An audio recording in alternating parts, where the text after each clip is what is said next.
Assalamu alaikum, good morning everyone. Cricket is back in Mirpur after a couple of months and it's the series opener between Bangladesh and Pakistan. Bangladesh had a clinical victory against Pakistan in the T20s and now it's ODI time. Both the parties are looking forward to it. Good to see the sun is on. It will provide better opportunities for the batters to score more. Talking about the pitch, this is quite dry. It's a mixture of cut grass and natural surface. Mind it, this is pitch number 10, which is one of the most run-scoring pitch in Mirpur. Talking about the pace bowlers, they will find early deviations from the crease, and this looks deceiving pace is gonna play a very vital role. As far as the match will progress, it will be up to the spinners to play their role. For batters, you need to stuck on, you need to score big, and the most important part is preserve your wickets till the end for the all balls. From my side, I think winning the toss, deciding to bat first will be the key.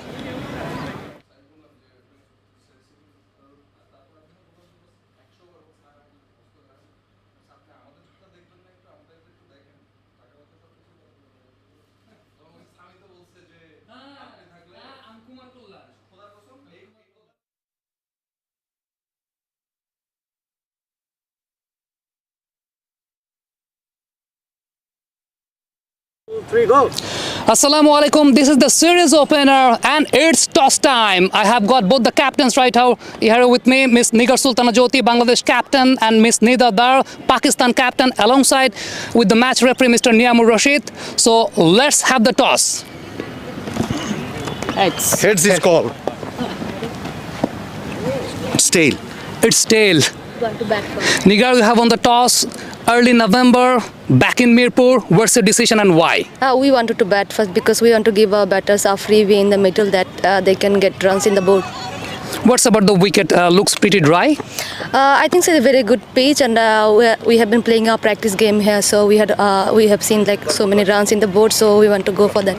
Now, talking about your combination, I have seen lots of variations in your combination. You have got leg spinners, off spinners, left arm orthodox spinners with a pace bowler. So what's your combination today? I think that we are going for the same combination, and obviously we have a very good batting lineup, and as well we have a good all-rounders, and obviously we have a very good spin attack as well. Nigar, best of luck for the match. Thank you very much.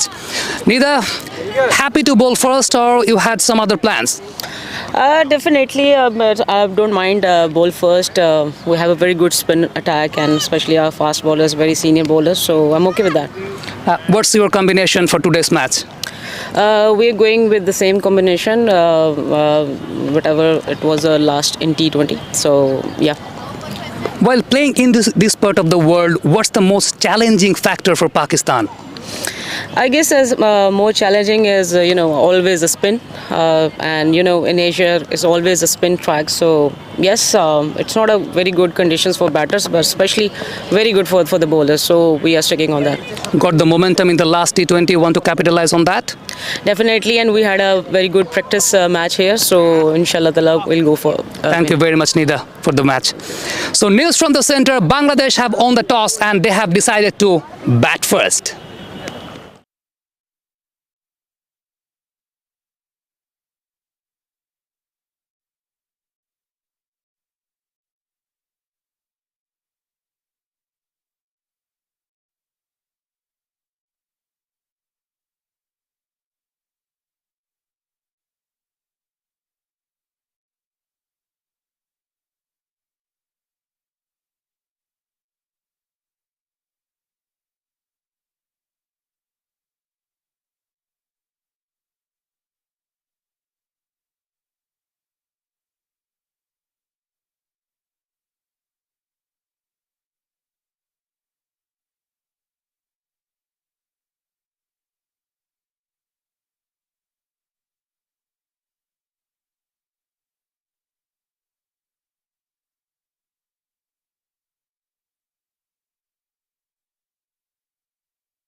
Good morning and hello all to Mirpur Sher-e Bangla National Cricket Stadium. We're here on a bright, sunny morning for the first ODI between Bangladesh women and Pakistan women.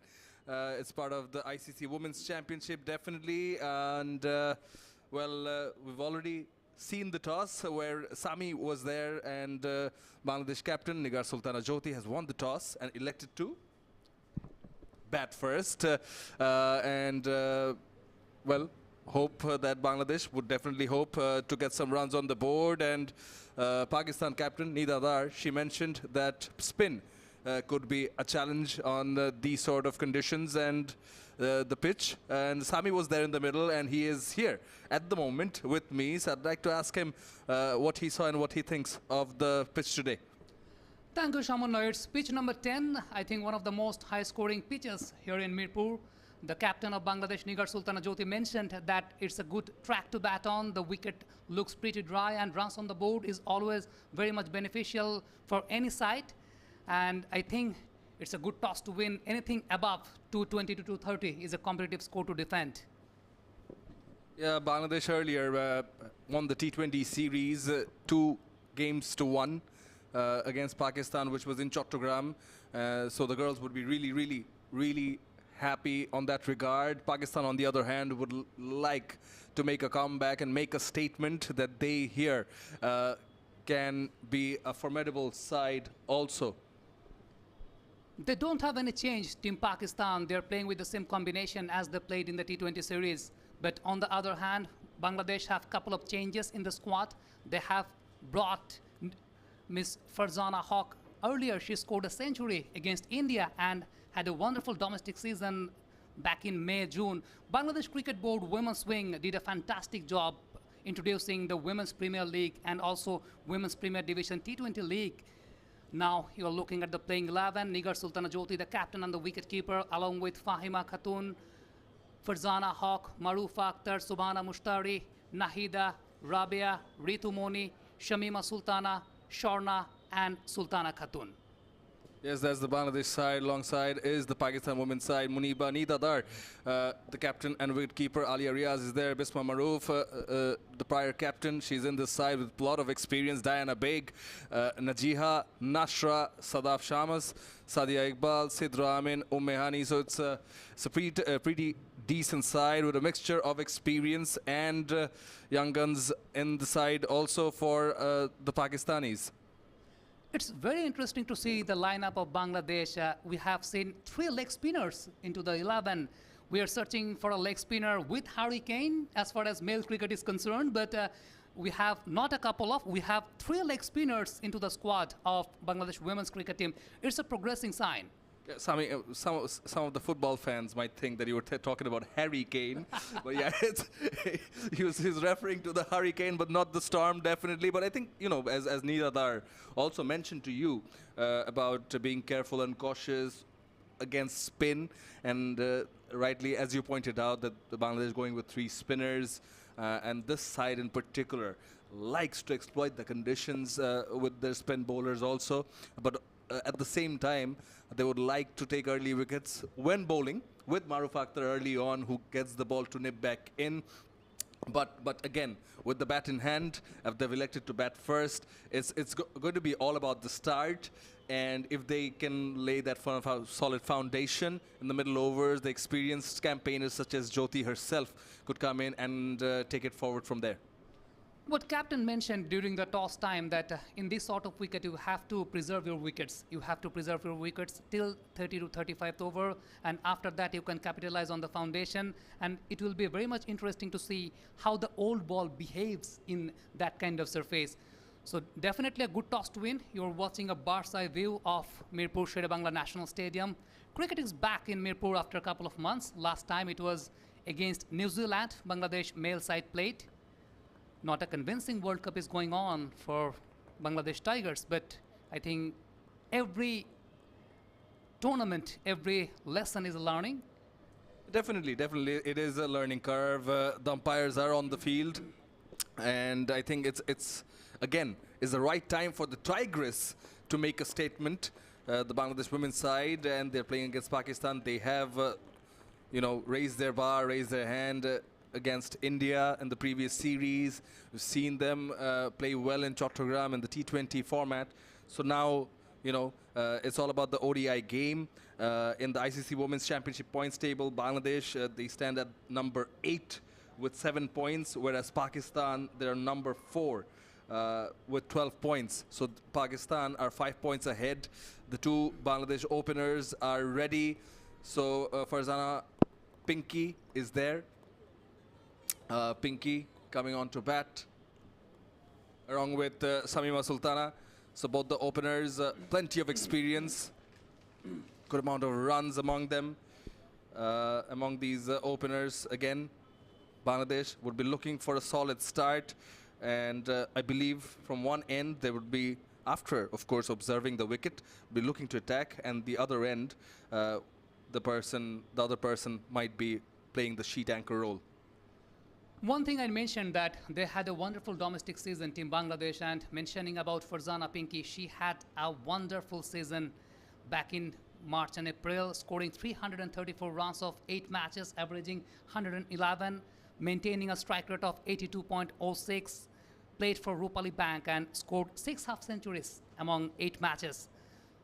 So she is in touch, along with Shamima, who also played for Abahani Limited, scoring 299 runs in the domestic season, playing 8 matches and also scoring 3 half centuries. With the ball, I think it's Diana Beg. She used to be a footballer on her early days, Diana Beg, coming from the northern part of Pakistan, representing Lahore University, and also played football representing Pakistan back in 2012. She was also part of 2013 World Cup campaign of Pakistan women's team and also played 2016 T20 championship. Lots of experience.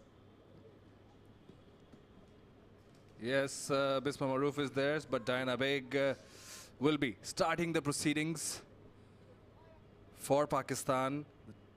The two umpires today, Morshid Ali Khan and umpire Masood Rahman Mukul, with plenty of international experience.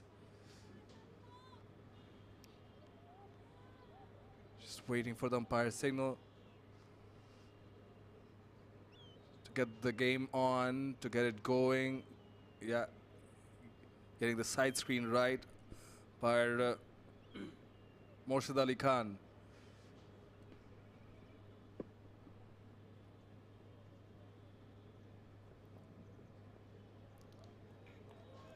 Steered away towards third man for the first run. Shamima off the mark, Bangladesh with a single. Straight away, Diana Beg did not go for a lot of pace, but you could see a hint of movement, slightly moving away from the right-handed batter. Certain movement of outswing. Alia Ria is alongside her. Very important, could be very important. She's a good fielder also. But right thing to do, which Shamima did, is get off the mark and give Farzana Pinky the strike.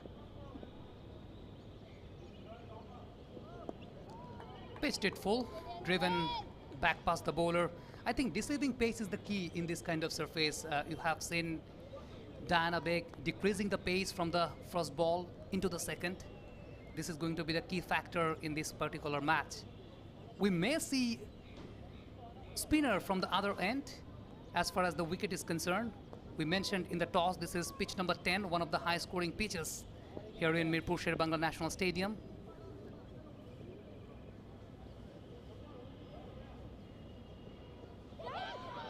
Straight away, some movement, and outside edge goes past the sleep fielder.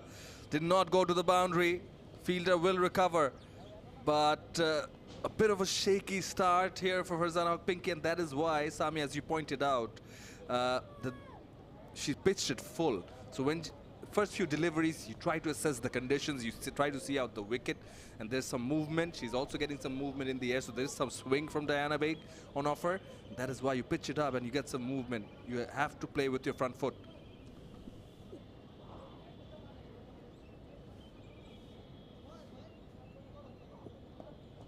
Again, the ball gets past low. I think what I mentioned, that the confusing length and the confusing pace actually doing the trick for Pakistan right now. Though Bangladesh have managed to score a couple of runs, but not so much convincing. One from the backward point, one from the third man region. Batters are getting confused by the length and also by the pace. There is a slip, a long slip behind the batter. Diana Beg steaming in. Again, quite fuller. Glancing away towards square leg region. There's a fieldsman there. 2 for no lost so far, Bangladesh. Just the previous delivery, Sami, the one before this, kept a bit low. That might be playing in the minds of the batters. Now Shamima Sultana is on strike, and usually she likes to take on the bowlers. I think she's just looking at that onside region. I don't know if she's going to go for this ball. Yes, shuffled away a bit, but at last respect the delivery. First over's gone. It's 2 for no lost, Bangladesh women.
So we are into the second over. As we mentioned, that spin from the other end. Miss Sadia Iqbal got his debut in One Day International back in 2019 against Bangladesh. She knows the condition very well. She can assess the condition very well. We have seen performing well during the T20 series. Now let's see how Farzana reacts. Tossed up very fine. But well driven by Farzana, respecting the flight. There is a point, cover, extra cover, and also a mid-off in place into the inner circle. Also a mid-on, mid-wicket.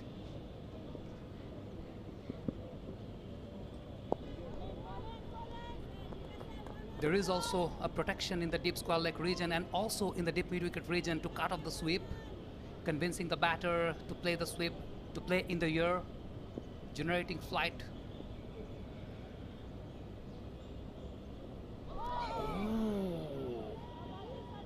Oh my goodness.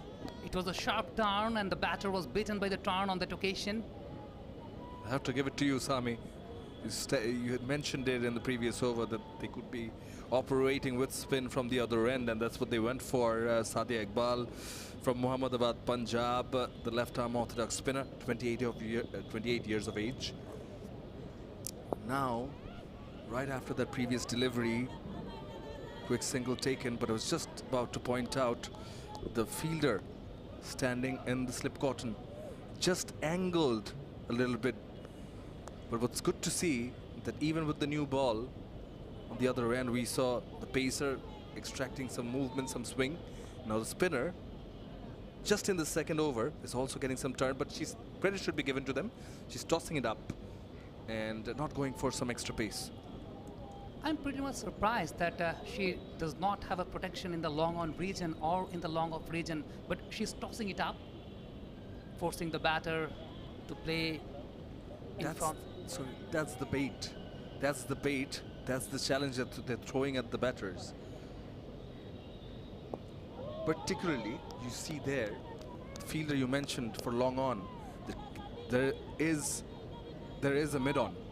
So what they're prompting the batter to do is challenging the batter that if you want to go onside against the spin. Cleared the mid-on. Into the leg. Glance it away towards fine leg. There is a big chase for the fielders. Couple of fielders are over there. But the batters have managed to pick up 2 runs on that occasion. I think that will boost up the confidence. We are into the second over. Bangladesh have already managed 5 for no loss. We have done with the second over. It's 5 for no loss, Bangladesh women.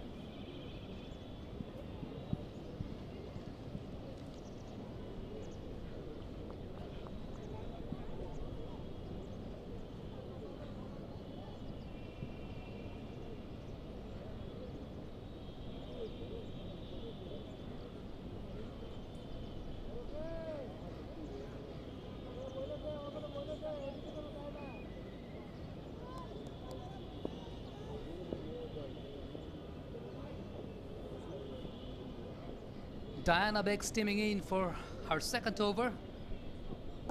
Again angling away from the batter. Punched towards cover for no run on that occasion. But the movement what Diana Begg is getting, nipping back in, nipping back away. She has both kind of movements, but the deceiving pace is confusing the batter from the very early stage. The pace what the batters are expecting, the ball is not coming on that expected pace. They have to be watchful, they have to be careful. Full, much fuller. Again, getting the movement, and that is why she's pitching it up. Now this is a very thought of ploy by Neeta Dar.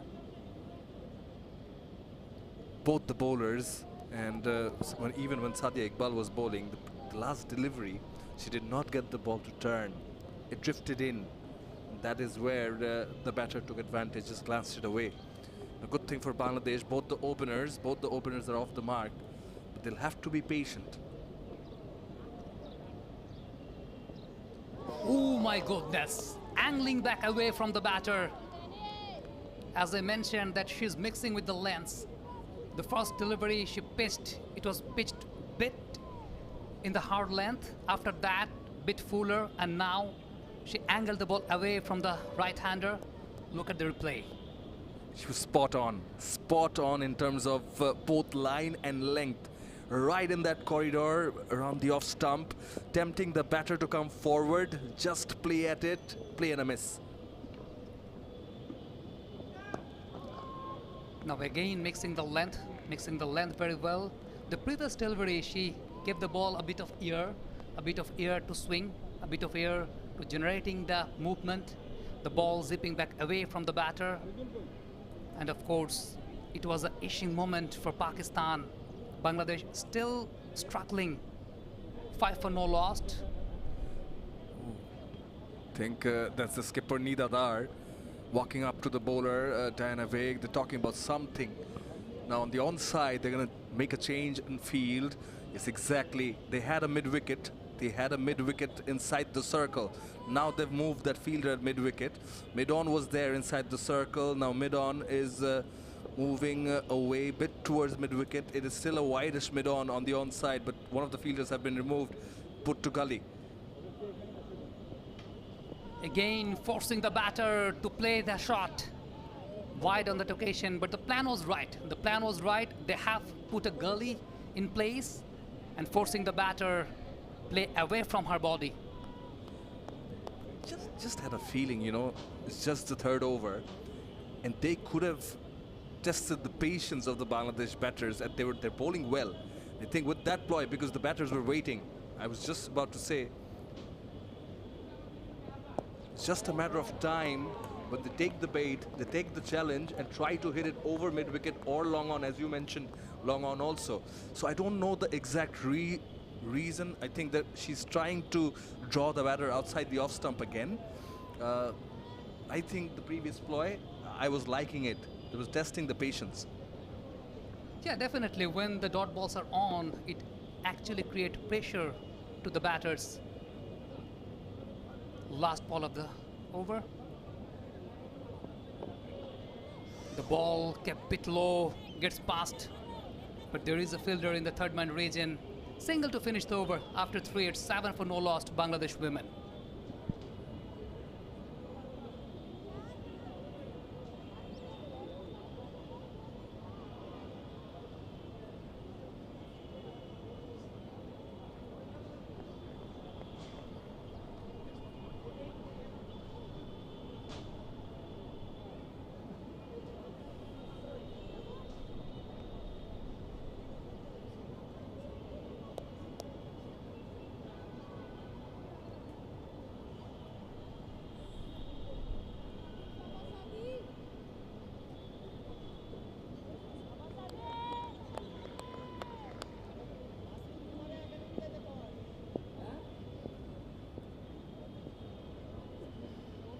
There is a sleep in place for Farzana Haq. Tossed up once again, driven towards cover. A close infield setup for Farzana. A sleep in place, point cover, extra cover, and also mid off. Inviting the batter to go up. Again on an inviting zone. So, I mean, the interesting part is it's sort of a mixed field, right? You mentioned the fielders in the offside inside the circle. So if you're going to play along with the turn, those fielders are there for that. You have to hit it above them. Sadia Iqbal to Pinky, some turn, some bounce. So if you want to hit along with the turn, you hit above the fielders. So you have to go aerial or find the gap on the offside. Coming to the leg side, the onside, again there's a mid-on, there's a mid-wicket inside the circle, and there's a deep mid-wicket. Very deep on the onside and there's a deep square leg. So those fielders are there for the sweep in case you want to negate the turn or you go down the wicket and try to hit it on the onside. But what that allows is just what we saw. Just a nudge towards square leg and a single. That's where the Bangladesh batters need to take advantage of this and put pressure on the fielders. I think they have done homework for the Bangladeshi openers. The century what Farzana did against India, I have seen the wagon wheel. She scored maximum number of runs from wideish long on and deep mid-wicket region. Played a couple of sweep shots to get the 100 from 90 marks. So quite a bit of good homework by the Pakistani captain, placing fielders in the deep mid-wicket and deep square leg region to cut off the sweep shots. After 4 hits, 8 for no loss, Bangladesh women.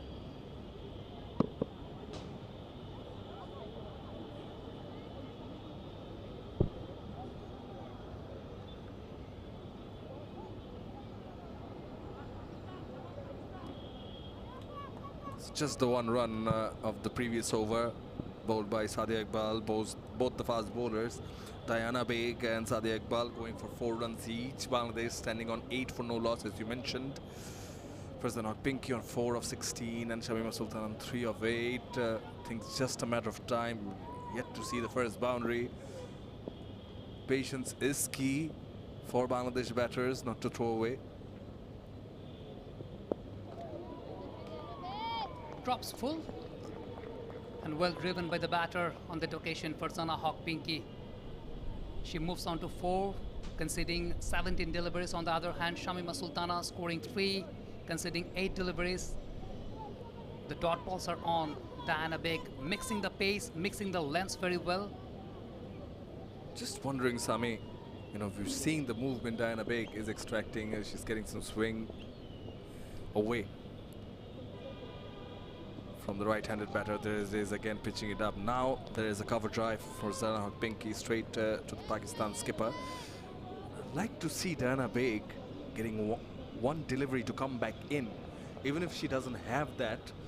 If she doesn't, I'm sorry, I'm not aware if she does, but if she doesn't, she can just use the angle to make one of the deliveries just go inside towards the right-handed batters.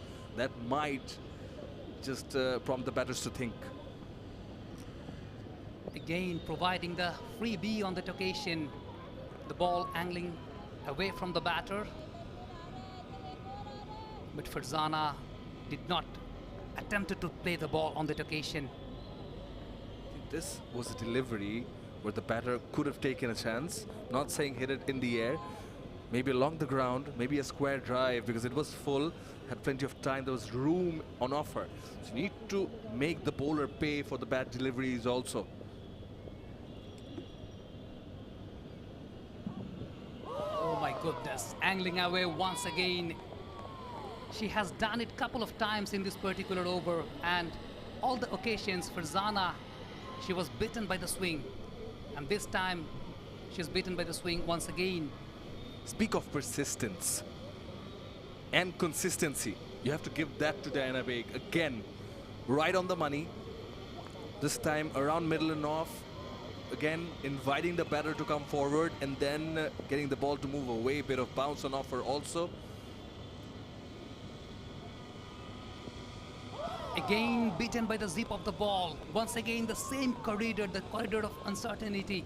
Same corridor, same length, giving the ball a bit of air, and the batter is beaten by the zip once again. Diana Baig is certainly on top. 5 dot balls on the trot in this over for Diana Baig. Now, of course, credit should be given to the Pakistan bowlers for how they're bowling. It's a good start from them, but when it comes to the batters, if you take a few steps down the ground or come down the wicket, try and yeah, and that's exactly what she does. You have to challenge her length, but it's a maiden over nonetheless. Well bowled by Diana Baig. Very spot on, Shamono, as you mentioned that you have to come down the ground to adjust with the pace also. I think the length and the pace, the mixture of length and pace, which is very much confusing for the batter. After 5, it's 8 for no loss, Bangladesh women.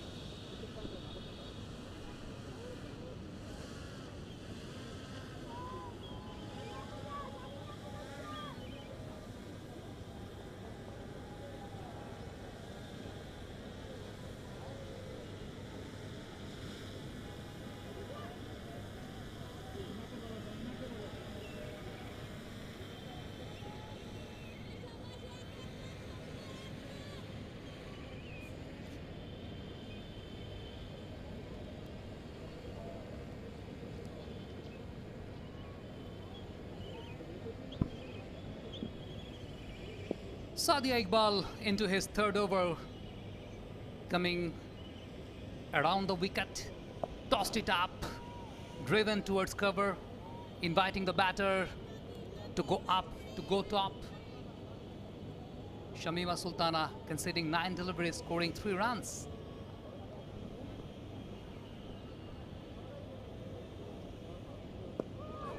Now the bat lift, and see, this is the difference. Sadia Iqbal is getting the delivery to also come back in, and she also got some extra bounce on this occasion. Farzana Pinky, in terms of the batters, just come back to that. There's the sweep, loud appeal. I think that's just a tad bit outside. The impact is just a tad bit outside the off stump. That's what I think. That's what it looked like in the first instance. As we mentioned earlier, there are 2 protections, one in the deep square leg, one in the deep mid wicket to cut off the sweep, and they have done the homework very well. Both the Bangladeshi openers are very much on to playing sweep shots. Just going across, there's one more factor playing into the minds of the batters, which is, so Farzana Pinky is certainly playing the sheet anchor role, or still, you know, Diana Baig is getting the better of her. So she's faced 22 deliveries for her 4 runs. But that is putting some extra pressure on Shamima Sultana. Dancing down the wicket, does she find the gap? There was a bit of stop in the mid-wicket region. The fielder from the mid-on end running towards mid-wicket and collected the ball on that occasion. But good to see a run scoring on after a very long time. Bangladesh 9 for no loss. It was 13 balls since the last run for Bangladesh before that one. Now getting the freebie, dabbing it towards point, but there was a field span in the cover region. Beg your pardon, in the point region. After 6, it's 9 for no loss to Bangladesh women.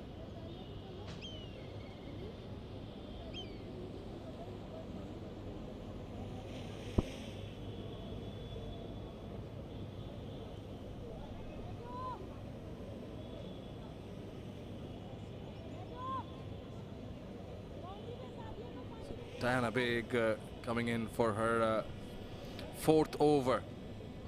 Shamima Sultana on strike, and just get that feeling that Shamima Sultana, she's going to try something.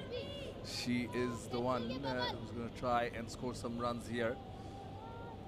Now Nidadar getting the field right. Yet again, mid-wicket has been moved and put to the gully position. How Shamima Sultana goes about it against Diana Baig. Oh, that was an opportunity. There was the edge, the outside edge, and there was a fielder in the slip, Cotton, who's missed the chance. It's just mentioned that Shamima Sultana is going to take her chances. She did, and it was a catch for Muniba to travel fast, definitely. Spot on by Pakistan captain. Placing a gully in place, also along with the slip. Outside of stump, shaping in, into the back foot, slashed it hard, but carried the outside edge on that occasion. The ball came bit fast to the slip fielder. Muniba Ali, who's also a wicket keeper, is fielding in the slips. This was much fuller, played with soft hands and quick single taken. This is good from the Bangladesh batters, looking to run for the overthrows, but yes. So Muniba Ali is definitely someone who's used to fielding behind the stumps, Sami. But the reaction time was so quick in the commentary box. We can't realize actually what the reaction time is, but inside the field, the fielders feel the pressure, feel the hit. And also when you are behind the batsman, there is a nick on, it always comes first. Again, gave the ball a time. Now I think, all right, there is a fielder in the deep third man region. I think the ball passed through. Good to see the singles are coming on. 3 singles in 3 deliveries. Farzana Haq moving on to 5, conceding 24 deliveries. Shamima Sultana scoring 6 runs of 15. Diana Beg stuck on her plan, maintaining a decent length. Also, deceiving pace is actually confusing the batters. Again, gave the ball a proper time to swing. Shaping away towards the right-hander, a slow push towards cover region, but no run on that occasion. Pakistan Women's Tour of Bangladesh 2023 is going on. We are into the ODI series. This is the first one. Bangladesh had a convincing victory in the T20 series. Clinical performance by the Bengal Tigress, grabbing up the series 2-1 against Pakistan. Dancing down the wicket, but cannot clear mid-off. Picked up a single on that occasion. But as you mentioned earlier, that the deceiving pace is confusing the batter, and she has to use her feet. On the last delivery of the previous over of Diana Beg, Shamima did the same thing. And also this time, as far as the pace is concerned, it's not coming to the bat on the proper reaction time. Just to deter her length, because she was bowling so well with her length and line, particularly the length. So in order to make her go away from what she's doing right, they come down the wicket, they're going to make her think of her length. If she coming down the length, and that's one of the reasons also why the batters at times stand deep inside the crease. This one was full, and see this was a tad bit fuller, and these sort of deliveries, well, if you need to take your chances against these sort of deliveries. 7 done. Bangladesh are 13 for no loss.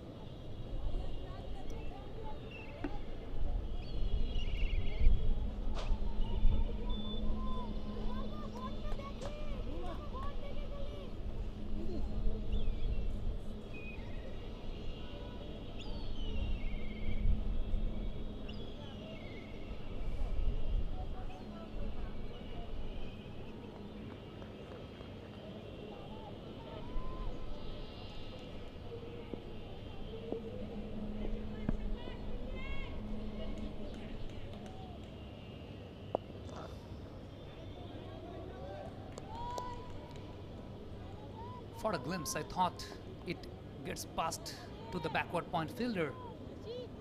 But I think they have a plan, inviting the batter to play their shots. Last time it was slanted hard by Pinky, but could not find the gap on that occasion. Again, now using her feet, driving away towards cover region. Is it a direct hit? No, it It isn't, but would have been close if it was. I think it would have been really, really close. If I'm not wrong, Nida Dar, the captain, the Pakistan captain, was the fielder on that occasion, and direct hit would have certainly challenged Farzanok Pinky on the non-striker's end. She did dive in, but would have been very, very close. This is what pressure can do as the runs are not coming, as the boundaries are not coming on regular intervals. So they have to pick up those sticky singles.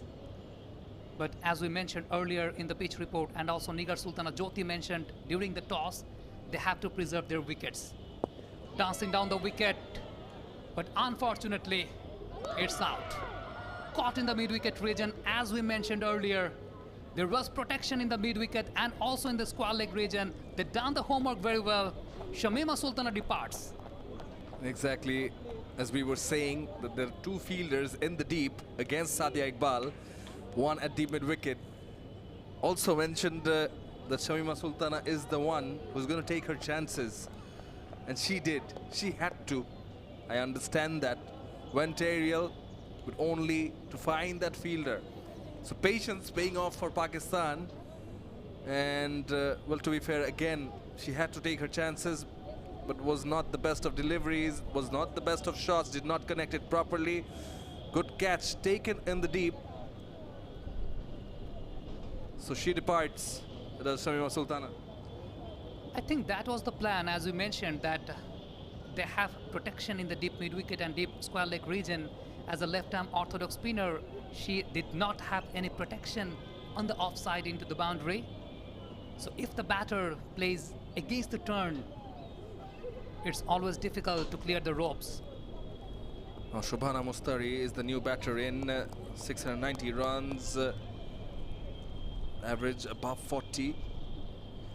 Is in at number 3. It was a good catch taken by Hani at the mid-wicket of Sadia Iqbal. And that is why you call it a partnership, right? But people don't realize that whatever's happening on the other side also rubs off. So Farzanok Pinky, as mentioned earlier, is playing the sheet anchor role, so Shamima Sultana had to take her chances. Feel there were safer deliveries, but again, there's no such thing as a safe delivery in cricket, is there, Sami? Nothing is obvious in cricket. Now, there is a change in the field. Right now, the deep square leg region fielder, the captain invites her to come into the circle. Oh my goodness, what a delivery it was! What a delivery it was, shaping back in towards the batter. It was the very first ball. Come to a surprise for Shobhana Mustari. She's gone, first ball. It's 14 for 2 Bangladesh. Bangladesh loses the second. Back-to-back wickets for Pakistan. Back-to-back wickets for Sadia Iqbal, and they celebrate. Why not? Alia Riaz with some words of wisdom and advice for Sadia Iqbal, but all smiles in that camp. Shobhana Mustari has to make that long walk. She just came in. Now Sadia Iqbal will be on a hat-trick. Was it one of those deliveries that came back in? Yeah, I guess so. I was a bit confused that in the very first delivery, it came a bit of surprise for Shobhana Mustari. We have seen Shakib Al Hassan doing that kind of deliveries, tossed it up and coming back in towards the batter. Brings in the captain, Nigar Sultana Jyoti. Comes in at 4. Yes, that is the delivery that came back in. That door, that room, just that space between the bat and the pad. Also, Sami, I have to say it, did mention the Sadia Iqbal, besides the turn, is using that delivery to come back in, which plants that confusion, that thought inside the batter's head that, okay, she can get the ball to come back in also. You mentioned how the skipper had pulled that fielder from square leg inside the circle because the delivery was coming back in. Now it all adds up. It's completely a mind game. A completely mind game playing against Bangladesh by the captain Nida Dar, inviting the fielder from deep square leg region into the circle. shaping back in towards the batter. Now Nigar Sultana Jyoti, the experienced campaigner, she had a wonderful domestic season back in March and April. Now, interesting field setup. There is a conventional slip in place and also along with a leg slip. Deep mid-wicket in region to cut off the sweep shots, and also there is a short cover in place. There's a short cover. It's a leg slip you mentioned. There's a traditional slip. Oh, again, that ball drifting in. It's a short cover you mentioned, and there's also like a short mid-wicket who's running in. So they're trying to put that pressure. They know they're giving importance to the wicket of Nigar Sultana Jyoti. They understand how important that is. And she coming in at 4, she's definitely coming. She won the toss, elected to bat first. So she's definitely coming in to balance it out, right? She doesn't want to give away wickets. What they're doing is trying to put extra pressure on the captain.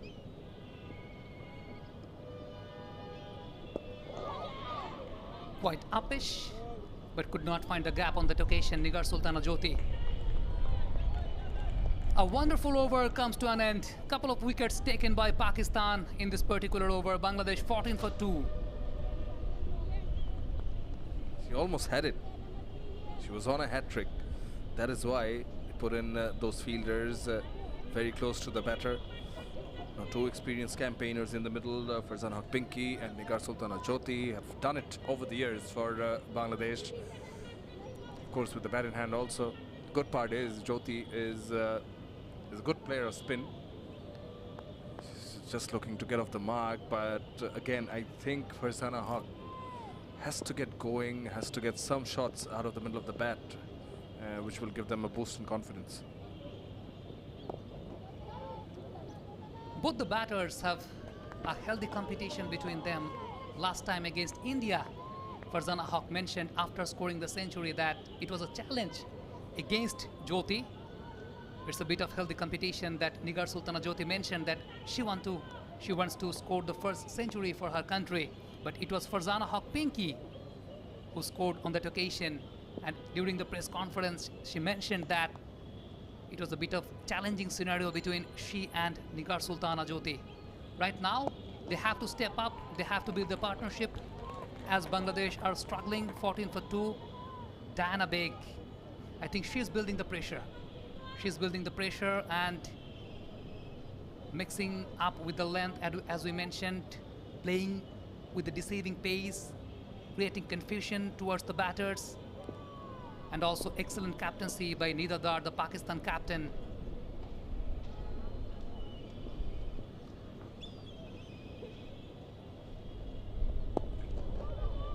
Again, so she's coming down the wicket, again trying to err the bowler in terms of length. She's just taken a single off-square leg. The rest of her runs, Farzana Haq Pinky, have come from the offsides of Munib Ali and Nida Dar. Now doing some thinking. They've got the thinking hats on. Just wonder if Farzana Haq Pinky is going to try and take that bait, because mid-wicket is actually empty. So that's what they're tempting her to do. So if she does manage to go down the wicket and get one shot, maybe pull it away.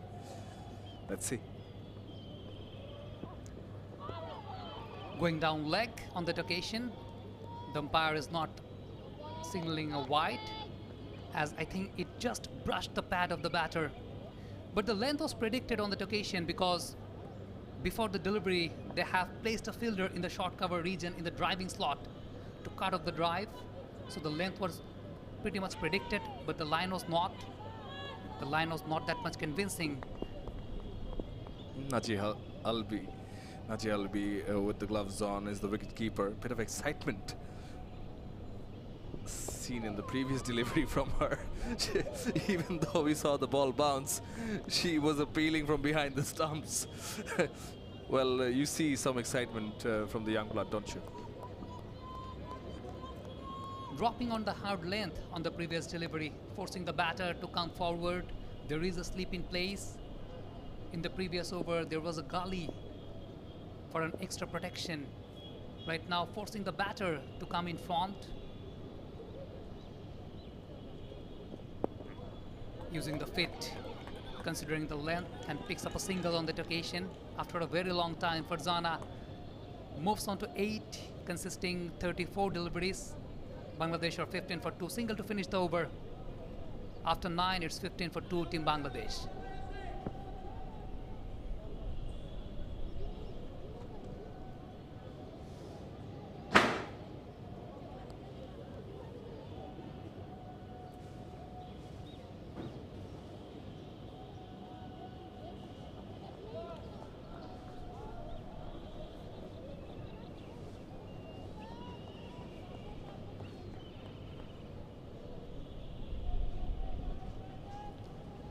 So Team Pakistan with the same combination, Diana Iqbal and also the left-arm orthodox spinner who has picked up 2 wickets.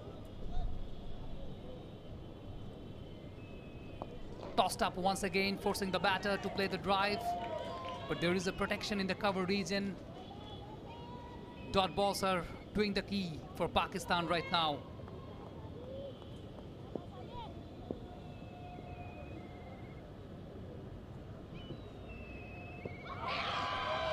Loud appeal from Sadia Iqbal.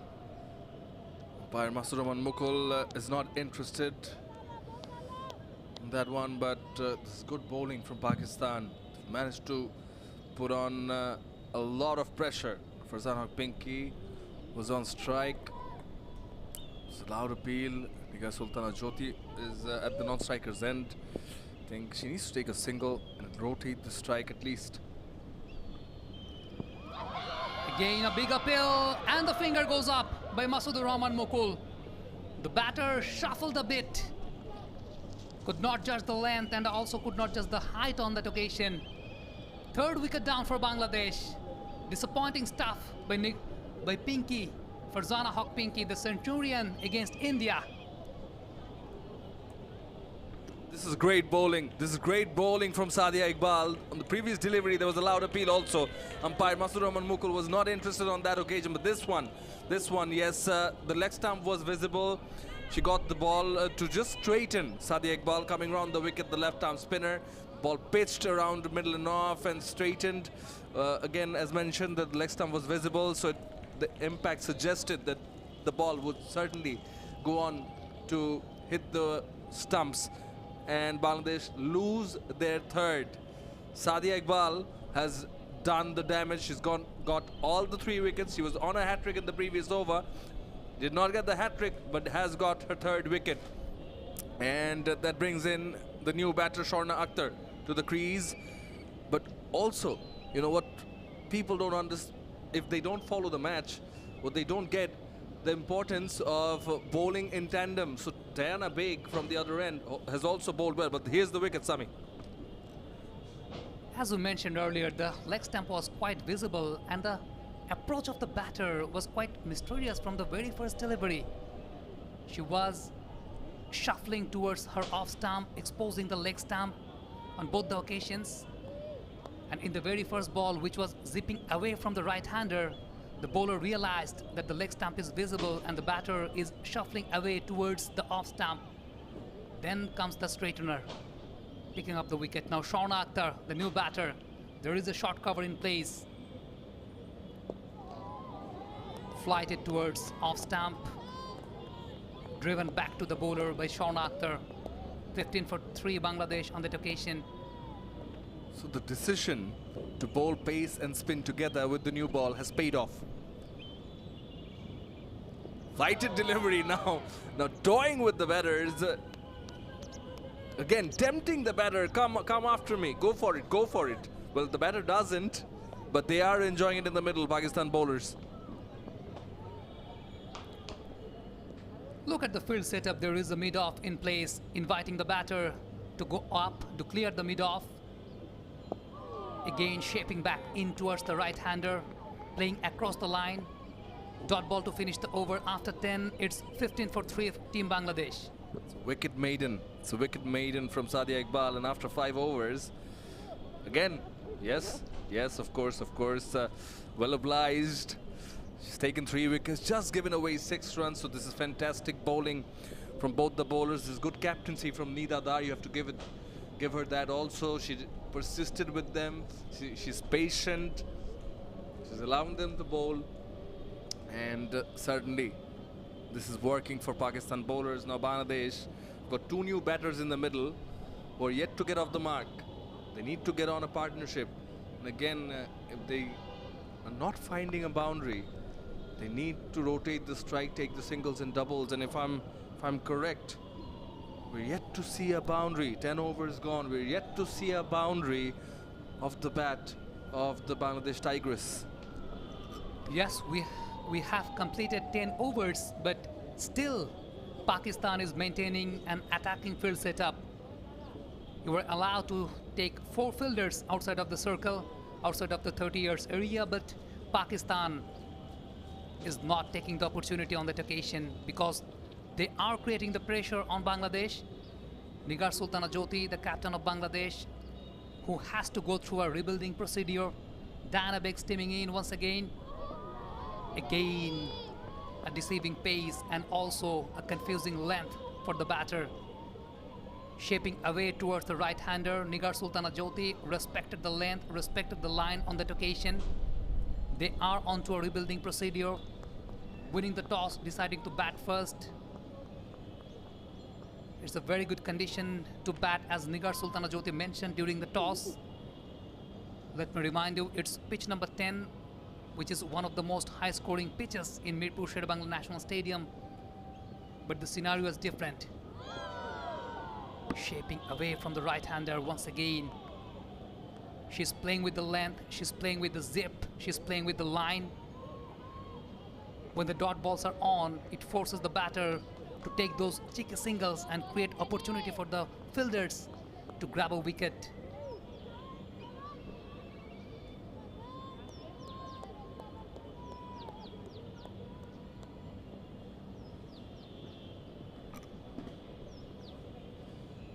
Diana Begg continues. But that's a delivery. Like that had a rottum. It was not a good delivery. Short, it was wide. Again, as you have 2 new batters, 3 wickets gone, doesn't allow the batters to capitalize on that. But you need to at this level, and that's what I was saying, particularly with the openers, particularly with Farzana Pinky. You need to take advantage of such deliveries. Just wanted to ask you, Sami, if you got the opportunity to ask Nida Dar, the Pakistan skipper, what she would have done if she won the toss. She mentioned as the sun is on, she would like to bat first also. And she had the plan to bat first, but toss is not in her hand. After a very long time, Nigar Sultana Jyoti is off the mark with a couple. It's actually well played towards the gap. The reason I asked this is it goes on to show that there will be factors which are not in your hands. And even if she would have won the toss, she would have elected to bat first. So that gives you the point that the Bangladesh think tank and Nigar Sultana Jyoti, the Bangladesh captain, they were right in reading the conditions also in some ways. That Diana Begg also wanted to win the toss and bat first, but they are bowling first. And they've made the most of that opportunity also. Even though the conditions suggest otherwise, both Diana Begg and Sadia Iqbal now looking for a single, denied by Sharna Akhtar from the non-striker's end, and rightly so. Good call, acknowledged by Captain Jyoti with a thumbs up. So the bowlers, whatever there's on offer with the new ball, early morning, they've taken that opportunity, and the captain has backed them up, given those field positions. And I think Bangladesh batters, the openers at least, have played into that. They have got some early deviations, the pace bowler, Diana Begg in particular. Now coming towards the leg side. First boundary of the match. Produced by Nigar Sultana Jyoti. She was not going to miss that. Pitched it full, pitched it towards the leg side and flicked that away towards fine leg. Boundary to finish the over. After 11, it's 21 for 3. Yes, fine boundary. First one comes in the 11th over. Played it very fine. Nicely tucked away.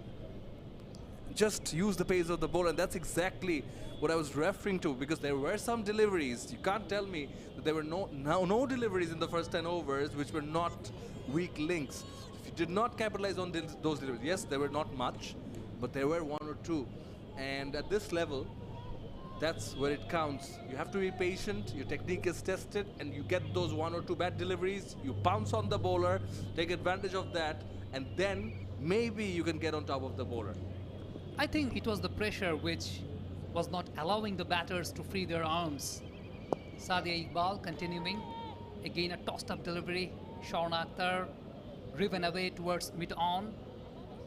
And also we have passed 11 overs and they are allowed to pick 4 fielders outside the circle. But right now they are on to 2 fielders. In fact, just only a lone fielder in the deep mid-wicket region outside the circle to maintain the pressure. Making it a low full toss, searching for a single. But there was a fielder in the mid-on region stopping that. As I mentioned that you were allowed to pick 4 fielders outside the circle, but there is a lone fielder in the deep mid-wicket region, Shamandoy, and they are maintaining the pressure.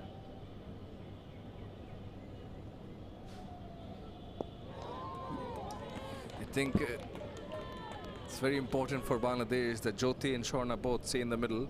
Sharna yet to get off the mark. This will be very crucial, this partnership. And how long Jyoti can survive is going to be very, very crucial for Bangladesh. Oh, sharp turn. There was some extra bounce. Now, quick single taken. Jyoti saw the opportunity. That's what she's good at. And they're coming back for a couple. Umpire Masur Rahman Mukul was not interested in that. I think it was because of that extra bounce that he was not interested in that, but it was the sharp delivery that came back in. I think the trajectory is confusing the batter because Sadia Iqbal is not maintaining the same trajectory in each and every delivery. Right now, it's angling back in towards the right-hander. The previous one, she tossed up, gave it a yard time, but this time she hit the pitch hard. Much flatter. It's a Exactly. good variation. Again, now what I was mentioning that the trajectory is not the same. So it's really confused for the batter to pick up the trajectory, pick up the length very well. In this level of cricket, you have to be that much skillful to pick up the length well and also to determine the trajectory what the bowlers are bowling. Sadia Iqbal, very much impressive into his 6th over. Now using her feet, Sharna Akhtar still struggling to get off the mark. Dot ball to finish the over after 12. It's 23 for 3 Bangladesh women.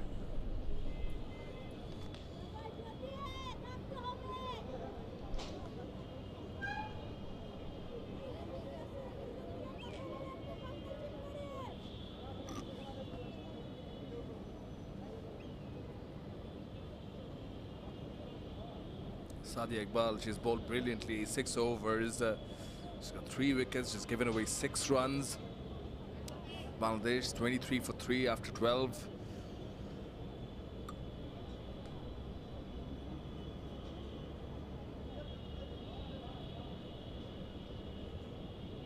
Moshad Ali Khan and Masur Rahman Mukul officiating on field. TV umpire Mohammad Kamruzzaman, Sajidul Islam, the reserve umpire, and Niamur Rashid Rahul is the match referee, the officials for today. Pakistan Women Tour of Bangladesh, part of ICC Women's Championship. Now, first change in bowling. Nasha comes in, another spinner. Just need to wait and see if they're going to go for spin from the other end also. But operating spin. Nasha now much flatter and is within Jyoti's comfort zone. Nashra Sandhu into his 57th ODI, into her 57th ODI international. Another left-arm orthodox spinner. Flighted once again, tossed up, shaping away towards the right-hander. Pushed towards cover, Nigar Sultana Jyoti to find a single. 23 for 3, Team Bangladesh. Nashra Sandhu from Punjab. He's got a good experience with the cap and glasses on. Extracting some extra bounce on this occasion.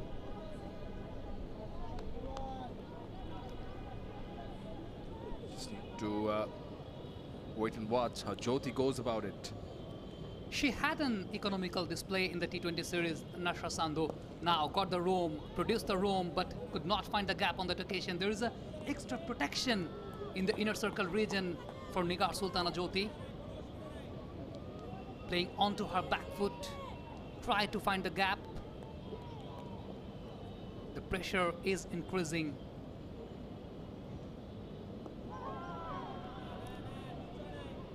Judging the length very well in the very last ball of the over. Dot ball to finish, 13. It's 23 for 3 Bangladesh women.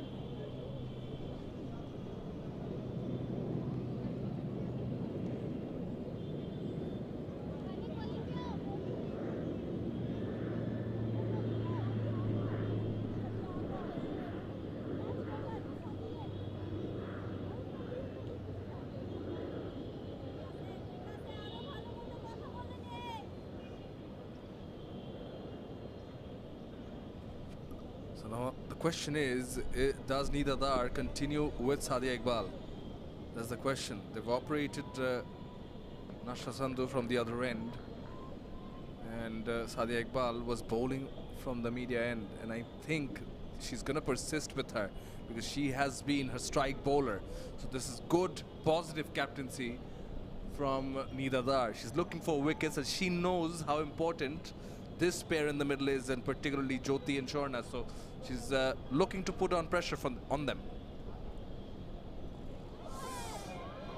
Now gets passed through. I think, for a couple of runs. There is a long chase for the fielder. And yes, they have picked up 2 runs, but not on a convincing manner.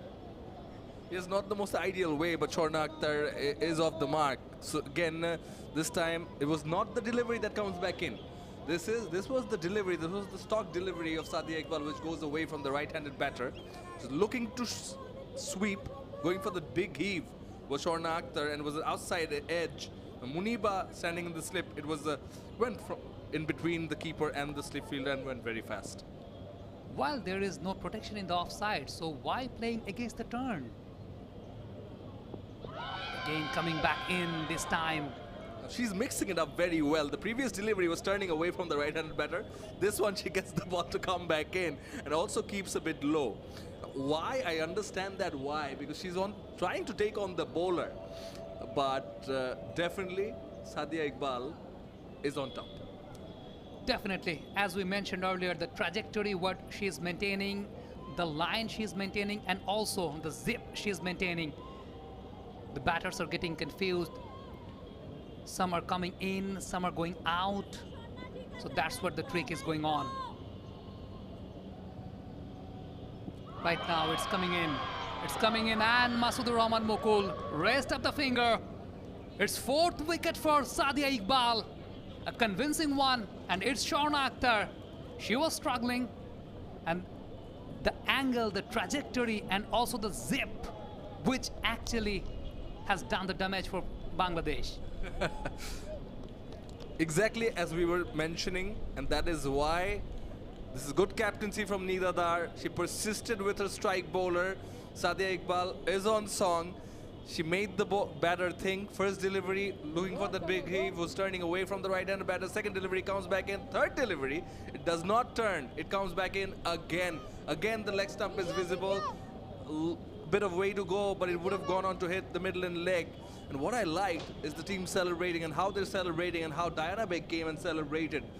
So again, this is good partnership, this is good bowling, this is good captaincy, and Pakistan are on top. Bangladesh lose their 4th. Sadia Iqbal gets her 4th, and it's drinks here at Mirpur Sher-e Bangla Stadium. Bangladesh are 25 for 4.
So we're about to start. After the drinks break, Sadia Iqbal has taken 4 wickets, conceding 8 runs. Left-arm orthodox spinner Sadia Iqbal maintaining a decent length and line. New batter Fahim Akhtar tucks it away towards mid-wicket region. There is a protection there for Fahima Khatun. Sadia Iqbal picking up 4 wickets, conceding only 8 runs. She's playing with the length, with the line, and also with the trajectory, as we mentioned earlier. Tossed it up once again, but there is a protection for the drive. Nidadar, the veteran captain, inside the inner circle region. There are 10 fielders. You are allowed to place 4 fielders outside the circle, outside the 30 yards area. Right now, that gets passed through, gets past third man region. The outfield is pretty slow. They have picked a couple of runs on that occasion. Fahima Khatun, she's off the mark. After 14, 2 runs to finish the over. It's 27 for 4 Bangladesh women.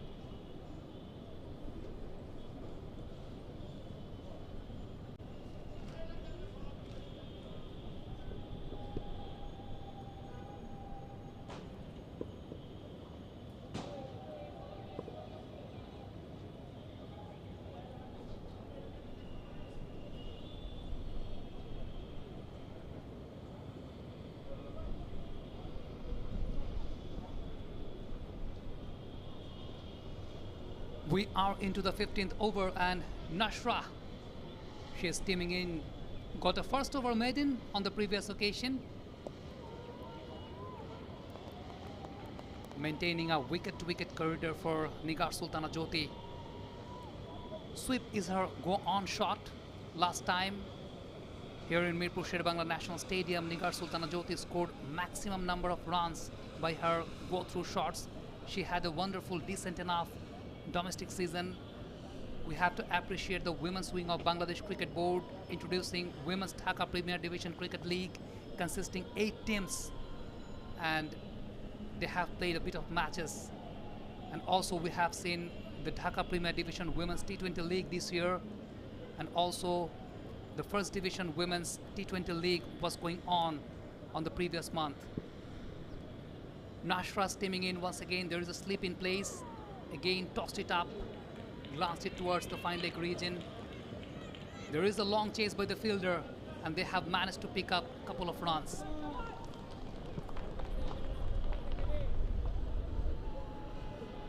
Both the left-arm orthodox spinners have different shape of their trajectory.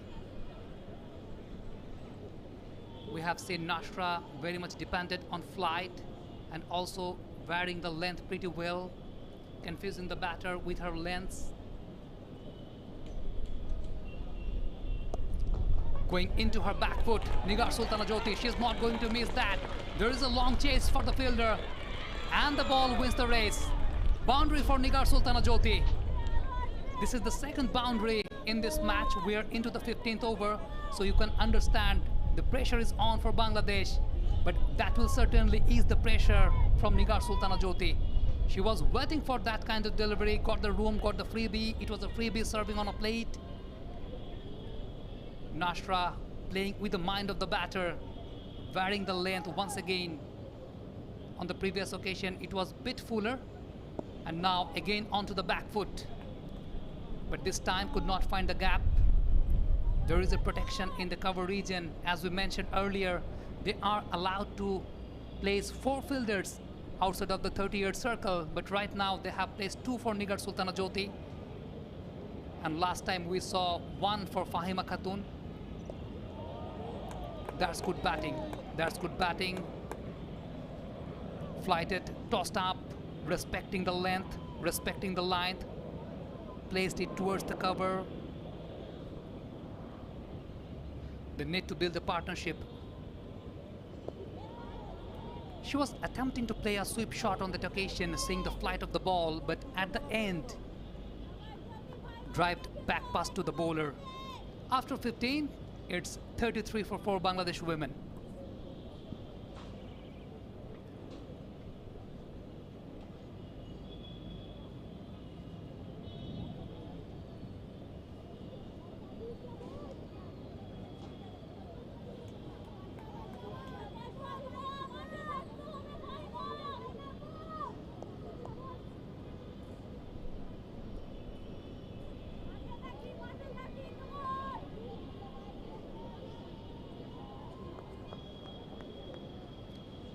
It's quite obvious that they're going to continue with Sadia Iqbal, who has managed to pick 4 wickets, conceding 10 runs. She's into her 8th over, maintaining the pressure well. As we mentioned earlier, the trajectory, what she's maintaining, and also the turn. Tossed up for Fahima Khatun, playing along the carpet, driven back pass to the bowler. The confusing scenario for the batter is going on as far as the turn, the zip is concerned. Sadia Iqbal mixing the turn very well. Sometimes she's shaping the ball away towards the right-hander. Now, it was a sudden tennis ball bounce produced by Sadia Iqbal, but the batter managed to cut the ball a bit. The ball passed the slip towards the third man region for a couple of runs. Good welcome couple of runs for the batter. Fahima Khatun moves on to 4, facing 5 deliveries. As I was mentioning, that the trajectory and the turn, it's very much confusing for the batter. Sometimes the ball is zipping in, sometimes the ball is zipping out. The wicket from Sher-e Akhtar was by zipping in towards the batter. And also she's judging the batter very well, judging the fit movement of the batter very well. On the occasion of Sher-e's wicket, she was exposing her leg stump a bit. And by assessing the batter's fit, she shaped in the ball towards the batter. Now a very confusing, a very interesting field setup is going on. There is a slip in place, a convincing slip, conventional slip, and also there is a third man in place, a slip and a third man. The bowler is forcing the batter to free her arms. Again got the room, but respecting the length, flighted and tossed up. There is an extra bit of protection behind the square. As we mentioned, that there is a conventional slip in place, and also along with the conventional third man. Again tossed it up, produced an extra bit of bounce, giving the opportunity to the batter to free her arms to play the shot. And they're expecting the batter to produce a nick, as they had a prediction behind the batter. The plan is on. The plan is on for Sadia Iqbal to purchase a wicket. She has already picked 4. She's searching for her 5-fer. Dot ball to finish the over after 16. It's 35 for 4 Bangladesh women.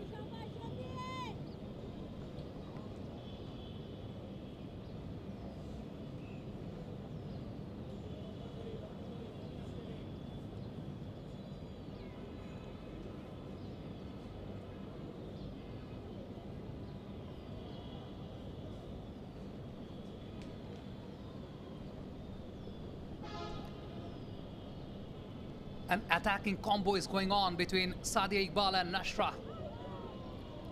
Tucking away towards square leg region. Nigar Sultana Jyoti picking up the singles well. This duo have to build a partnership, have to go through a rebuilding procedure. Nigar Sultana Jyoti already, she has moved on to 13 of 21 deliveries. Fahima Khatun, bit comfortable rather than the other batters. Attacking field setup by Nidadar, the Pakistan captain, the veteran captain. There are 2 protections in the leg side to cut off the sweeps. Driven back pass to the bowler on that occasion. Not getting onto the trap.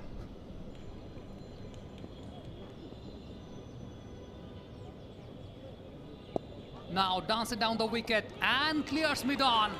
There is no one to stop that ball on the occasion.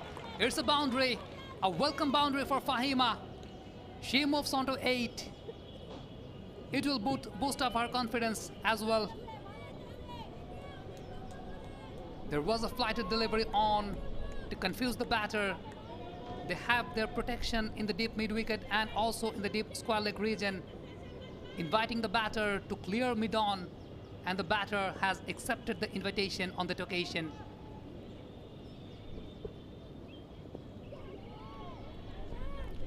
That's good batting, sensible batting followed by a boundary. They have already picked up 5 runs in this particular over. left-arm orthodox spinner from both the ends. Now got the freebie on that occasion, got the opportunity to go back, but could not time it properly. Current partnership says it's 15 for 34 deliveries. Again using her feet, but could not time it properly. They will manage to pick up single though. And it's single to finish the over. A convincing over for Bangladesh. 6 runs from this particular over after 17th. It's 41 for 4 Bangladesh women.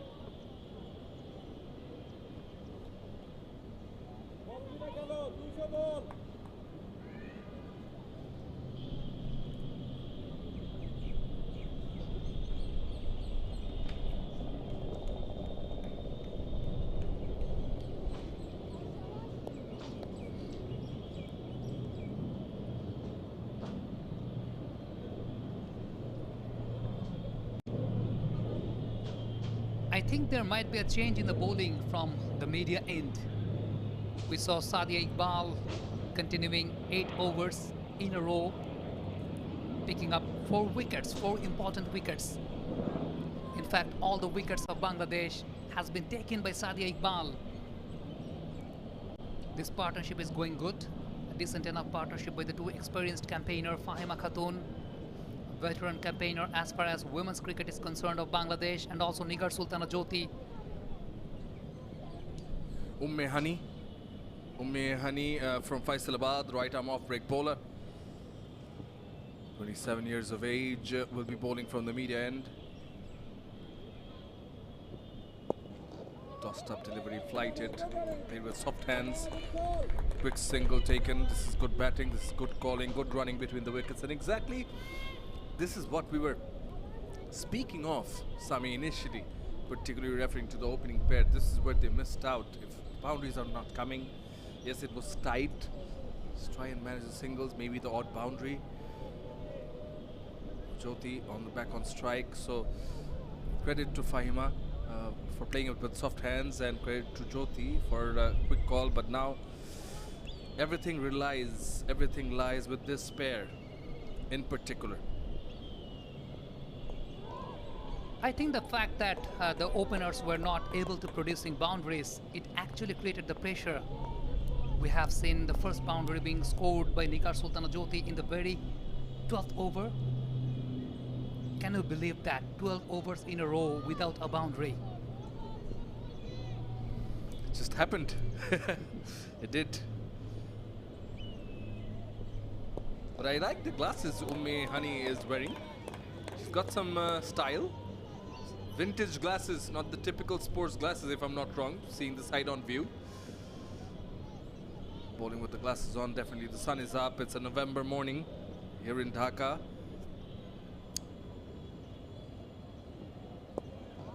So for the off-spinner, they've got a tight, they've got some protection on the onside. So there's no fielder in the deep on the offside. Just the 4 fielders inside the circle. 2 fielders in the deep mid-wicket and deep square leg. There's a mid-wicket inside the circle also, mid-on and short fine leg. As the ball is coming towards the batter, then you have to make the aerial route, or you have to make an extra bit of room to clear the offside. You have your protection in the deep square leg and deep mid-wicket region, which is quite obvious for an off-spinner. Umme Hani into his first over. Just want to bring up a point, Sami. Perhaps it's just the end of the over, just the 1 run off it. So we'll bring up the point in the next over. After 18, Bangladesh are 42 for 4.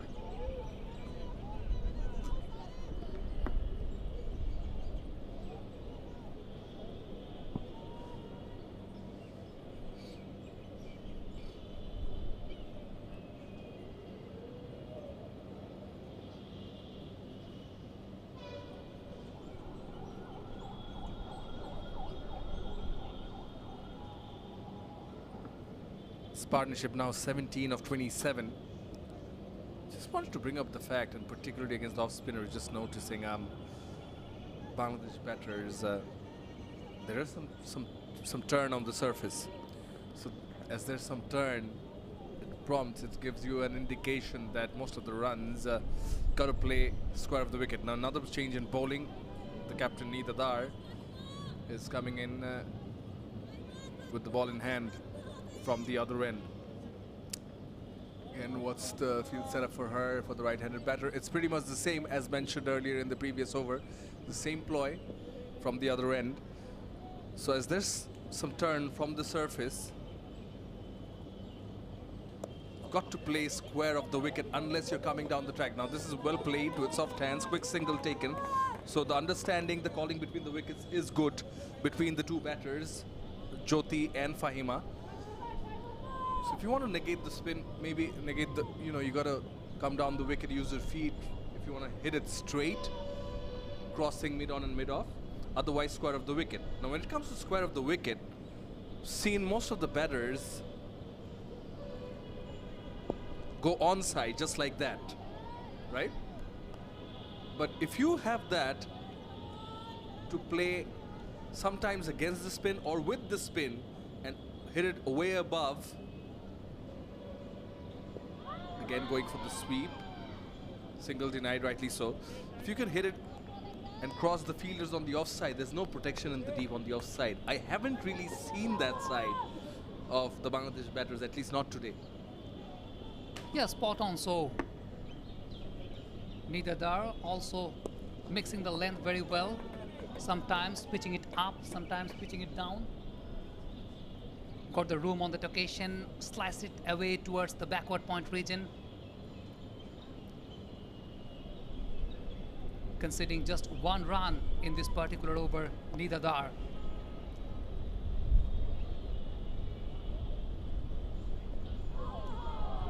Tossed up, Nigar Sultana Jyoti tried to make it a punch, but on that occasion could not time it properly. She's tossing it up, she's flighting up, and also mixing the length pretty well. Now again forcing the batter to come forward. Nigar Sultana Jyoti defended back pass to the bowler on that occasion. Dot ball to finish the over. It's 43 for 4 after 19th.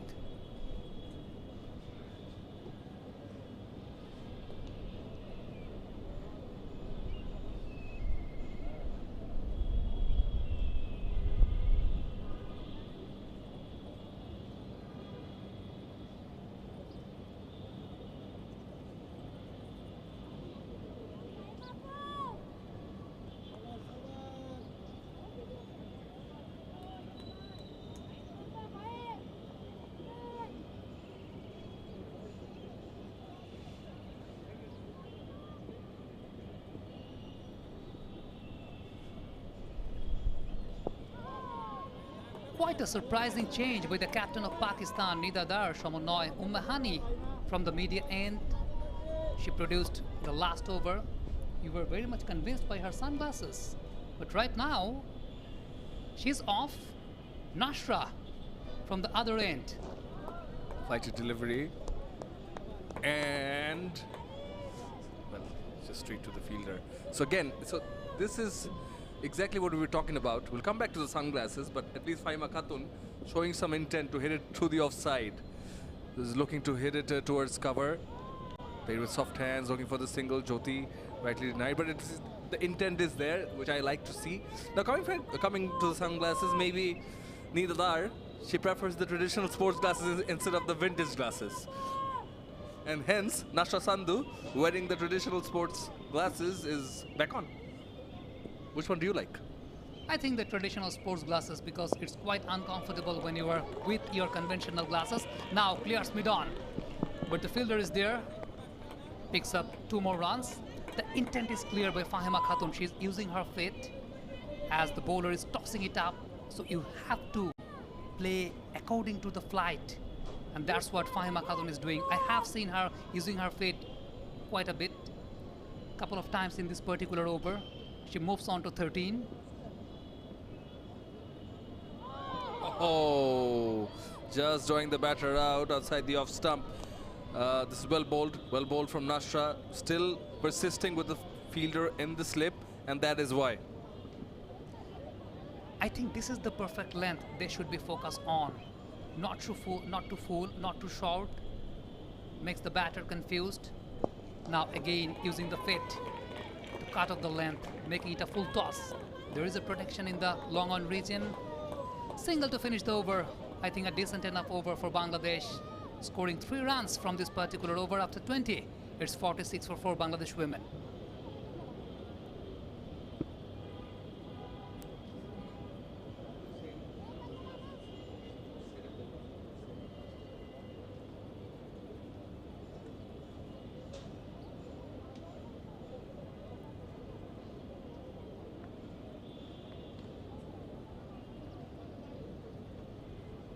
Partnership now 21 of 39. Good one for Bangladesh. They needed one. Neither Dar just bowled over. Single off it. Again, as we in the commentary box, Sami and I, we were mentioning like the intent shown from Fahima. Fahima is on strike now. Again, so she's very active. She's got her feet moving. Also, I think you get to see the roles of the two batters. It's definitely going to be Jyoti who's going to go on with her sweeps and the singles and going to hold on from one end. And Fahima is most likely going to be the one who's going to take the risks. As she has taken those risks a couple of times, the Pakistan captain is forced to spread up the field. Now the sweep was won. There are 2 protection on that particular region. The fielder from the deep square leg region running a bit and holding the ball. It's actually well placed by Fahima. You know, right in between that fielder, deep mid wicket and deep backward square leg. And again, so some of the shots which I'm having to say in the 20th and 21st over are good. Oh, this is brilliantly bowled. She can't believe it. This massive turn went through that gate and Jyoti is surprised. The Pakistan captain gets the better of the Bangladesh captain and they celebrate. They get their 5th and Jyoti, she just could not believe it. It's the confusing and deceiving pace and also along with the turn which actually did the trick. Nigar Sultana Jyoti did not expect the ball to come a bit slow. She just pulled her bat, threw her bat a bit early, and the gap between bat and her bat actually find a way for the ball to hit the stump. A disappointing start for Bangladesh. The captain departs. It's 5 down for Bangladesh. It's 47 for 5.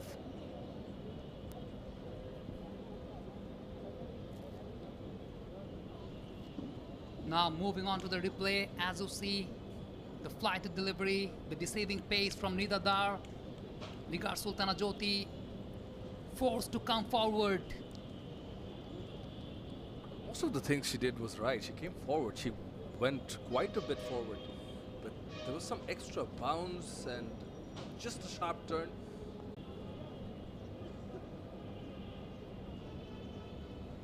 Yeah, not a big fan of it. Again, on display, as you mentioned. Maybe trying to get to the pitch of the ball. We'll come back to that.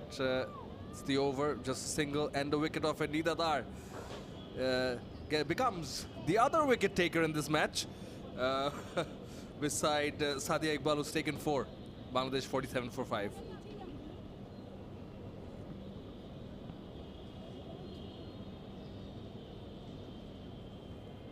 Literally missed everything.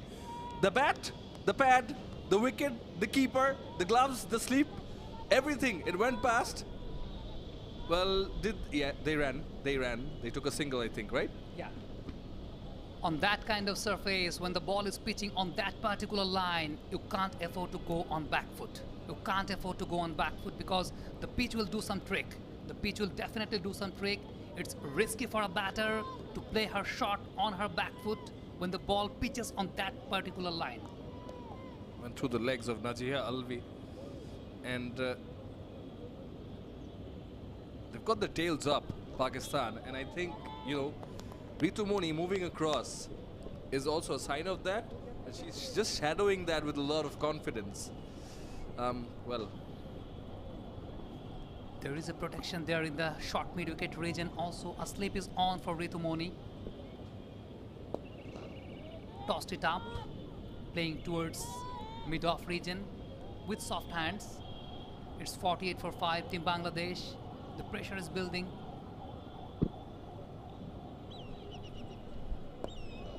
Now the trajectory was different from the previous one. The batter managed to play on back foot, could not clear the fielder in the cover, played with soft hands. Ritu Muni is coming across to me as someone who can hit it straight. Now she sweeps it, will get it in the gap. Two fielders converging, bit of confusion. Has it gone away for a boundary? I think it has. Yes, umpire Masood Rahman Mukul signals. Both the fielders ran into each other. Ali Arias there is generally a good fielder, but I think that is why some basics are very important, such as calling. Ume Hani was there.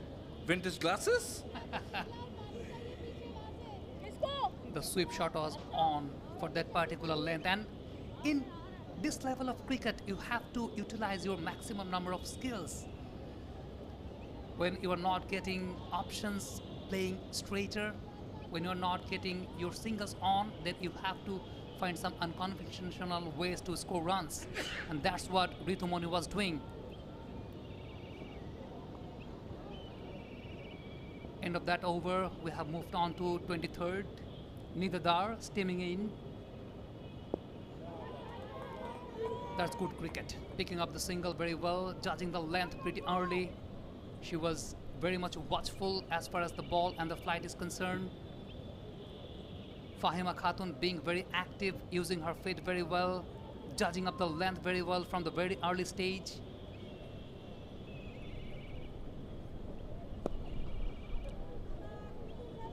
Now it was an easy equation for the batter to play the shot on her back foot.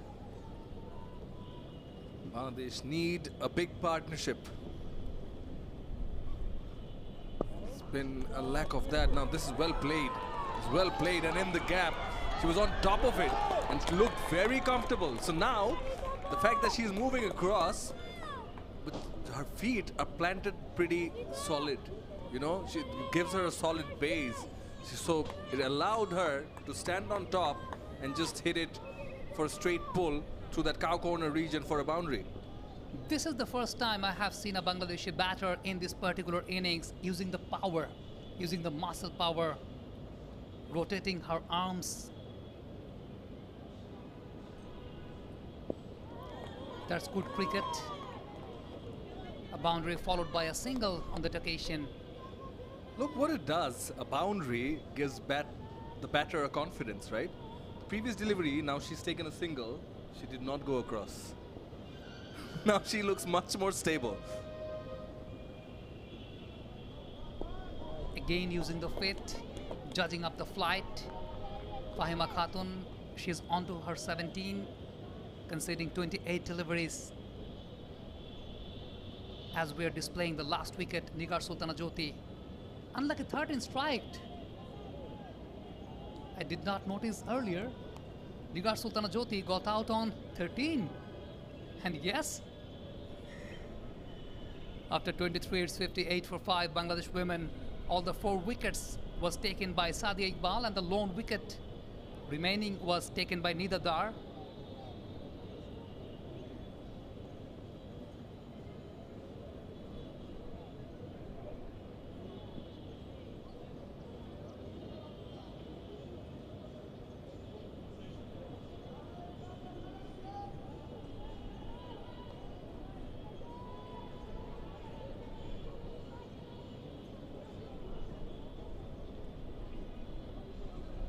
Now they have brought back Hani.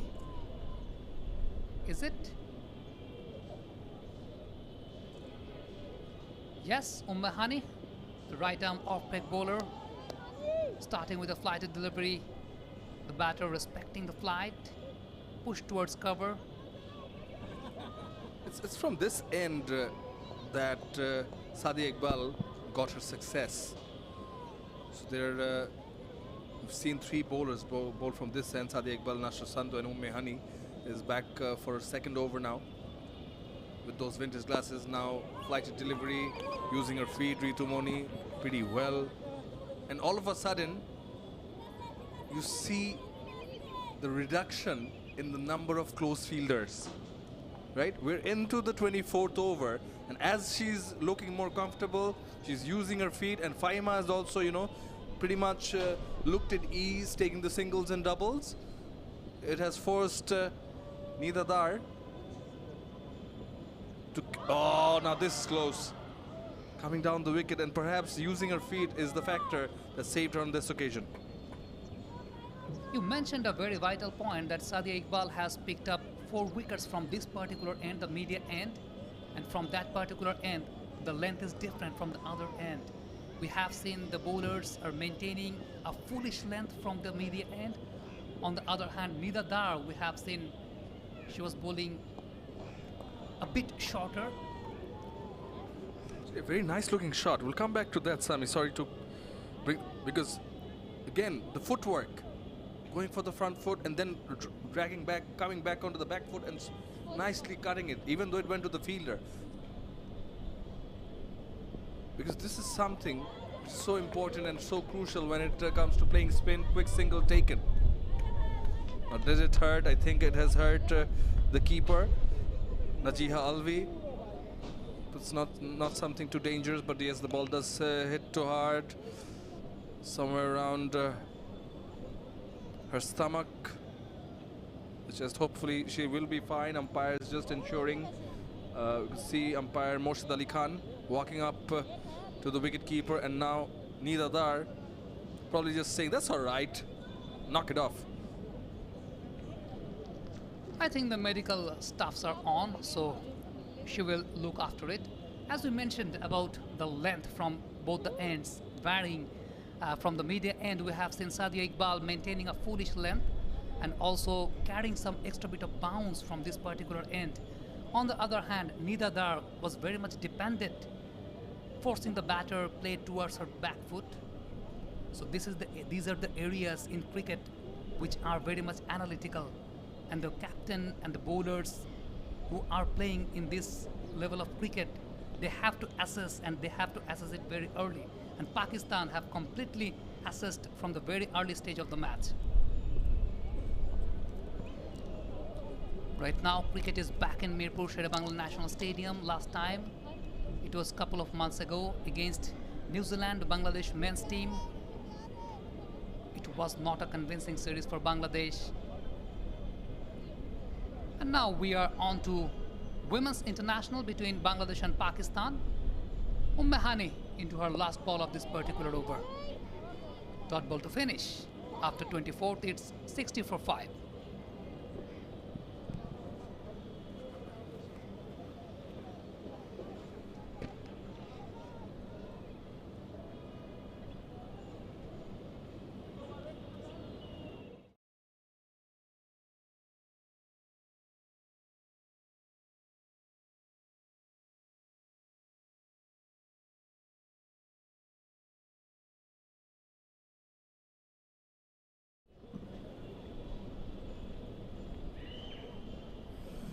$60 for 5 Bangladesh. Here at Mirpur Sher-e Bangla, Pakistan skipper Nida Dar onto her 4th over. Oh, this one kept low, this one kept low. Importance of partnerships. Now this one growing. Around 13 runs in this partnership so far between Ritu Moni and Faima Khatun. Previous partnership between Fahima Khatun and Bangladesh captain Nigar Sultana Jyoti was of 22 runs. That's the highest partnership so far. So Bangladesh would be really hoping that they can get more of this partnership, the current one, 13 of 22 now. She is using her feet very well, Fahima Khatun, but she has to be watchful as the ball is keeping low. Now, what just happened? There was a protection in the mid-wicket region in the inner circle. Fahima Khatun forced to play the sweep shot, and she's gone. Wicket number 6 for Bangladesh. Well, just as I speak of partnerships, another one is broken. Well, I think the intent was right from Fahima. There was a big gap between deep mid wicket and deep square leg, so going for the sweep along with the turn on this occasion. Seeing that delivery, it was a flighted delivery. But the problem was, it was not right from the middle, it was not hit that hard and was straight to the fielder. There was a gap. It was a good catch taken by Nashra Sandhu, and that sends Fahima Khatun back on her way towards the dugout. And she's gone for 18, and Bangladesh have lost yet another wicket. A short selection is right when you score a boundary, and a short selection is wrong when you got out. I think the short selection was right because there was a big gap between deep square leg and deep mid wicket region. Somehow you cannot find the gap on that particular occasion. And the only fielder inside the circle, you tend to find her. Quite unlucky. Yeah, yeah. The statement you just made, you know, the shot selection is right. If you find the boundary, it's wrong. If you give away the wicket, referring to the same shots, right? Exactly so. The lone fielder in the inner circle region on the onside has taken the catch on that occasion of Fahima Khatun, who was looking better in shape, using her feet, judging the lengths very well. New batter Nahid Akhtar. I think they have to go through a rebuilding procedure now. From now on, Ritu Moni and Nahida, they have their tails on, but the fact is you have to score as much as runs you can to provide something for the bowlers.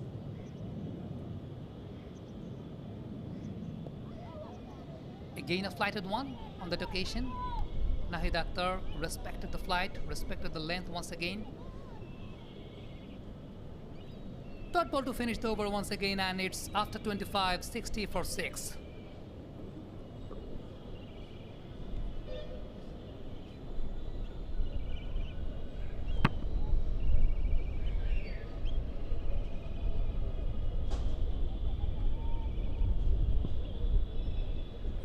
So wicket maiden from Nida Dar, the previous over.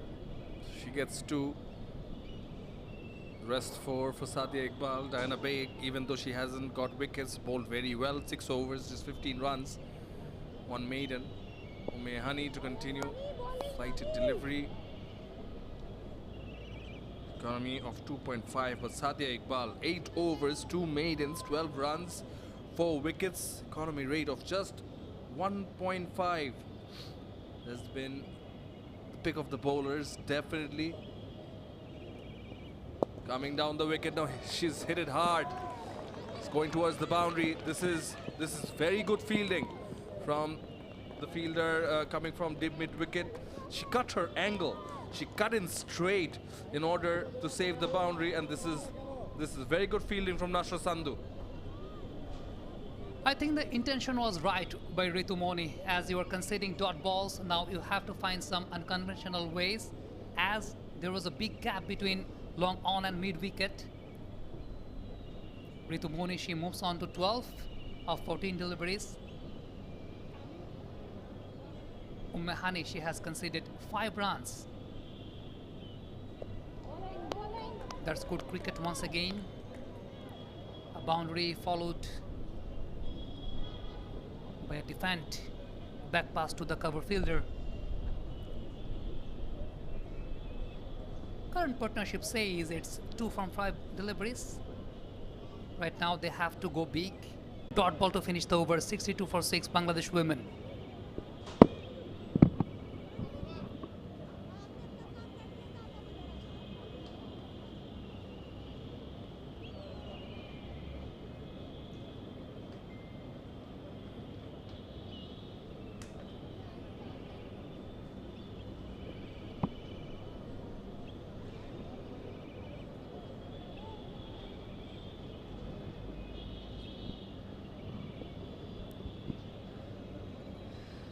The Pakistan captain Nida Dar once again.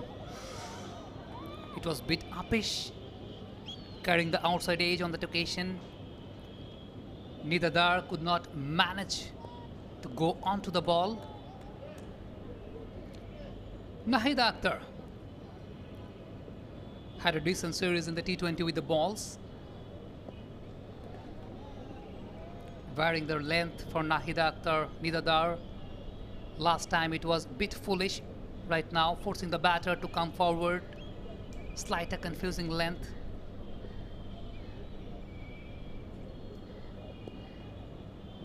Again, a tossed up delivery. This time coming backward.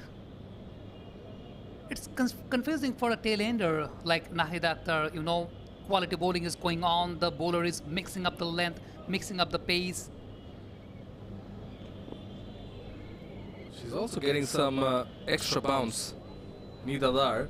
Just wonder, you know, you bowled Diana Baig 6 overs early on. Of course, with the new ball, you got some movement. Now with 6 wickets down, just wonder if you could give her a couple of more overs and see if you can get another breakthrough. Yeah, of course, and it's obvious to see how the semi-new ball behaves for a pace bowler. Nahida Akhtar still yet to get off the mark. Now got the chance to free her arms.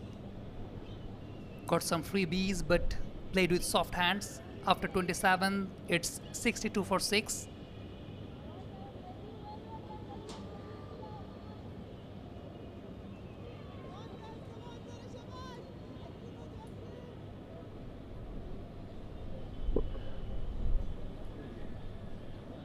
Umme and Honey will continue. Another maiden over bowled by Nidadar from the other end. Nidadar just given away 8 runs, taking 2 wickets off her 5 overs.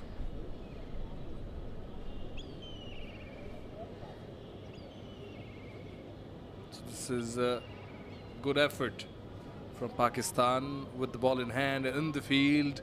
This has been very smart by the Pakistan captain. It's been good bowling early on. They put on pressure against the Bangladesh openers. Tossed up flighted delivery. Inside edge. That is running away towards the boundary. The chase is on and does cut it off. It has been cut off, but Bangladesh are back for a couple.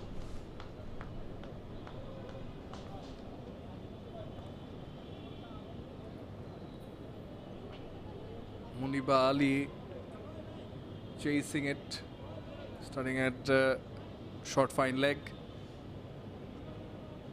and coming across, trying to hit it towards the onside, but did not connect it from the middle. Could not connect it from the proper at all, actually.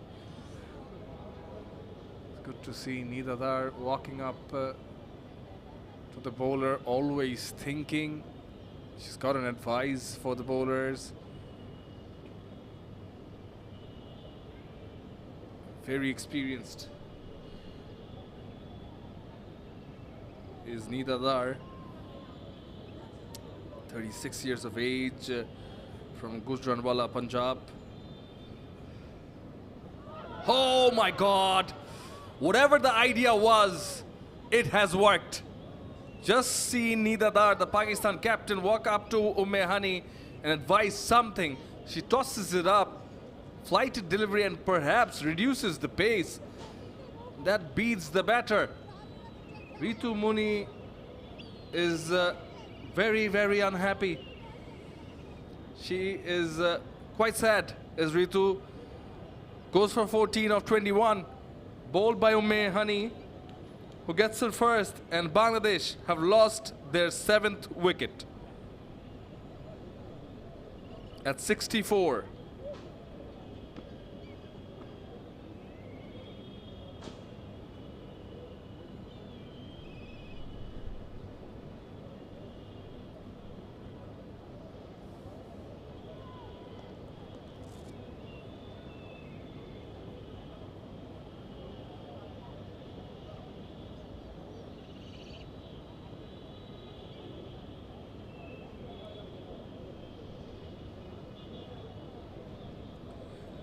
Rabia Khan comes in, just 18 years old, girl from Borishal. is a good leg break bowler. He's a very good leg break bowler, but can be handy with the bat also. Now here's the wicket. Looking to play onside, looking to play across, and missing it altogether. Bit of turn, coming back into the stumps. Works for Honey. She gets the wicket. Rabia Khan is in the middle. She's also played for Bangladesh Women under 19s.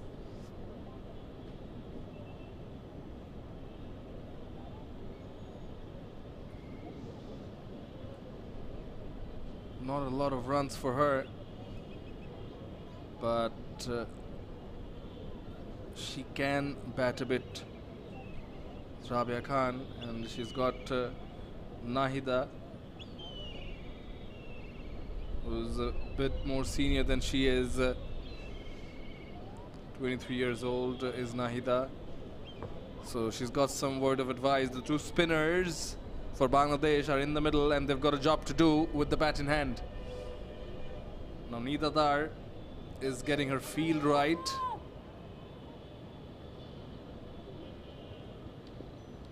And whatever she said, again I mentioned that even though they've got 6 wickets, the appetite was still there. So Nida Dar walking up to the bowler and giving him some tips and advice, and whatever it was, the next delivery just seemed to have worked. Honey bowls it full. Nicely tucked away by Rabia, and good running, good calling from Nahida for a quick single. So Rabia's off the mark of the first delivery. And as I was just mentioning, Diana Baig, with 4 overs remaining, has bowled well, got no wickets. Just wonder if she's going to come back into the attack or just continue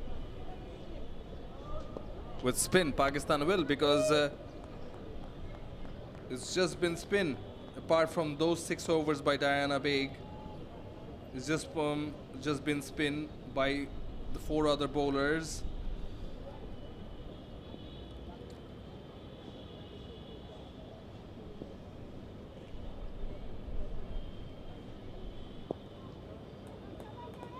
Nicely clipped away on the onside, and Nahida Akhtar is also off the mark. So 4 runs and a wicket of this Honey over. 28 done. Bangladesh 66 for 7.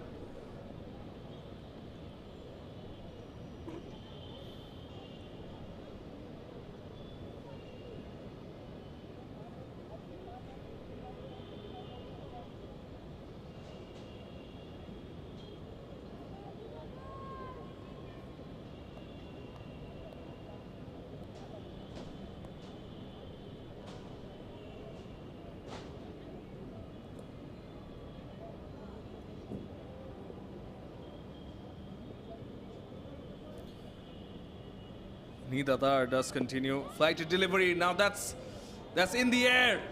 And a good catch taken, running in from the deep. And Bangladesh lose yet another one. And spin is doing the trick for Pakistan. The Pakistan captain, she gets the wicket of Nahida Akhtar, who's looking to sweep, but got the top edge. Certainly not from the middle, but it was a good catch taken, running in from the deep. It certainly was. Had to run a fair share. And, well, Bangladesh in a disarray.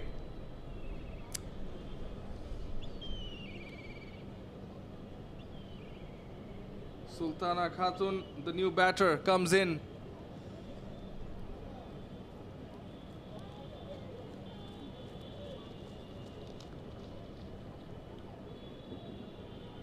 Here's the wicket.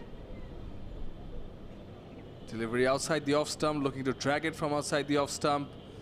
And yeah, flighted delivery. Certainly not from the middle of the bat. Again, the intent was right, but the timing wasn't. The timing definitely wasn't. It was a good catch taken, running in.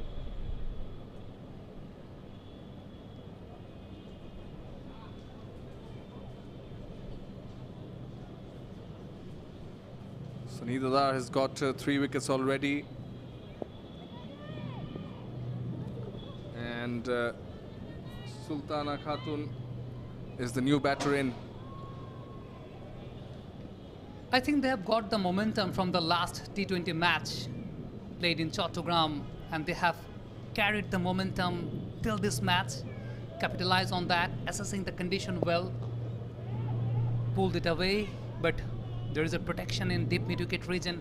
As Nidadar mentioned, that they have got a lone practice match here in Mirpur Sher-e Bangla National Stadium to assess the condition, and the experience they have capitalized on that assessment. And yes, they have carried the momentum, as we mentioned, from the T20 series. Right now the tail is on for Bangladesh. It's 67 for 8. Not a convincing way to start the ODI series. An extra bounce fooled the batter Rabea on that occasion. Nidadar, she has already picked up 3 wickets. We have seen Sadia Iqbal in the morning. In the very early stage of the match, she picked 4 wickets. Bit uppish, there was a protection in the mid-wicket region, but the ball did not carry that much. They are pretty confident. They are looking confident. They are very keen to wrap it up early. Judging the flight, pushed it towards mid-wicket region.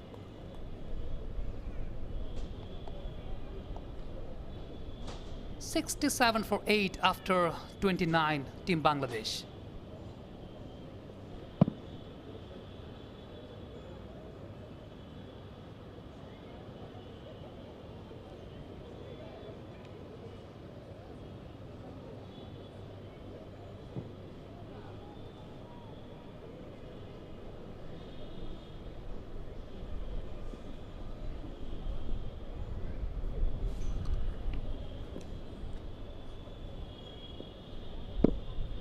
Hani to continue.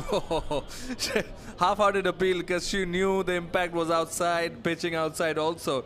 But sharp turn, beating the batter and only having an impact on the pad's leg by is signalled, as mentioned by umpire Mukul.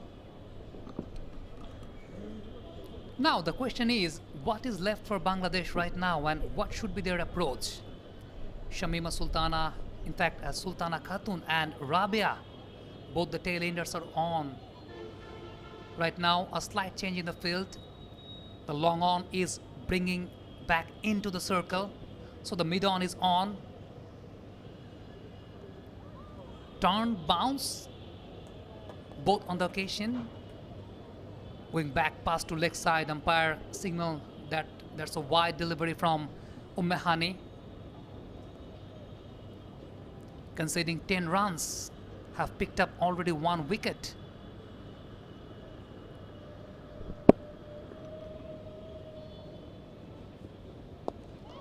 Now, oh, come on. That's in the air. Now, a lot of fielders converging in, but good calling. So, finally, Sadaf takes the catch. Thankfully, they called because there were 3-4 fielders converging in. But this one's pretty much thrown away by Sultana Khatun. There was no... Well, can't expect much of a tail-end batter. And Bangladesh lose their 9th. And Hani gets her 2nd. I don't know it's Hani's birthday or not. It was served a present on a plate for Hani on that occasion by the batter. Outside off stump, playing across the line against the turn. She got a top edge and 3 or 4 fielders were up there to take the catch. And that brings up Maruf Akhtar, the 11th batsman for Bangladesh. Now looking at the replay, it was bit outside off, not turning too much. It was a freebie serving on a plate by the bowler, played with one hand, a one-handed off drive on that occasion, but could not judge the length, could not judge the line, and also was not that much selective as far as playing the shot is concerned.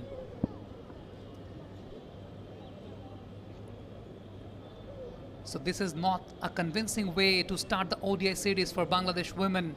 We are into the 30th over. Bangladesh have managed only to score 70 runs, conceding 9 wickets. That brings on Maruf Akhtar, the new young sensational pace bowler of Bangladesh women's cricket.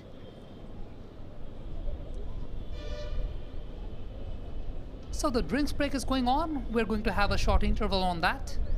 After 29.2, it's 70 for 9 Team Bangladesh.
Bangladesh, having won the toss, elected to bat first, now are in deep trouble.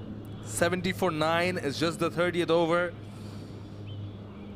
CC Women's Championship, of course, Bangladesh are number 8, Pakistan at number 4, and kind of goes on to say why. Because it has been a very, very smart, patient effort from the Pakistan women in the field. Hani getting her second. Maruf Akhtar is on strike.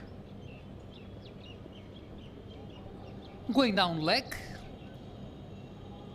I think it will be another wide or so. Not signaled. Not signaled. I think So just umpire crashed the Masood- pad or something. Or perhaps Masood Rahman Mukul thinks it was very close to the leg stump, which Marufa should be wary of.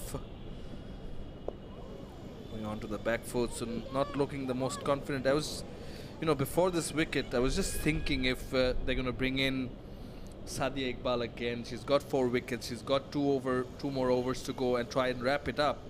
But I think whatever Nidar is doing is clicking. I think she deserves to get a fifer. She has already picked up 4 and let Sadia Iqbal the opportunity to get a fifer. She has not got a fifer in her entire career in ODI. So this is the chance to wrap it up with a fifer. But Nita Dar has something else to prove. Right now, got the room, produced the room on the occasion. Marufa. The ball is heading towards the boundary. A long chase by the fielder, but the batters have managed to pick up a couple of runs on that occasion. 2 runs to finish the over. It's 72 for 9, Team Bangladesh. I think we might see a change of bowling, as you mentioned, that Sadia Iqbal, she deserves to take a fifer. She has already taken 4 wickets. Nida Dar, she has also taken 3 wickets.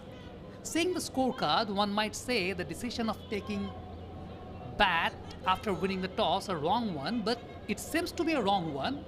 But when I was talking with the captains of Bangladesh and also with Nida Dar, the Pakistan captain, both of the captains agreed that this pitch, it looked quite dry and there was something for the batters. Yeah, both of them wanted to bat first. And right as we said it, right as we mentioned, it is Sadia Iqbal. This time from the other end. She started, she bowled 8 overs straight from the media end. Now coming in from the police box end. So coming from the other end and looking for that fifer, Sadia Iqbal. The young cricketers may ask, does the ends create any impact for any spinner or any pace bowler? That the very first spell while Sadia Iqbal started, she started from the media end. Right now, she's bowling from the other end. Often, some young guns ask about that. It's all about the preference of the bowler, whether she's comfortable enough to bowl from that end or not. Sometimes the dimension of the boundary, it matters for a spinner, as some spinners are very much dependent on flighted trajectories. So they don't prefer from those ends which is very much close, which is very much shorter dimensional boundaries. Dimension can be a factor. Dimension can be a factor with the batter in mind also, which if it's a right-handed batter or a left-handed batter, and which side of the boundary is the shorter boundary. That also brings in the fact that what's the batter's strength, right? If it's a right-handed batter who's strong on the onside, and the boundary on the onside is the shorter boundary, so that could be a factor. But I think the primary factor, the initial factor of getting the bowler to bowl from one end, when it concerns spinners, can be the marks on the other end, where because you will often see that from one end you're getting more turn. And you yourself mentioned, Sami, earlier that you could see the difference in the bowling lengths of the bowlers who were bowling from the other end and the bowlers who were bowling from the media end, right? So it differs what the pitch also offers, because especially when it goes to 4-day matches, the first-class matches, the test matches, and back in the day, you know, we spoke of the marks, how rough the pitch is on some side. So you want to take advantage of that. Oh, this came in sharply, but kept low, but nicely defended by Marufa. So only one run of this Sadia over, and I think she seems a bit tired now. She's like, okay, 4 wickets done, just wrap it up already. 31 done. Bangladesh are 73 for 9.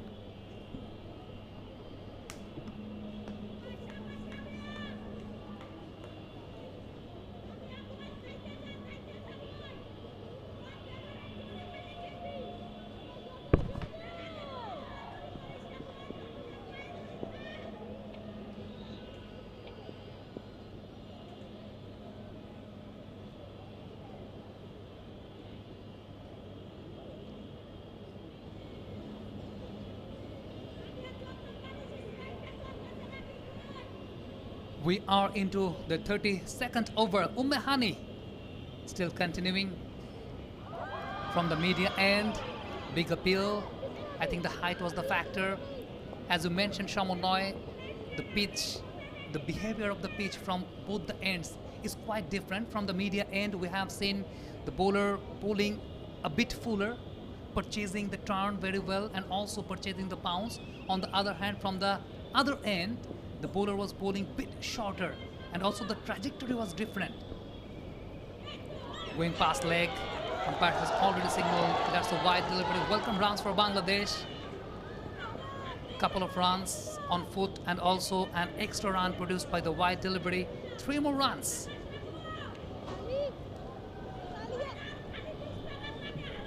It's just the first ODI of Pakistan Women's Tour of Bangladesh 2023. 2 more ODIs to go after this. Same venue though. Lighted delivery, looking to sweep it, and that's connected very well. It's actually timed very well with a lot of strength, and right up the middle gets a boundary. A welcome boundary rather. That was very convincing. I thought it was quite unintentional as the sweep shot finds the gap between long on and mid wicket, but the approach says it was quite intentional. She placed the gap, she placed the fine gap very well. As far as sweep shot is concerned, we might think that it will find the gap between mid-wicket and square leg, but it finds the gap between mid-wicket and long on. There was a chat going on between the captain and the bowler. That gives you the intensity, you know, just one boundary conceded, 9 wickets gone. They are still on top, but she's still not okay with it, you know. This is where top sides, you know, it makes the difference. You want to wrap it up. You want to put the nail in the coffin. You don't want to concede those extra runs because you never know. Bangladesh are, you know, at their home turf, on their backyard. They've got good spinners also. Marufa can be strong with the new ball in hand, and, well, it might just turn out to be a low-scoring encounter where each and every run is very important. You don't have the option to get relaxed. Pitched it full. through the hands, Maruf Akhtar. It was a bit uppish, but the catch was not carried away. As you mentioned, Shamonoy, we have seen the match against Netherlands in the World Cup. Bangladesh were having a battle against Netherlands at Eden Gardens.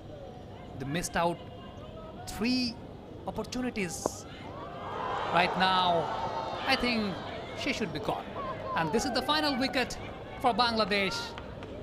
Digging into the trap, Maruf Akhtar. It was a flighted and tossed up delivery. She played the lofted on drive on that occasion, not a convincing one. Sadaf Shams taken the catch in the long on region. And that's it. Pakistan have wrapped it up. Bangladesh are 81 all out after the conclusion of 32nd over.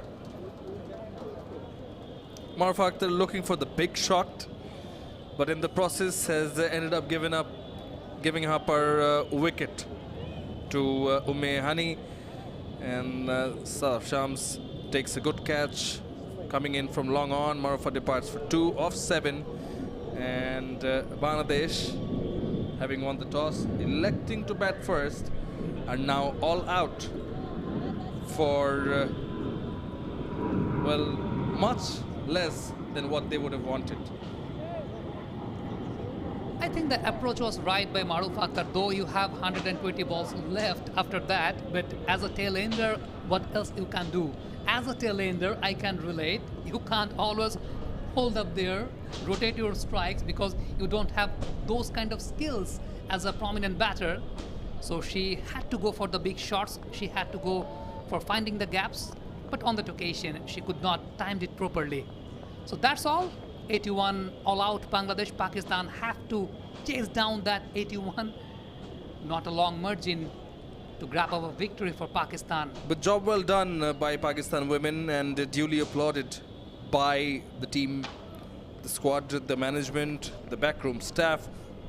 All smiles, because they know they've done a good job, very good job, having bowled out Bangladesh for 81 at their home turf, at their home, of course, Mirpur Sher-e Bangla National Cricket Stadium. 81 all out. And well, just speaking of the batting card, Fahima Khatun, 18 of 37, 14 of 21. Ritu Moni, so that was a partnership between Ritu Moni and Fahima. Captain Jyoti was looking good, 13 of 32, unless this was before Nida Dar got her wicket. But Sadia Iqbal, what a spell it has been for her. 8 overs straight from the media end, and she picked up 4 wickets in that first spell where most of the damage was done. Hani at the end has managed to pick up 3 wickets, just slightly expensive in comparison, of course. Nida Dar, the Pakistan captain, also getting a 3-for. So that's most of the bowlers. Diana Baig, even though she did not get any wicket, was very, very economical and did contribute to those early wickets in putting pressure against the Bangladesh openers, the top orders in particular. Before the match, I had a chat with Tawfiq Umar, one of the coaching staffs of Pakistan team. He had his debut in Bangladesh. He knows the condition very well. He was mentioning that the spinners are going to play a vital role in this particular pitch. Though the pace bowler will get some early deviations, there will be moisture in the crease, but as far as the match will progress, it will be up to the spinners. And as he was perfectly said, we can see the scorecard. All the 10 wickets have been taken by the spinners. Yes, absolutely. Here's the batting card, as you can see. So just 3 batters managed to get it to double figures. That of Jyoti 13 and Fahima 18 and Ritu Moni 14. But it's all going to be onto Rabia, Sultana, Marufa initially, and maybe Nahida and Fahima, if they can do something with the ball in hand and put pressure on the Pakistan batters. 81, that's the total. 82 is the target. 8 extras contributing to this total. Yeah, as you mentioned that it's up to Marufa, Sultan and Rabia. Low scoring encounters are always interesting. Let's see how the trio makes that match interesting or not. So let's take a short break. It will be 10:12 when the second innings will begin. Let me remind you, Pakistan have to chase down 81 runs as winning the toss, deciding to bat first. Bangladesh have managed to score only 81. and lost all of their wickets. Pakistan, they have to chase 81. They have complete 50 overs to spare. After a short interval, we'll come back at 12:10 o'clock.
সময় একটা ব্যাটসম্যানের দোষ দিতে পারেন না।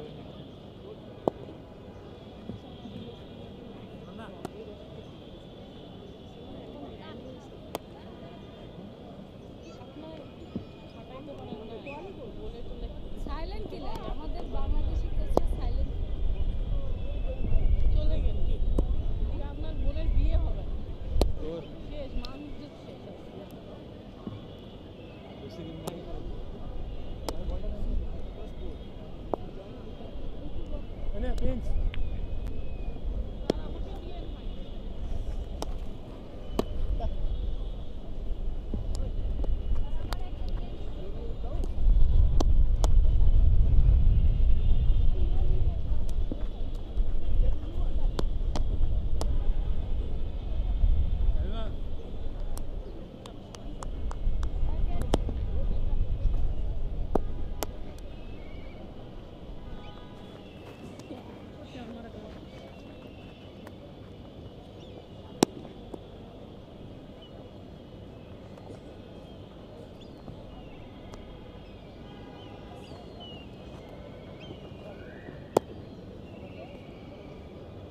শেষ time শেষ ভাই মারছি আমি আগে করছি আসো আসো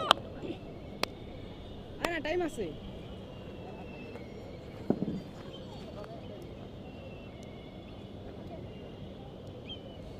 তুমি সাইলেন্ট কিলার হ্যাঁ কি আর কি তুমি সাইলেন্ট কিলার পাবে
Assalamu alaikum, good afternoon everyone. Once again we are back in Mirpur Sher-e Bangla National Stadium.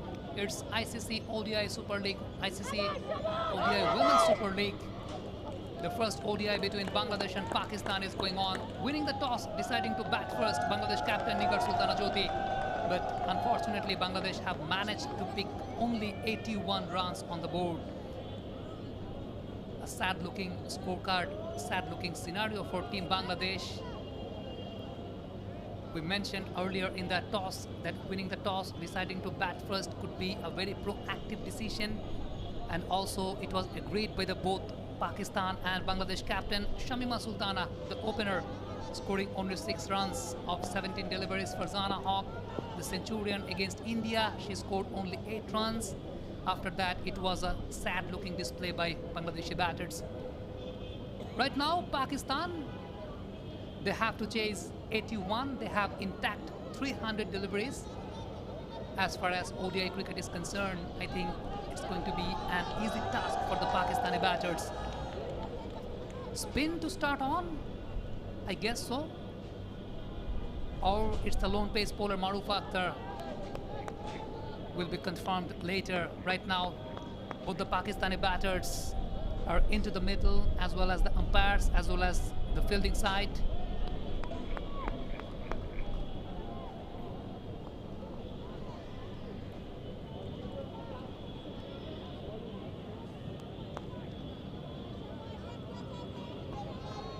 After the interval, I am joined by Mr. Shamannoy. For Shamannoy, 81 on the board, as we were discussing.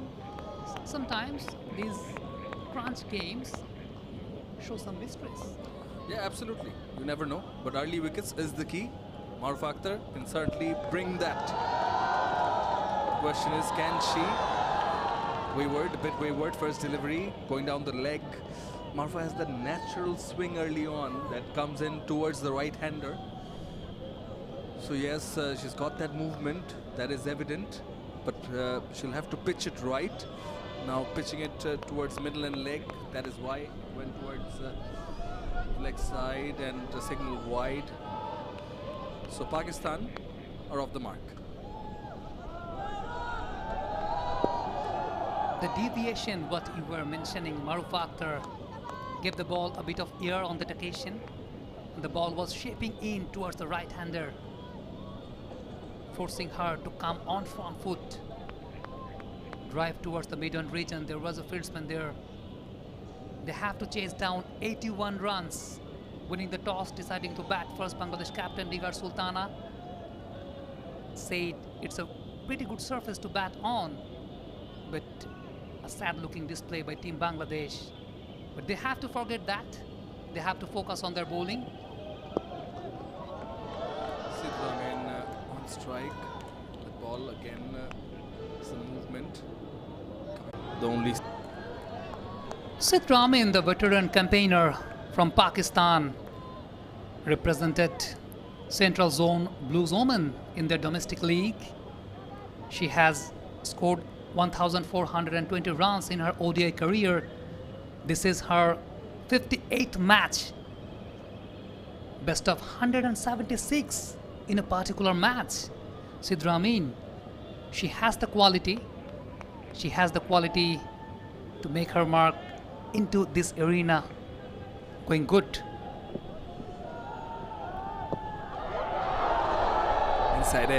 inside edge.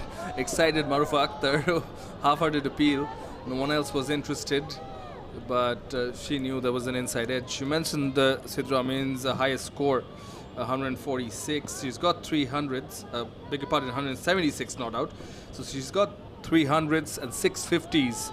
Does Sid Ramin certainly, gives off the indication that she's certainly a batter who can bat for a long time. Now got the freebie on that occasion. Punched it away towards backward point. The intention from Maruf Akhtar was clear. There is a sleep in place. She's looking for a wicket, because on this kind of games, when you have to defend only 82 runs, you have to go for wickets from the very early stage. Maruf Akhtar on previous occasions gave the ball a bit of air time. but now confused the batter with her length. It pitched back, forced the batter to free her arms. And when the batter free her arms, it creates opportunity for the bowlers to grab up a wicket. It's pitched full, but nicely placed away. But this is good fielding. Could have easily ran away for a boundary, but nicely stopped by that fielder at short fine and acknowledged by Maruf Akhtar. Will end the first over. Just a single of that last delivery. So Pakistan are 2 for no loss.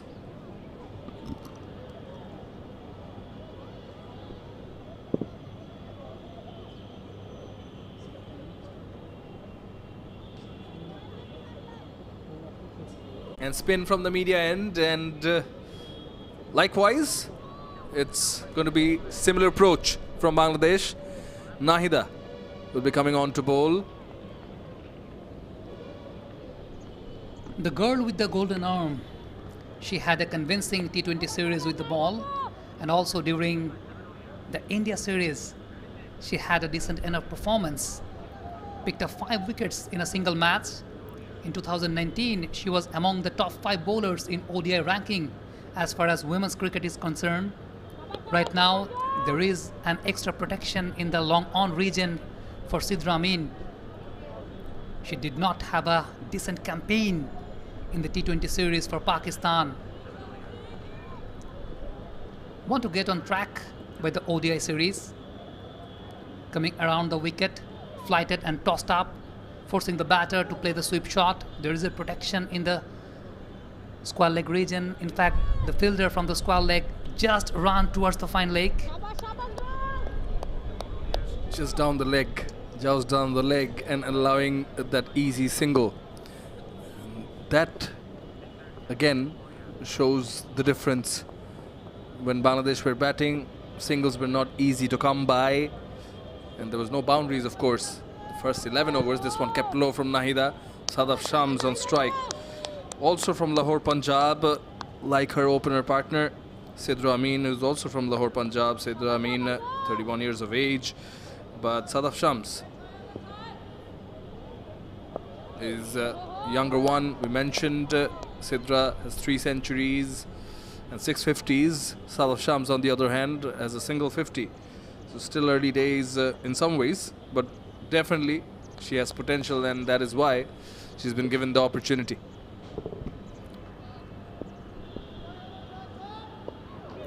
That's good bowling. That's good bowling, maintaining a perfect channel, force the batter to come forward, not purchasing that much turn. As far as the entire match is concerned, we have passed 34 overs in this particular pitch. Let's see how the pitch behaves from this end, the media end, where the maximum number of wickets were down for Bangladesh. The ball kept low, dragged it towards square leg region for a single. This is very good calling. This is very good calling from the non-striker's end. She just saw the opportunity and they're putting pressure on the fielder. There's no scoreboard pressure, of course. The target is below 100. So they know they need to rotate the strike. Very basic, but often so important. Change in the field for both the batters. In fact, we'll discuss about it later. After 2 hits, 4 for no loss to Pakistan women. They're chasing 82.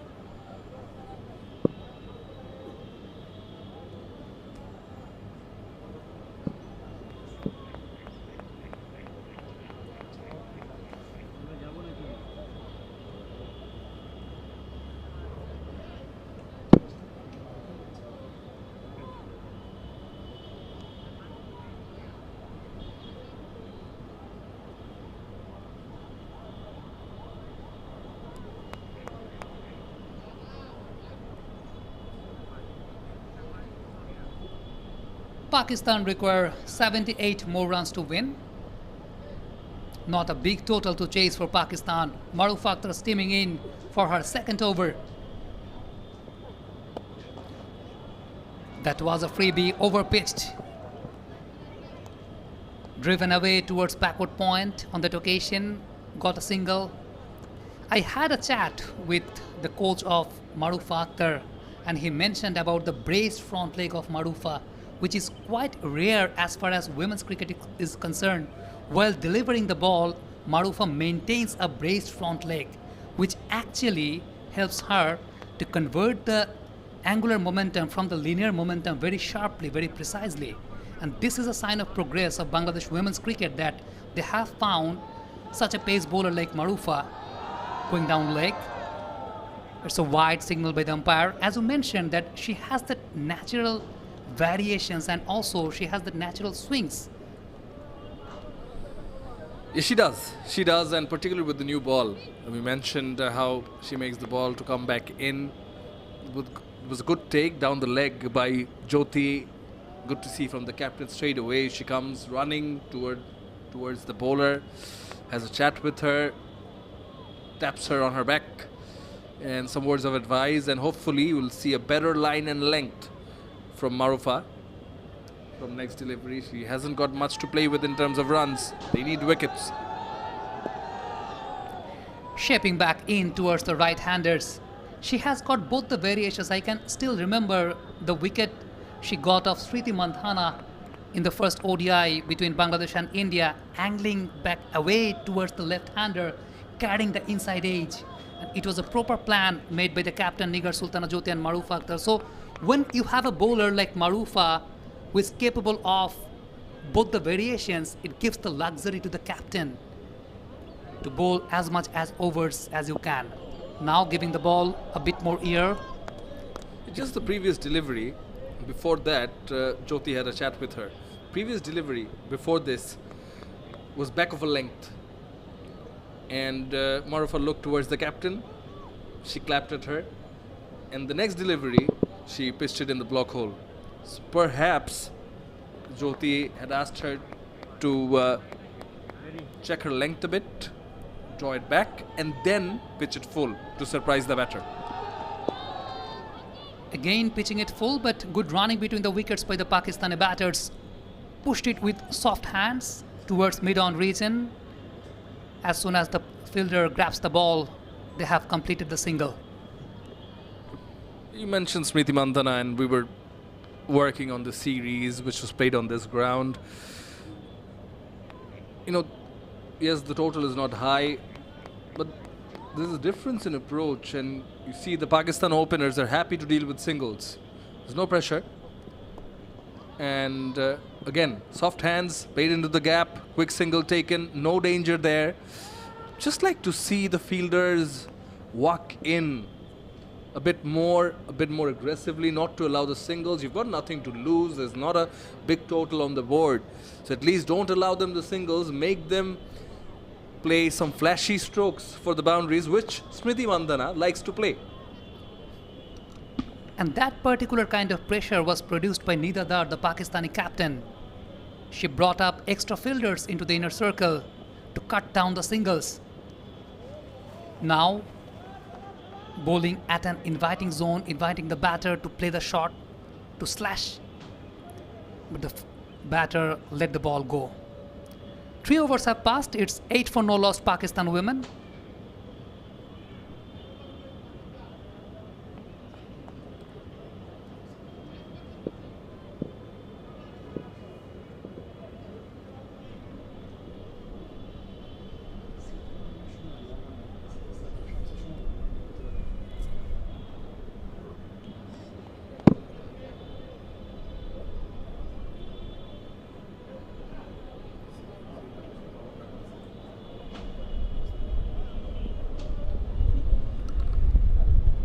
Nahida Akhtar to continue. Just given away 2 runs of her first over. Good turn off the outside edge towards the gap. The batters will get a couple, but I think the bowler would be happy. She pitched it on the off stump and got the ball to straighten. So that's the kind of delivery you'll be looking at as a left-arm spin bowler. I think you need to have those variations what Pakistani bowlers did to confuse the batter. We have seen one shaping away, one coming in, But Nahida Akhtar, she's very much dependent on the trajectory what she bowls. There is a conversation going on between the umpire and one of the fielders, Farzana Hawk Pinky. Well, maybe someone needs a medical attention. Sadaf Shams and Sidra Amin, both the openers are right out there. After 3 overs, it's 10 for no lost. What Pakistan really did, they cut off those singles and created the pressures consistently. And as a result, we saw the first boundary being scored by Bangladesh in the 12th over. And it was the boundary which Pakistan, they allowed the batters of Bangladesh to score boundaries, but they restricted the singles. And also the approach of the Bangladeshi top order batter were very much confusing because they played with soft hands. They were searching for singles, but the field setup was not allowing them to take those singles. So they had to go for boundaries, but they were not able to. And that really created the pressure. Yeah, you mentioned there were no boundaries in the first 11 overs in the Bangladesh innings, and the singles lacked. I think it was just very good bowling also, and I think it wasn't part of the approach to take quick singles either, which we later on saw when the likes of Ritu Moni and Fahima Khatun were batting, and even Nigar Sultana Jyoti, that they were taking some singles. That was missing initially. With the zip of the ball,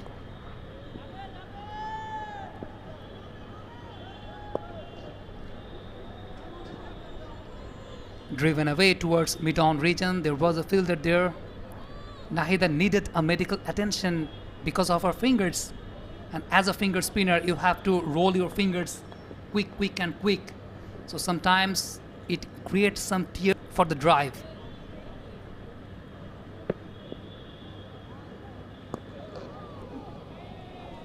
Ball skidded on a bit off the back foot, but straight to the bowler. So just the 2 runs of this over. After 4, Pakistan are 10 for no loss.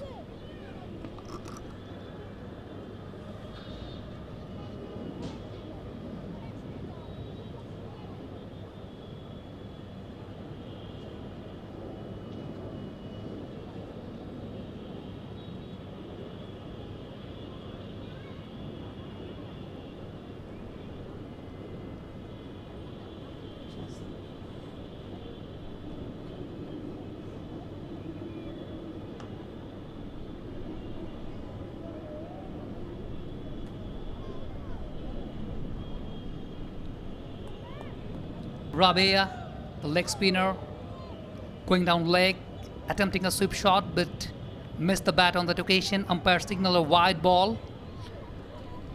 Rabia Khan, the youngster from Borishal, just 18 years old, leg break bowler. 5 wickets, got a 3 for once in ODIs. Certainly got talent. Hunting for early wickets, Bangladesh. Oh, some bounce, but nicely on top of it was Sidra Amin and placed it. Again, simple things, it makes it look so simple, but it matters, you know. Even when the ball is raising, instead of just leaving it, you're placing it in such a way that they're getting singles, and as long as they'll be getting those singles and doubles, you'll not be able to put extra pressure. And the wides and the byes don't help. Speaking of freebies, these are extra runs helping the aid of Pakistan. Missed the bat on that occasion, missed the gloves of the wicketkeeper. Some extra runs for Pakistan. As we mentioned during the interval, that the prime difference between the top order of Pakistan and the top order of Bangladesh, the top order of Pakistan, they're picking up the lengths very well. They're picking up the lengths very sharp. Sometimes they're going forward, sometimes they're going back as far as the length is concerned. Rightly so right now. Punched it away towards cover region, played with soft hands into the back foot.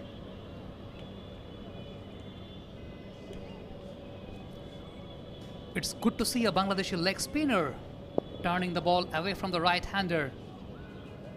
Right now, Foolish driven away towards the deep mid-wicket region for a single. Sidra Amin moves on to 4 of 13 deliveries. Sadaf, she has managed to pick up 6 singles on 14 deliveries. Rabia Khatun, one of the leg spinners of Bangladesh women's team, as I mentioned that it's good to see a Bangladeshi leg spinner bowling in Mirpur. The trajectory was quite different from that angle by Rabia Khatun. It was flat, hit the deck hard, turning away from the right-hander, punched it away towards the third-man region for a single. They are picking up the length very well. They are searching for those singles and they are finding it. The fact is, the Bangladeshi batters struggled to pick up the singles because of the field setup and the pressure created by the Pakistani captain.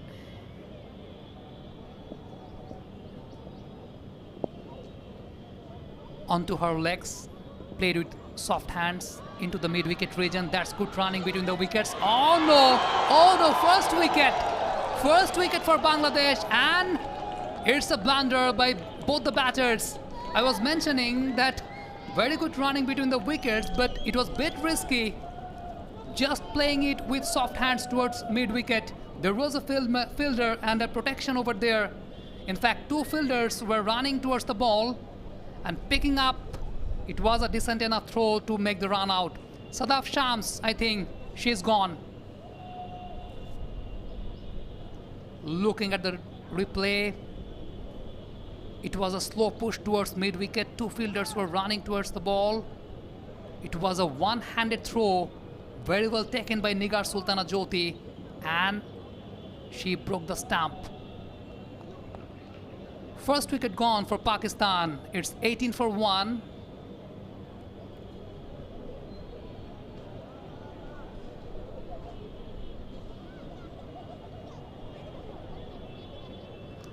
I think it's Sadaf Shams who has to depart. She departs at 7 of 15 deliveries. Unfortunately, in the trap of run out.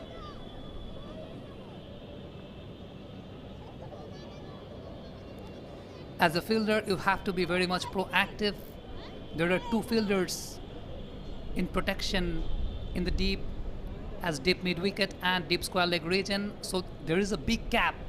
And as far as when you are making a slow push, you have the opportunity to make it a couple. And they were looking for that opportunity. Bisma Maroof, the ex-captain, is the new batter in. The left-handed batter, plenty of experience.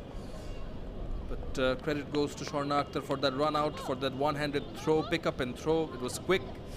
It was pretty quick. It was so quick that it surprised the batters. Bisma Maroof has an average of 37 plus. And they'll need her to use all her experiences straight away. Moves on to the back foot, pushes it toward mid-on. Will end the over. Went for a few runs, but that wicket that Bangladesh needed. After 5, Pakistan are 18 for 1.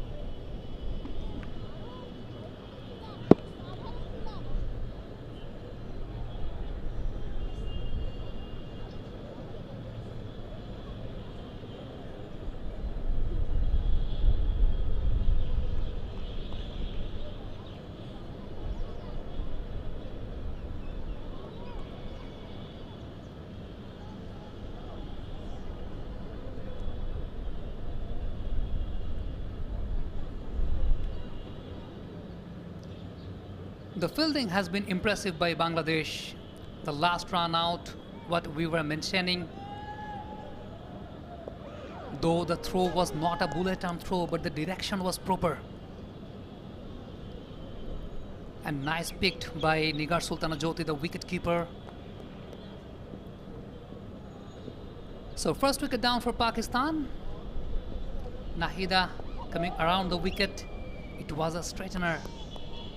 Nipping in towards the right-hander, somehow managed to play the shot on that occasion, Sidra Amin. Now it will be hectic for Nigar Sultana Jyoti as a left-hand and right-hand combination is going on. So she has to change her field. Oh, it's sloppy. It's sloppy, but very well managed by Maruf on that occasion in the deep. But you have to cut down those singles if you want to make this game more cruncher. As I was mentioning that it's hectic for a captain while a left hand right hand combination is going on, because after every singles you have to change the field. Well, that is, yes, that is part and parcel, and certainly a challenge, but she's certainly not happy. It doesn't work when fielding is not up to the mark with low total on board. Nahida to continue, still persisting with the slip. They're excited, and it's given. It's given. They've got another wicket.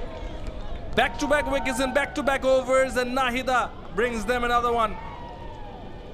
Flight delivery with a deceiving pace forced the batter to play the sweep shot, as there was a big gap over there, but the batter could not connect it properly. Spot on. Nahida Akhtar brings up her first wicket of the match. Sidra Amin is gone. Though 7 seems to be unlucky for Sidra Amin. She departs at 7. It's 20 for 2 Pakistan women. Are we onto something here? Look at the replay. She was almost exposing her leg stump on that occasion, but the trajectory over there, I think the direction was hitting the stump. Nahida strikes 6 for 1. Both the Pakistani openers are back in the pavilion.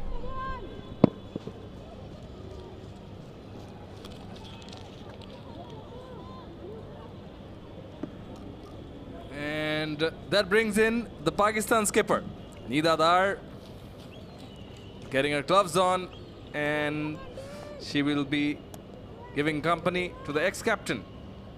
Current captain Nida Dar steps into the crease, and as Syed Abid Hussain Sami just mentioned, both the openers are back in the dugout for Pakistan. Bangladesh, can they capitalize on this?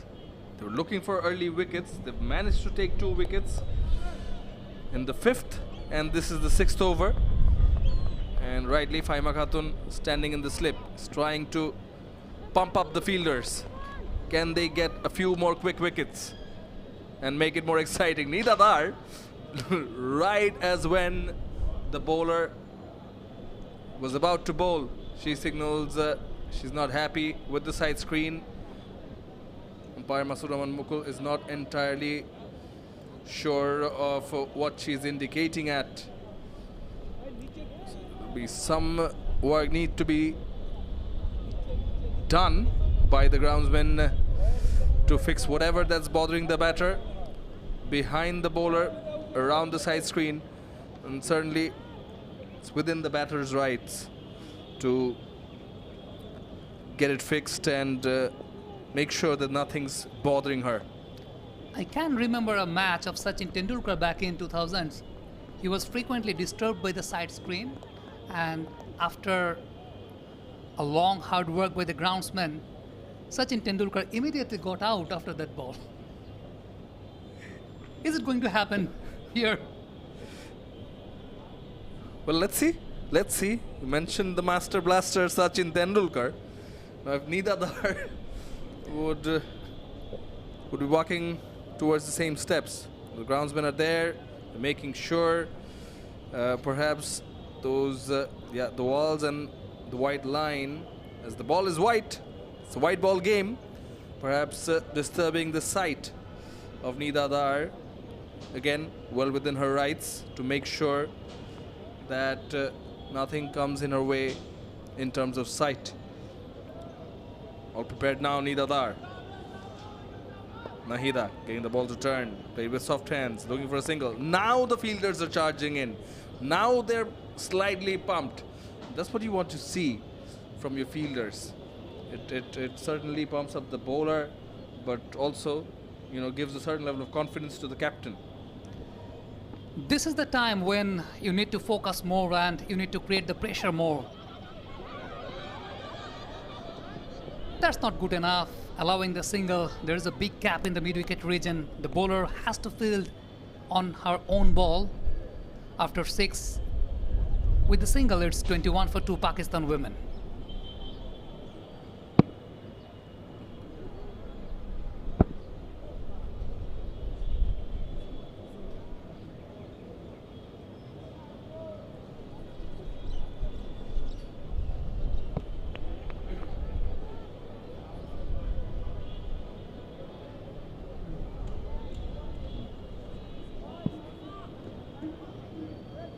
So the difference is visible. They are rotating the strikes, Pakistan, though they are not that much dependent on boundaries, but they have managed to pick up singles and doubles, rotating the strikes, finding the gaps.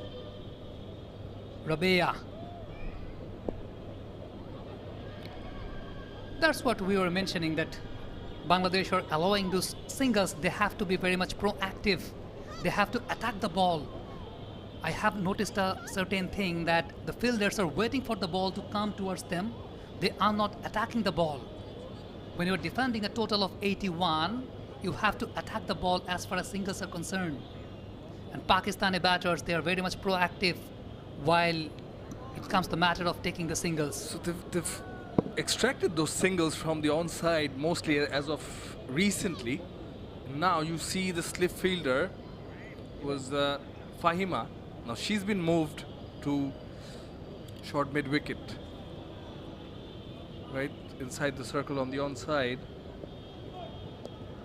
Rabia to continue to the left-handed Bisma, and you can see her charging in, attacking the ball. It's done by Fahima, and that is why probably Jyoti has put her.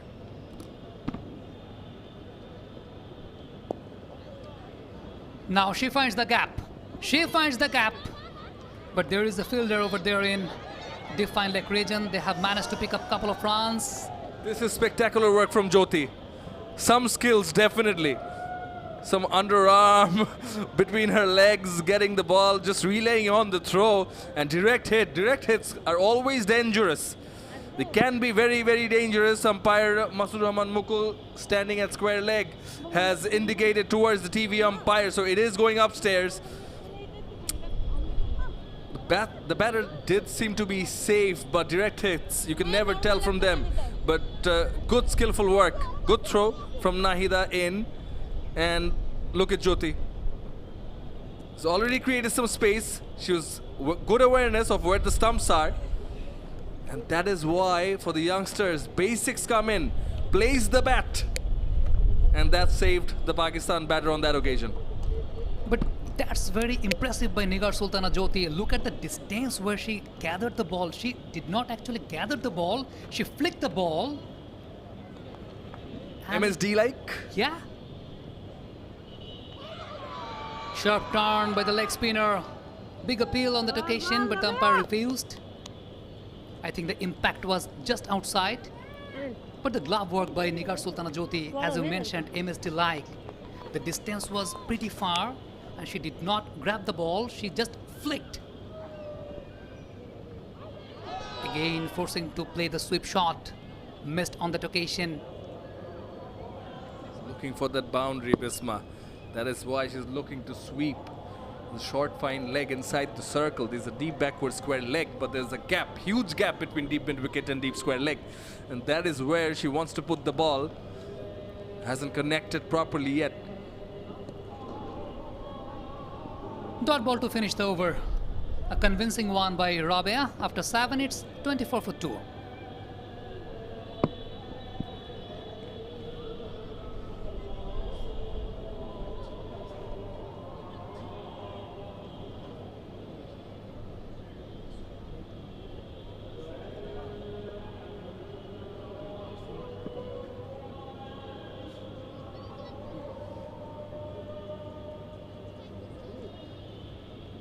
After 7, it's 24 for 2. Pretty good homework for Bisma Maroof, who is always very much keen to play her sweep shots rather than playing in front. Nahida Akhtar, the left-arm orthodox spinner, has managed to pick 1 wicket, conceding 7 runs of 3 overs. Right now, 2 experienced campaigners, Nida Dar and Bisma Maroof, they're having a partnership. And the singles are on. The singles are on. They're finding the gaps. Pretty easy. Pretty easy equation for the Pakistani batters. They have moved on to 25, losing 2 wickets. 25 for 2. 82 is the target. We're into the 8th over. The question I have for you, Sami, is we saw the first boundary being hit in the Bangladesh innings in the 12th over. When do you think we're going to see the first boundary in this Pakistan innings? I think in the very next over by Bisma Maruf. That's what I think, but I'm not expecting to have a boundary by Pakistan. But as the direction and the trajectory is concerned, it's pretty easy for Bisma Maruf to play a right-arm leg break bowler. Bit short, playing towards the back foot. There is a protection there in deep square leg region. Pretty good homework for Bisma Maruf that she has that conventional sweep shots on her book, and there are two protections for that particular sweep shot, one in the deep square leg region, one in the deep mid-wicket region.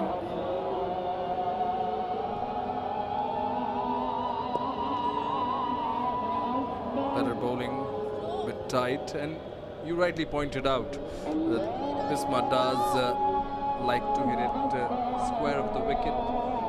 Sometimes fine, she's good at that. That is what she's aiming at, to play it square on the leg side. But Neera Dar on strike, slip goes back in. She pulls it. There's a fielder, a deep square leg, will cut it off as Shamima Sultana. But again, singles are on already, three singles, 4 deliveries of this Nahida over. Suddenly a tennis ball bounce produced by Nahida Akhtar on that occasion. The ball pitched a bit fuller, but a tennis ball bounce allowed the batter to go back. Bisma Maruf batting on 3 of 7 deliveries. Again the conventional sweep, a big appeal, and she's gone. The plan works. The plan works for Bangladesh. It's 27 for 3. And what we mentioned, that Bisma Maruf, she has her go-on shots as the sweep is concerned, and Bangladesh was aiming on that, having protection on deep square leg and deep mid-wicket, forcing the batter to play those sweep shots, and the plan strikes. She's shaking her head. It was pitched full. Was a full delivery. I think you tempted her a bit, Sami. You mentioned that you're going to see the first boundary from her, and she was aiming at that. She's shaking her head. Well, either she's not happy with herself, or maybe, just maybe, she's implying that did she get any bat on it? That is the question. Is she implying that she got the bat or the glove, perhaps something on it? I don't know. But they lose their third. 27 for 3 Pakistan. I don't think there was a nick on Bisma Maruf. She tried to play the sweep shot. Maybe she carried a nick, or she was showing that it's... Whatever happens, the umpire is the prime decider inside the field. Pakistan are 3 wickets down. As you mentioned about, I told about Bisma Maruf is going to score a boundary for Pakistan. If it's a commentator's cards, then I must mention each and every over that Pakistan is going to score a boundary. Well, Muniba Ali is the new batter. On with the specs. Gotta be neutral, son. Gotta be neutral. But yes, Nahida gets her second wicket.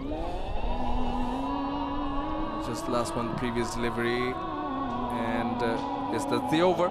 After 8, Pakistan are 27 for 3.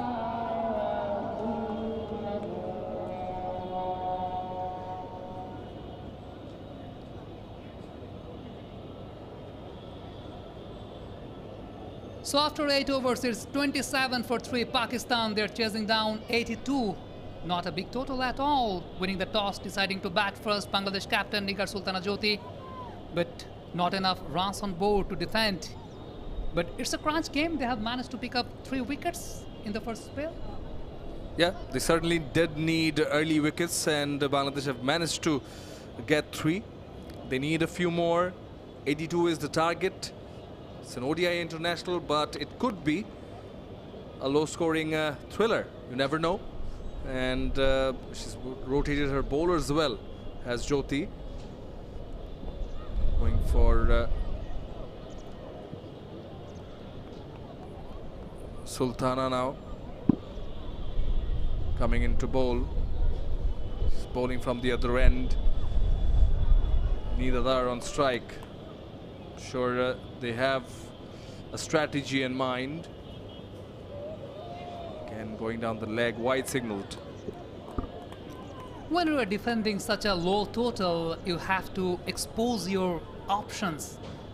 And such an interesting captaincy by Nigar Sultana Jyoti. 4 options exposed in 8 overs. Sultana, not too much turn, easy equation for the batter. Pushed with soft hands towards extra cover region. Picks up a single. Nida Dar, the captain, she moves on to 5. 29 for 3 Pakistan. They're chasing 82. Pakistan lost their first wicket when they were at 18 in the 5th over. Then in the span of 2 runs, they lost their 2nd wicket. In the span of 7 more runs at 27, they lost their 3rd in the 8th over. Now it's the 9th over. At the 20s, they've lost 2, standing at 29 at the moment. Sultana to continue round the wicket. Nicely tucked again. Singles have come easy. I think the reason of bringing Sultana in, there is a left-hander there into the middle, and Pakistan is maintaining the strategy of maintaining a left-right combination. And as far as the combination is concerned, so Nigar Sultana Jyoti has brought Sultana in for the very first time. As we mentioned, that 4 bowlers in first 8. The ball carried a bit of bounce on that occasion, forcing the batsman to go a bit back. 30 for 3 Pakistan. Current partnership says 3 runs from 5 deliveries. 1 from Muniba, 2 from Nida Dar, the experienced campaigner. That's good batting. Playing her 103rd match, Nida Dar made her debut back in 2010 for Pakistan. Has played lots of matches in these sort of conditions, knows the condition very well, can assess the condition well. She was mentioning during the toss that spin is going to be the biggest challenge for Pakistan, but they are very much prepared for that. Dot ball to finish the over. After 9, it's 30 for 3 Pakistan women.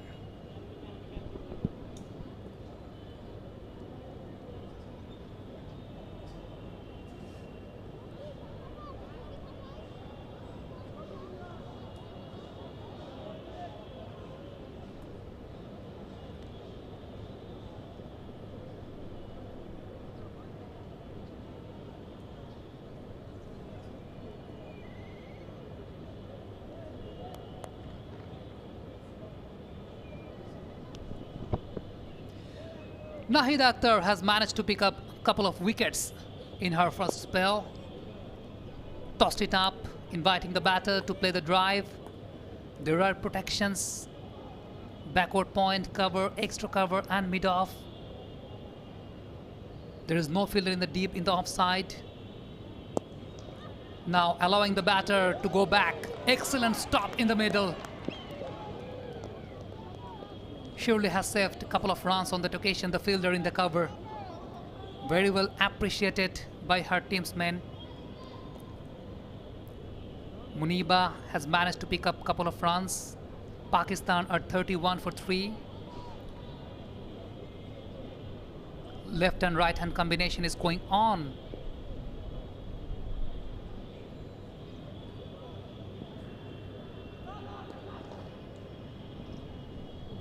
Off the back foot, straight to the fielder. Nibali from Sindh. It's along with the captain, Karachi, Sindh. Again off the back foot, again looking for a single, but straight to the fielder. So yes, fielding on the offside have pretty much done their job till now. Pakistan have not been allowed to cross those fielders inside the circle on the offside, as you mentioned. There's no fielder in the deep.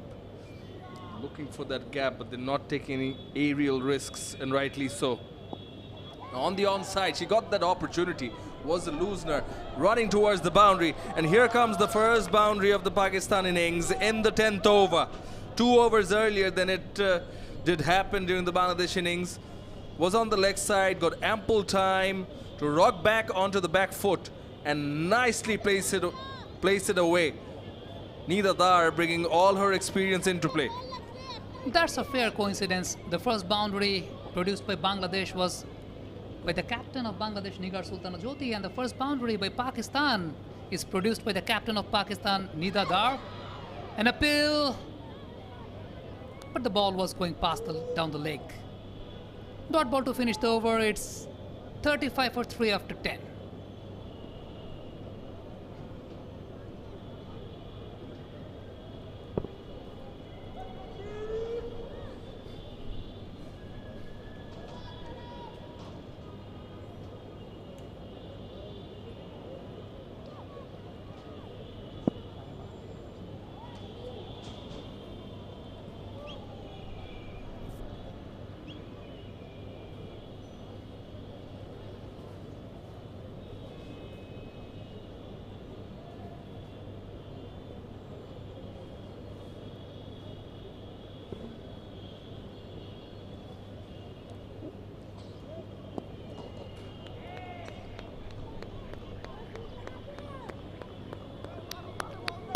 Sultana, the right-arm off-break bowler. We have mentioned that 4 options has been exposed by captain Nigar Sultana Jyoti in the very first 10 overs. Left-hand, right-hand combination is going on between Muniba and Nida Dar. Into the leg, respecting the ball. Coming forward, driven back pass to the bowler on that occasion. Pakistan still requires 47 runs to win. They have 7 wickets in hand. Thanks to the Bangladeshi spinners to make this game more fascinating, picking up 3 early wickets in the very first 10 overs.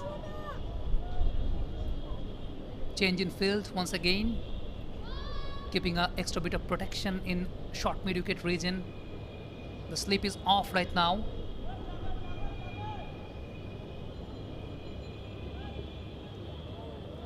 Fair bit of turn coming around the wicket to the left-handed batter, pitching it and getting the ball to turn away. And due respect given by Muniba, but also shows you that she's putting a price tag on her wicket.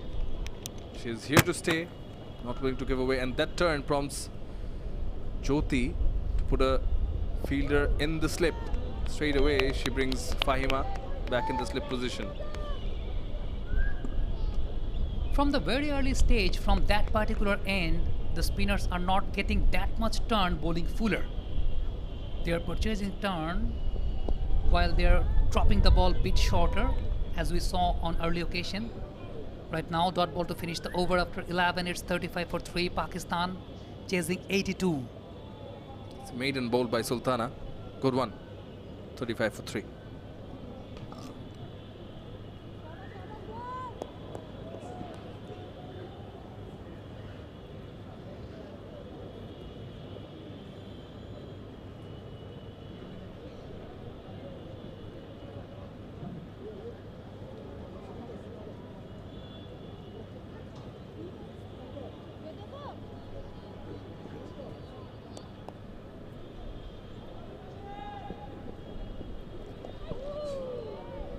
Changing bowling, Fahima Khatun, right arm leg break bowler, the aggressive one.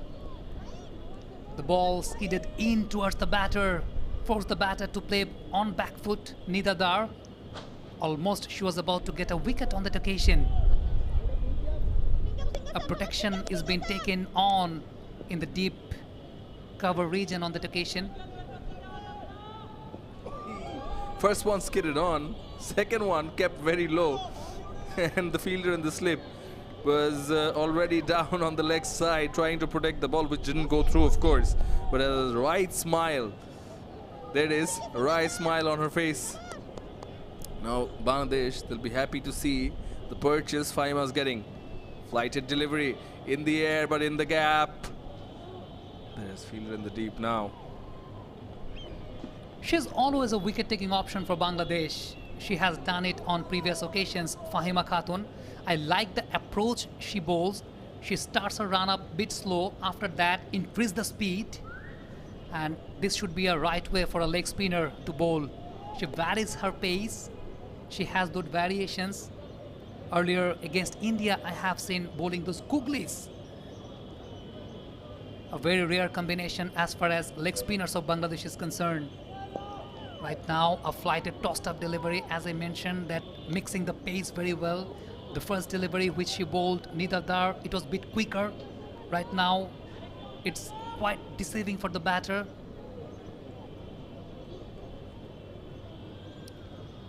Look at the run-up. Starts slow and suddenly increases the pace. Muniba, conceding 11 deliveries, have managed to pick just a couple of runs. There is a protection in the short cover region to cut off the drive. Going onto her back foot, but could not find the gap.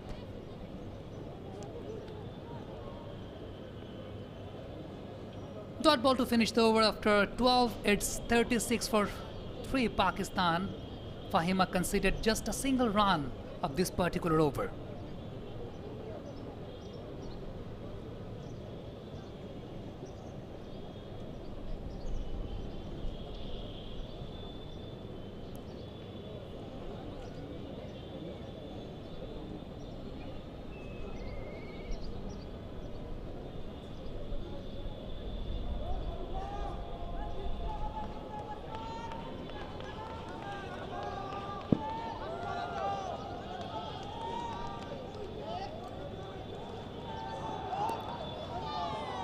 Spin from both the ends.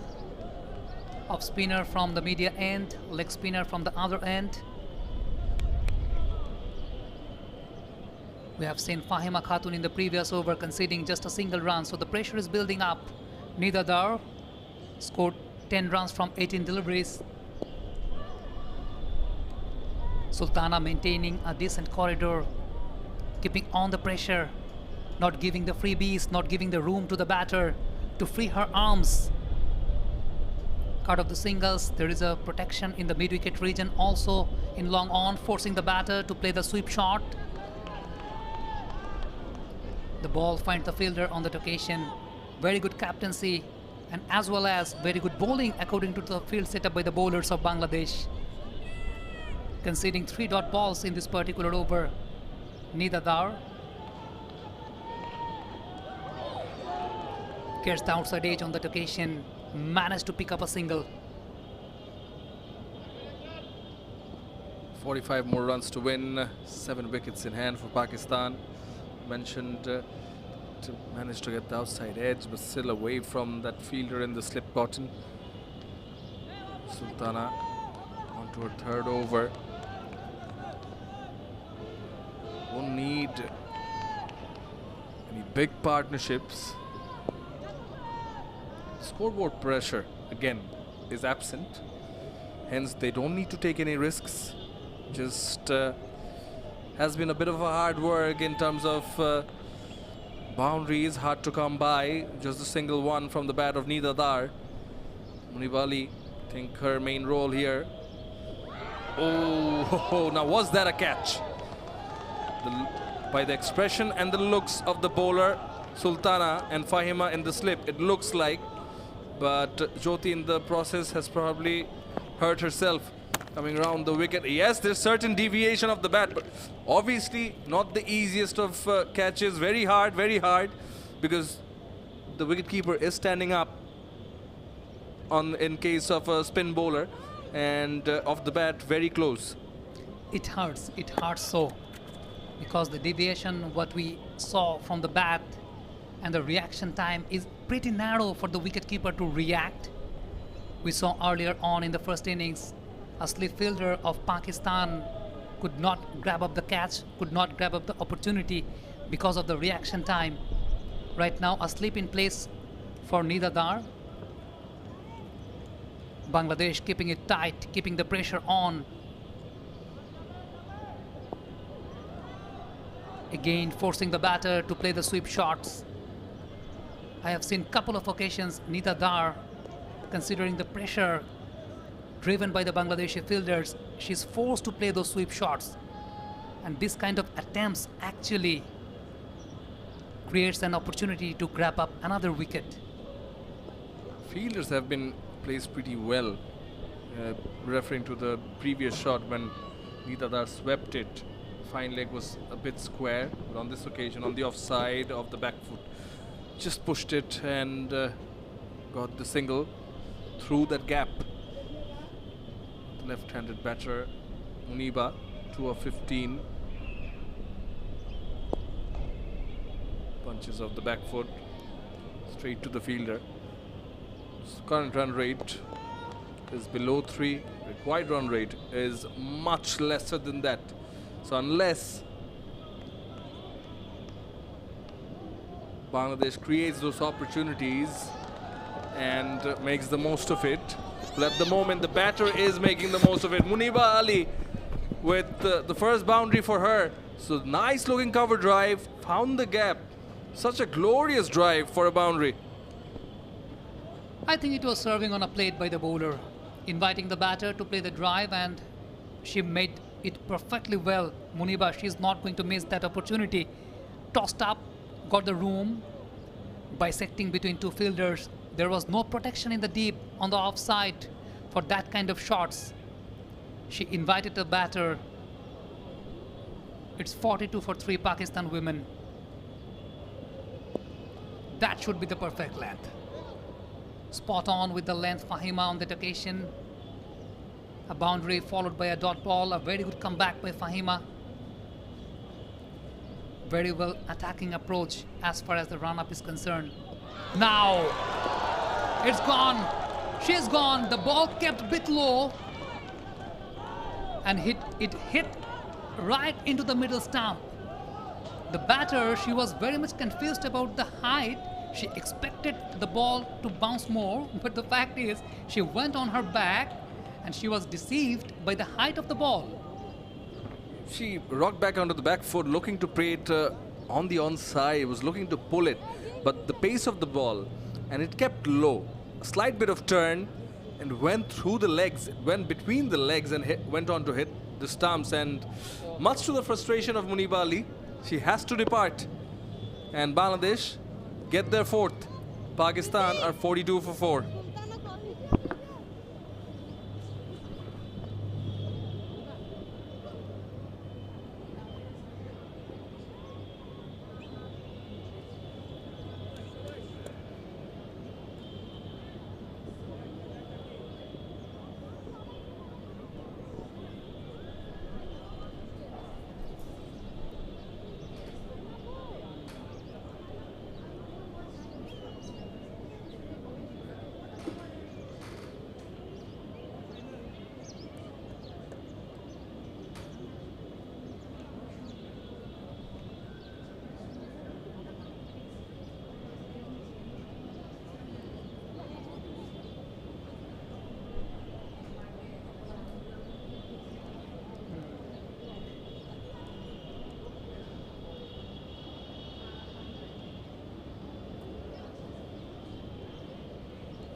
after 14, it's 42 for 4, Team Pakistan.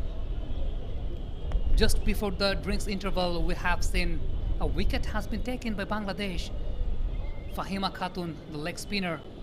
So leg spin from both the ends. Oh my goodness, oh my goodness. Sharp turn, zipping back away from the right-hander. Totally beaten by the turn of the ball, Nida Dar. Jyoti has just brought back Rabia Khan in. And the first delivery, it's a peach of a delivery, right in that off stump, and getting the ball to turn away. It's very sharp.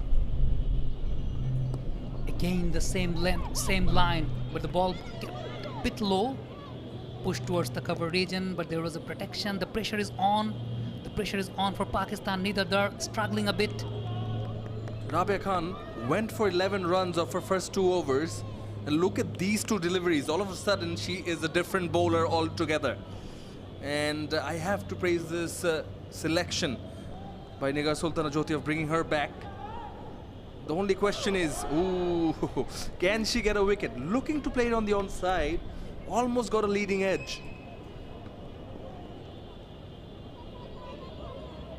I think she will force to play a sweep shots now. Nida Dar, we have seen her a couple of occasions forcing to play the sweep shots.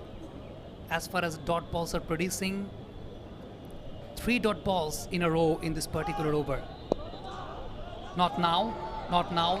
Just try to clear mid-on. Good stop by the fielder. The single has been taken by the captain Nida Dar. The single has not been taken, and that is why she's very unhappy with Alia Riaz, because she sent Nida Dar back. Now, 2 experienced campaigners in the middle, right? The 2 most senior batters, well, yes, the two senior players are in the middle, and she sent her back, and Nida was like, there was a single, there was a clear single right there. They should have taken. I was following the screen, I was following the television, not the field. So I expected that they should have taken the single. But on that occasion, Alia Riaz refused Nida Dar to take the single. Now, it will be interesting to see what kind of field setup Nigar Sultana Jyoti produced for the new batter. Just makes me wonder, when you see a certain bowler getting such sharp turn and variation, maybe Alia Riaz was like, wait, I need to see it from the other end, a few more deliveries, and then I'll get to the strike. Now she's on the strike, by the way, from Rawalpindi. Yes, of course, when you speak of Rawalpindi, you just want to add that word express. We'll get back to that. End of the over, 15 done. Pakistan 43 for 4.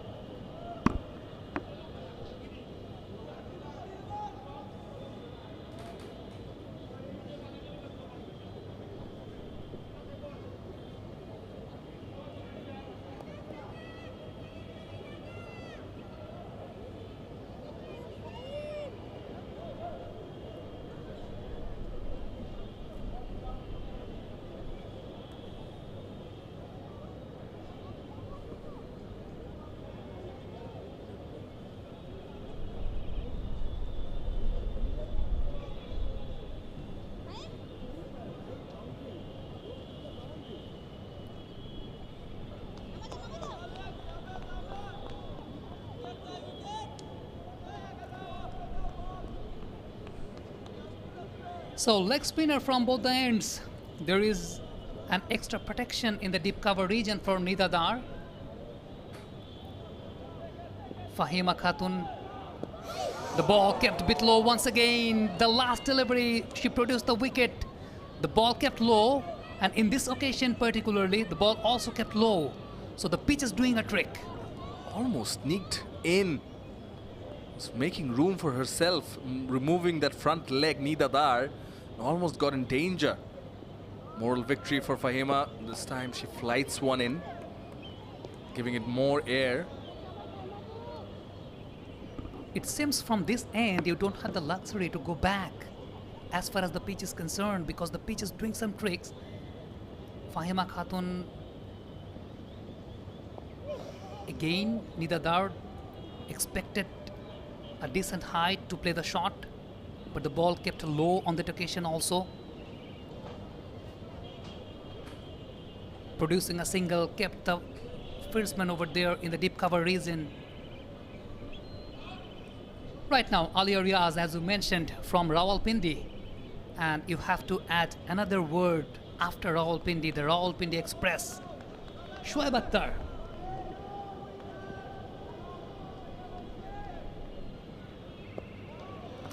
But when it comes to women's cricket, Alia Riaz herself is no less. Definitely 31 years of age, 1100 plus runs, highest of 81 in ODIs, 750s in her ODI career.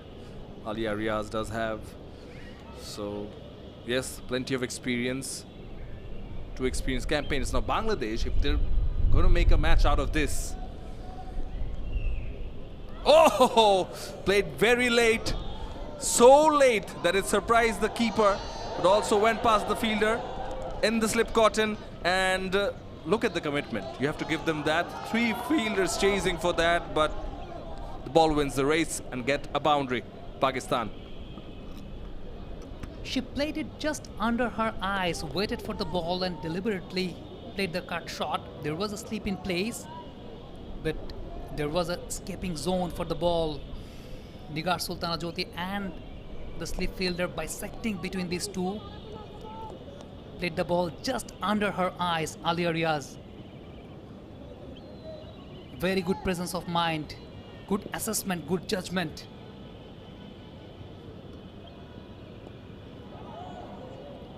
Play with soft hands on this occasion. I was just about to say that if they're going to make a match out of this, Bangladesh, they'll need to get these two back in the hut. We'll end the over. 16 gone, 48 for 4.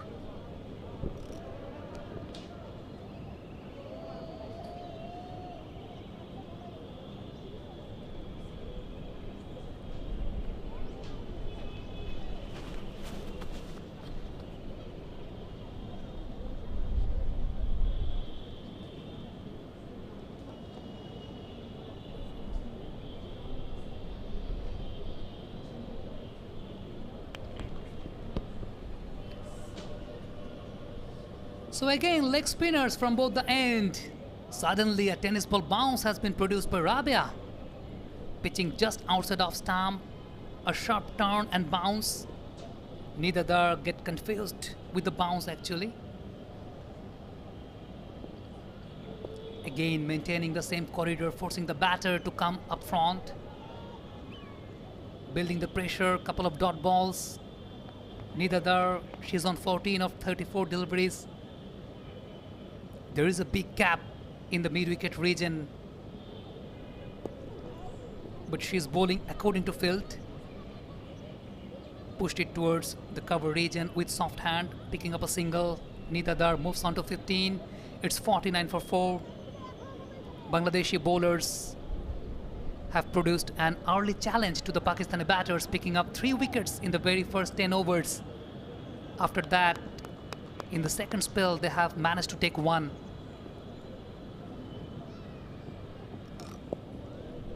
Down on one knee, plays it towards the onside, and quick single taken.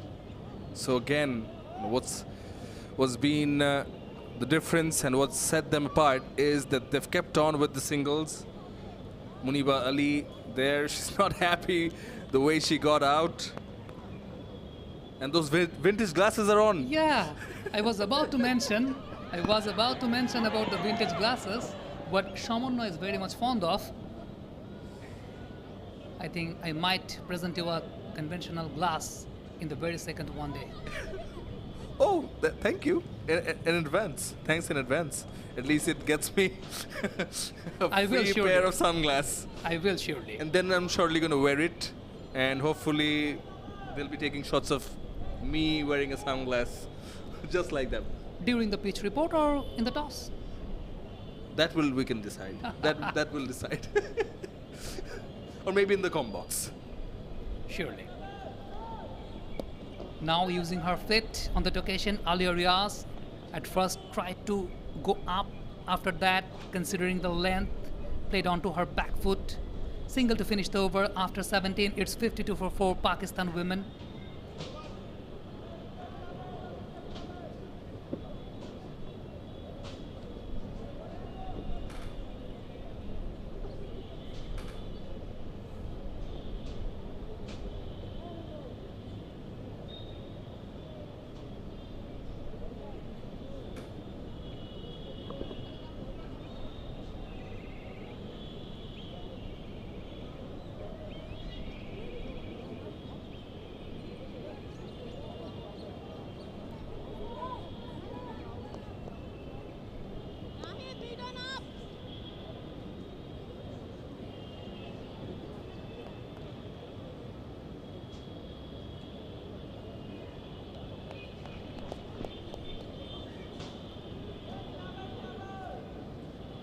So changing the bowling, left-arm orthodox spinner has been brought up, Nahida Akhtar, the veteran campaigner, going down leg, allowing the single on the occasion. Ali Riaz and Nida Dard, they're building a partnership. Pakistan still requires 30 more runs to win. But as far as the wicket is concerned, they have already lost 4. 11 runs in this partnership. Nahida has been brought back onto her 6th over. Couple of wickets.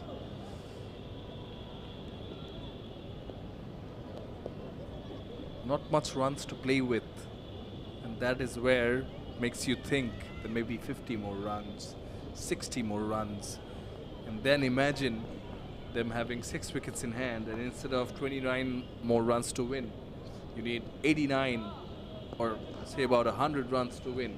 And that is when you can put the real pressure on. Now allowing the freebie to the batter and allowing the single, that's not going to work. You have to pick up wickets and you have to be tight as far as your line and length is concerned. You have placed a safe fielder, Fahima Khatun, a short cover in place. Again allowing the room. Slanted it hard but could not find the gap on that occasion. There is a protection in the backward point region. Alia Riaz batting on 7 right now, and extra protection being brought in inside the circle. The deep cover has been brought in to the circle.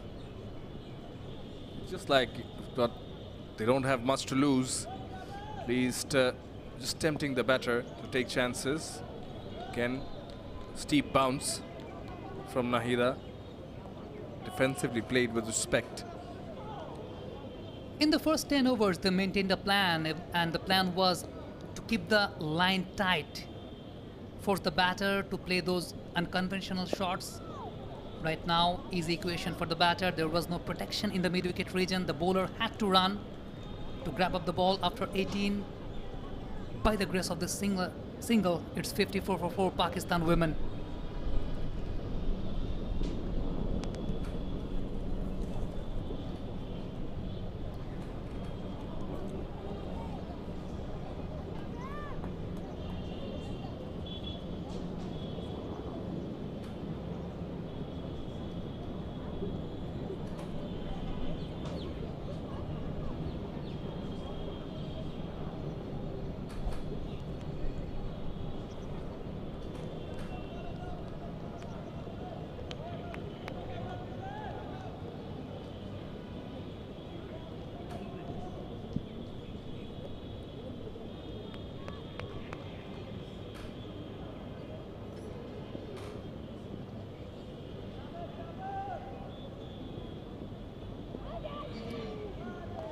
Going down leg, but missed the stump by narrow margin on that occasion. The ball kept low. The direction was right, I think. Forcing the batter to play those conventional sweep shots. There was a protection in the deep fine leg region, but the ball kept low and missed the stump by a narrow margin. Again, the direction, the line is perfect by Rabea. So far, the most consistent bowler in this particular lineup, maintaining a decent line, a decent length also.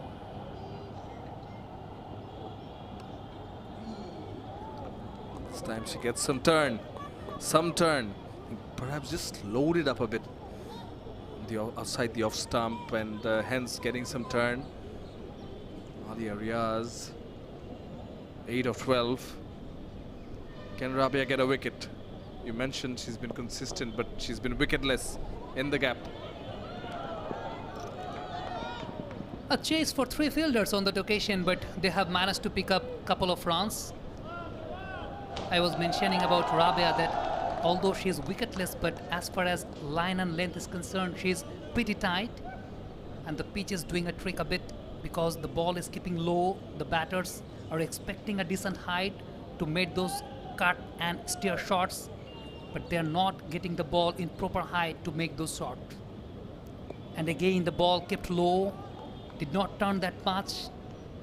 She moved on to her back foot. It was a risky approach by the batter. but somehow she survives. 58 for 4 Pakistan women.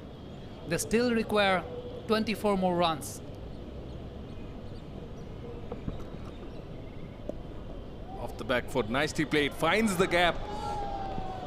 I think this should find the boundary, and it will. It will. Two fielders chasing. Now there was a slide in from Nahida. You have to be careful because there was your teammate running in also. You don't want a football tackle inside a cricket field, but it's a very well played shot by Alia Riaz for a boundary. And again, the trait of the shot is that she played it very late. Exactly, she was waiting for the ball to come, just play under her eyes, allowing the ball come towards her body and then execute the shot. But the plan from Rabia was clear. As the pitch is holding a bit and the ball are keeping low, that's why giving the freebies to the batter, forcing the batter to play those kind of cut shots, and again the ball kept low. I think that was the plan by Rabia, to keeping it just away from her body. Is there any signal by the umpire? Yes, the signal is it's time to end the over. After 19, it's 62 for 4 Pakistan women.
Changing bowling, Sher-e, another leg spinner. The ball is going past through the slip region and it passes the boundary. First delivery of the outside edge, and it runs past. She starts off by conceding a boundary, does Sher-e Akhtar. And perhaps umpire Masud Rahman Mukul just signaling that they can't be running in the middle of the pitch. Here's the boundary, first delivery. So Pakistan inch much closer. They move on to 66 for 4. 82 is the target. So just about 16 more runs to win for Pakistan. Here's the juicy full toss. A juicy full toss, but not so well executed by the batter Nida Dar. There was a protection there in deep square leg region. I think she did not expect the ball to come that much juicy as it came. So the execution was not proper. Nida Dar moves on to 22 of 40 deliveries. Interesting combo by Bangladesh. 3 leg spinners in one particular team. Again Alia Riaz allowing the ball to come, played just under her eyes, managed to pick up a couple on that occasion once again. So this is the trick what Alia Riaz is maintaining. Yeah, she's good with those cut shots. She moves on to 16 of 17, and so the strike rate at which Alia Riaz is batting also gives you an indication how comfortable she's been with the spinners in the middle, coming after they've lost 4 wickets, and bringing all that experience into play. It's a learning for all the youngsters who are watching that on these kind of surfaces you have to wait. You have to wait, you have to allow the ball to come, you have to play your shots late. When the bowler is forcing you to go back, then you have to just wait wait for the turn and play the shots just under your eyes. She missed on that occasion, Alia Riaz. Although it was an opportunity, there is no protection in the deep third man or deep backward point region. She has managed to pick up a couple of runs on a couple of occasions on the earlier overs. This time flighted and tossed up, forcing the batter to drive. End of the over, it's 69 for 4. Pakistan are very much close for a victory.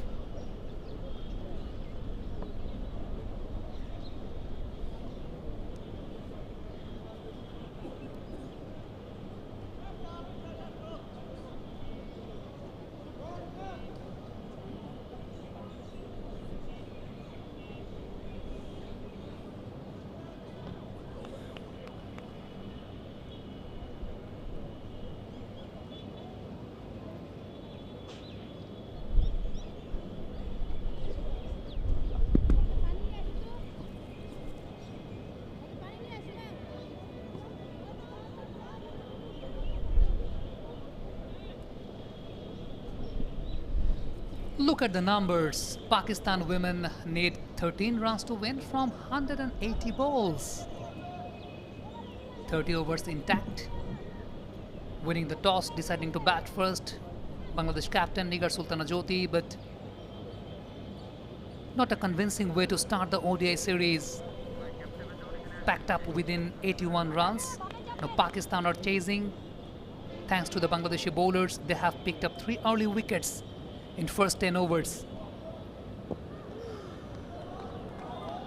Nahida Akhtar steaming in. She has managed to pick a couple of wickets into her 7th over, conceding 18 runs.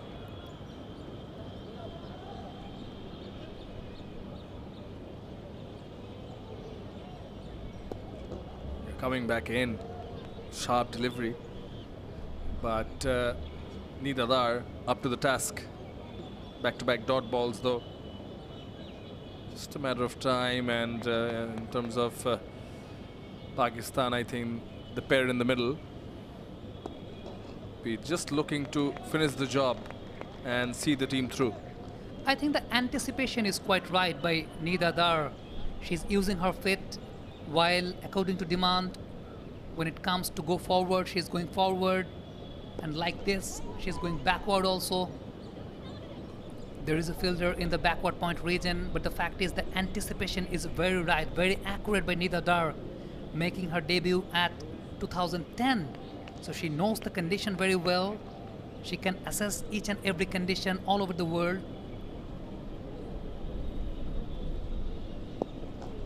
Now forcing the batter to play the sweep shot, although there is a protection. But the fact is, Nida Dar, she is judging the length very well. On the other hand, Alia Riaz, as we mentioned, for the youngsters, it's a lesson how to bat on in this kind of surface.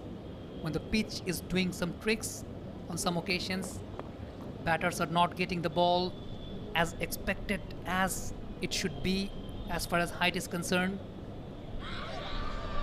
Nipping back in, and umpire raised the finger. It's wicket number 5 for Pakistan, and Nahida grabs her 3rd one. It's a very good delivery from Nahida. Very well bowled, and it was right in front. Looked very plumb, and the umpire, Morshid Ali Khan, he did not hesitate. He's got a very important wicket of Alia Riaz. You mentioned how well she has batted.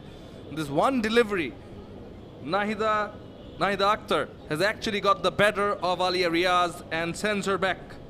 She has to go for 16 of 21, Alia Riaz. They lose their 5th, but is it a little too late for Bangladesh? As I was about to mention that it's too late. It's already 70 for 5 Pakistan. They have to chase down 82. But the fact is the wicket was properly planned by the Bangladeshi bowlers. Alia Riaz, she was forced to go back on previous occasions. Suddenly, a single delivery which actually forced her to come forward. And the length actually confused Alia Riaz on that occasion. Grabs the wicket. The ball was shaping back in towards the right-hander. Again, watching the replay, the ball was shaping back in towards the right-hander, forcing the batter to go up front. Missing the neck on that occasion, hitting the pad. It was the back foot. It was the back foot. It was pitching in line, impact in line, so the ball had very little distance to travel, as it was the back foot. So was plumb, looked very clear. But again, with 12 more runs to win for Pakistan, is it a little too late for Bangladesh, or can they get a few quick more wickets? Now this is well played by Nida Dar, swept, will get a single. You have to stop those singles. The fielder over there in square leg region, the batter was forced to play the sweep shot. The ball was coming, the ball was passing by her. Tried an attempt, but could not stop on that occasion. Shobana Mustari fielding in the deep square leg region. Right now they're keeping an extra protection in the deep mid-wicket region also. Or they're bringing the fielder in. Yes, they're bringing the fielder in. Right thing to do. Najiha, the new batter in. So for her, like to keep her on strike as much as possible, as long as possible, and put her on pressure, the young Najiha Alvi, the wicket-keeper batter. Sometimes the close-in fielders for a new batter creates psychological pressure. Now the direction was quite different on that occasion by Fahima, and the trajectory, it was quite flatter. She was maintaining the flight on previous occasions, but this particular delivery, the trajectory was quite flatter. Right now, the slip is being taken off towards the short mid-wicket region. The mid-wicket is being taken towards the deep mid-wicket region. Slight tactical change of field. Played just under her eyes. She has to be hurried, Nida Dar. The throw was accurate, but the fact is they have managed to pick up the single. Though Nida Dar was not the fast of the runners. Pakistan have moved on to 7-2 for 5. The experienced campaigner Nida Dar playing the anchor role, scoring 24 runs of 46 deliveries. There is a short cover in place for the experienced campaigner. Playing the drive, playing back foot. Bangladesh allowing the singles. You don't have the luxury to allow those singles because you are defending such a short total. You have to keep it tight, you have to bring in fielders as much as possible to contain the pressure.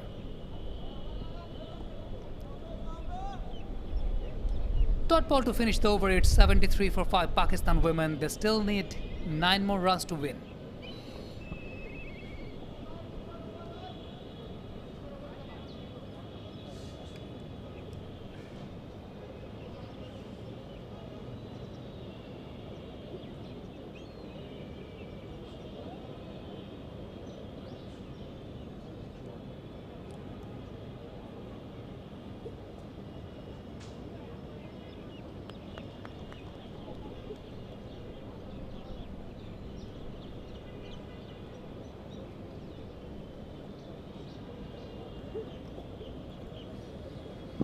Spin to continue. Nahida continues. She's got 3 wickets.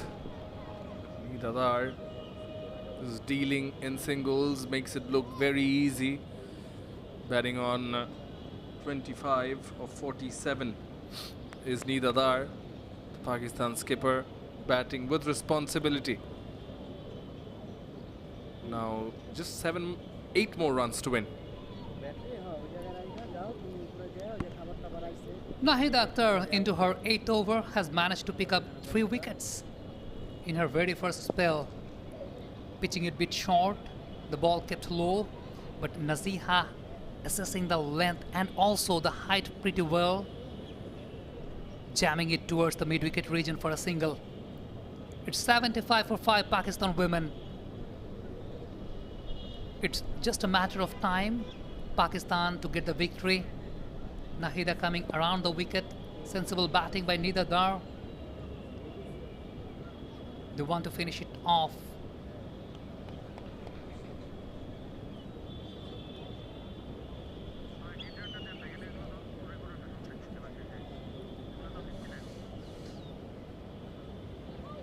Sharp turn produced by Nahida Akhtar, forcing the batter to come forward, and the deceiving pace actually made the confusion of the batter. She was beaten, completely beaten by the zip of the ball. Pakistan still required 7 more runs to win, 5 wickets in hand. Nahida coming around the wicket once again. Again the turn, but they had the luxury to pick up the single on that occasion.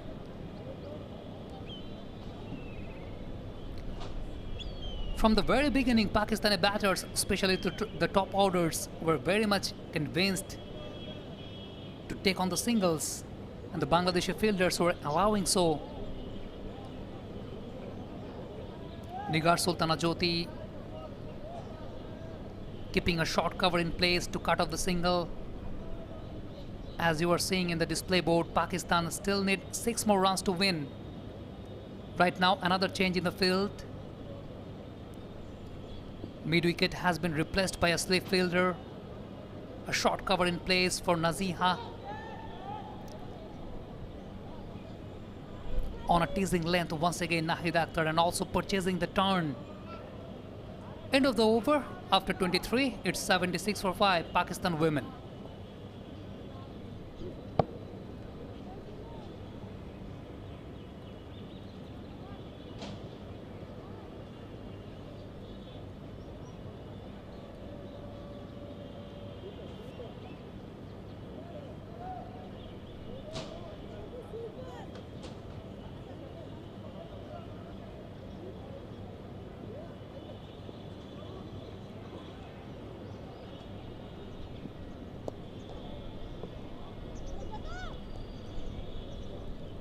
Spin from both the ends. From one end, it's left-arm orthodox spinner. From other end, it's Fahima Akhtar, the leg spinner. Interesting combo made by Bangladesh women's cricket team. 3 leg spinners in one side.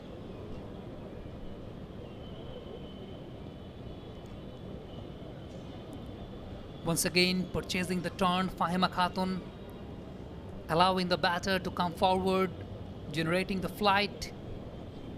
In this sort of wickets, you have to keep it tight.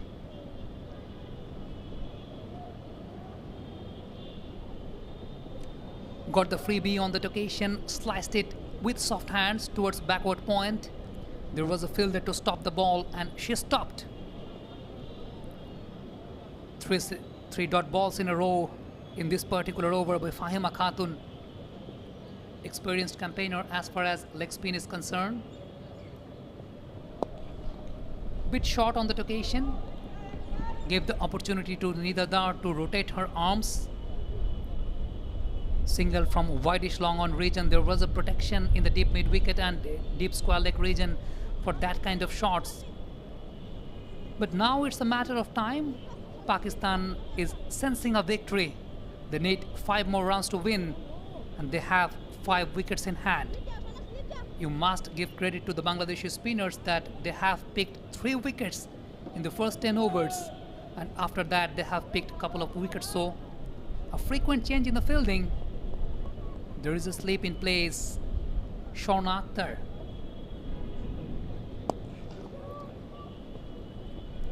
Playing against the turn, the batter Naziha. The ball was shaping away from the right-hander, but she had some other plans. Throwing the bat towards mid-on region.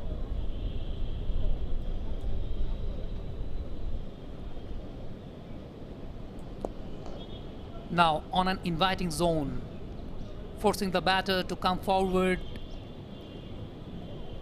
Dot ball to finish the over after 24. It's 77 for 5, Pakistan women. They require 5 more runs to win, and they have 5 wickets in hand.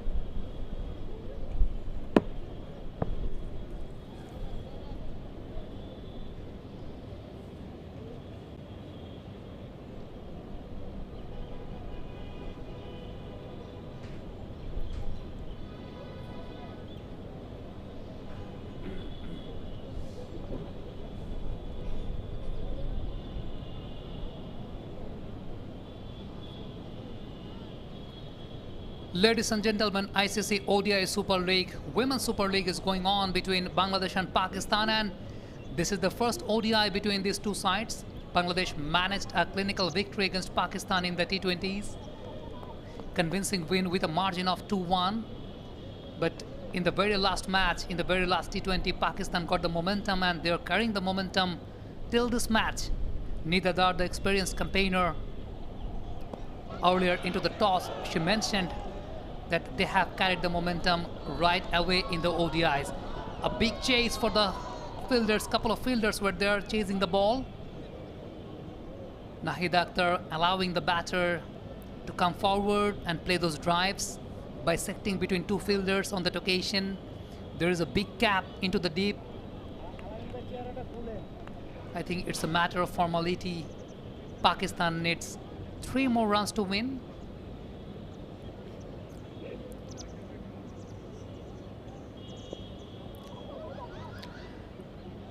Again allowing the single. The fielder in the square leg region was waiting for the ball, but in this kind of matches, if you want to make it close, you have to attack the ball. You don't have to wait for the ball to come towards you. You can't afford, you don't have the luxury to wait for the ball. You have to attack, attack and attack. Right now, a fielder is bringing in inside the inner circle region. The fielder from the deep square leg region has been brought in towards the inner circle, the 38th circle.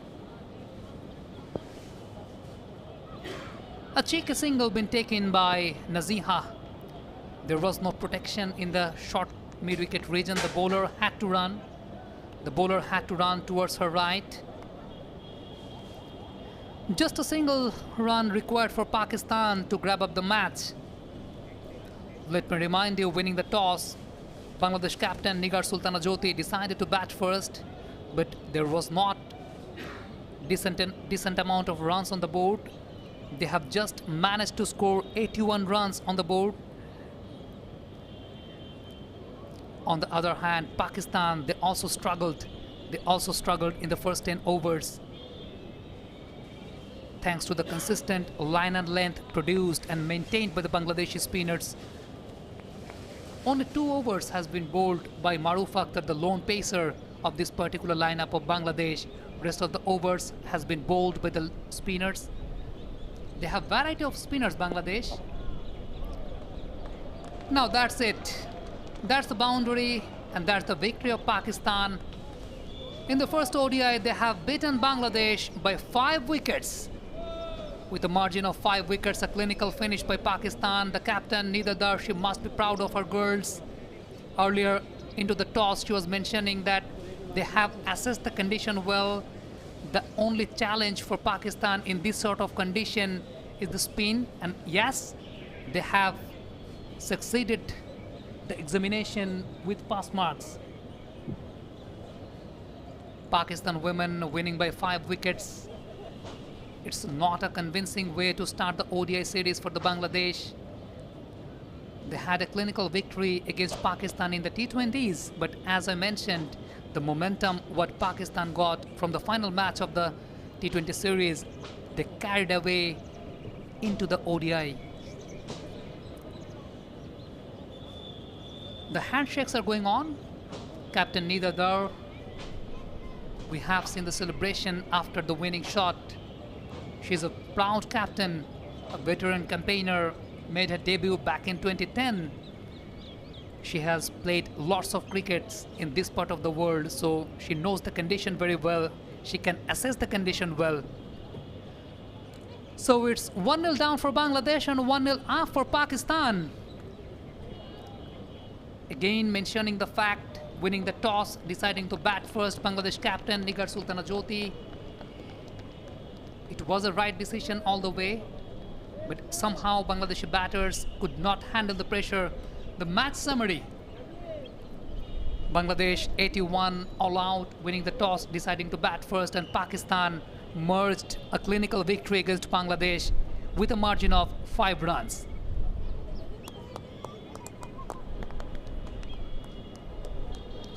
The handshakes are going on. It's a sign and symbol of friendships between two cricketing nations.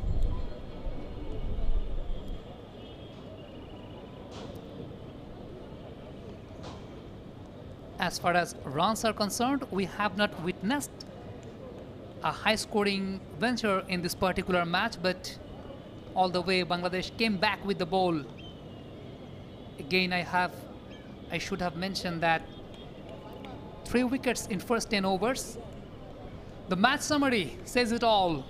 Winning the toss, deciding to bat first, Bangladesh women were all out of 81 runs. Fahima scoring 18s, the top scorer of the 11. Ritu Moni scoring 14 runs. Nigar Sultana Jyoti, the captain, scoring 13. Farzana Haq, the opener, has got 8 on her board. Sadia Iqbal, on the other hand, the left-hand orthodox spinner, picking up 4 wickets, conceding 13 runs. Hani picking 3 wickets, conceding 20. Nida Dar, the veteran, experienced campaigner, the captain, she also picked 3 wickets. Diana Beg being consistent with line length, but unfortunately could not pick up wickets. In reply, Pakistan 85 for 5. They had a victory of 5 wickets. Nida Dar, the experienced campaigner, assessing the condition well, conceding 59 deliveries, scoring 35 runs. Alia Riaz, a very good support provided by her, scoring 16 runs, conceding 21 deliveries. Sidra Amin, the opener, scoring 7 of 18 deliveries, and Sadaf Shams, another opener, scoring 7 of 15. In reply with the ball, Nahida was brilliant, picking up 3 wickets, conceding 30 runs, with the collaboration of Fahima Maruf and Rabia. Fahima picking 1 wicket, and also the other wicket was taken by a wonderful throw from the fielder from the cover region, and a good glove work by Nigar Sultana Jyoti, the captain of Bangladesh. So we're taking a short break. After that, we'll come back with the post-match presentation.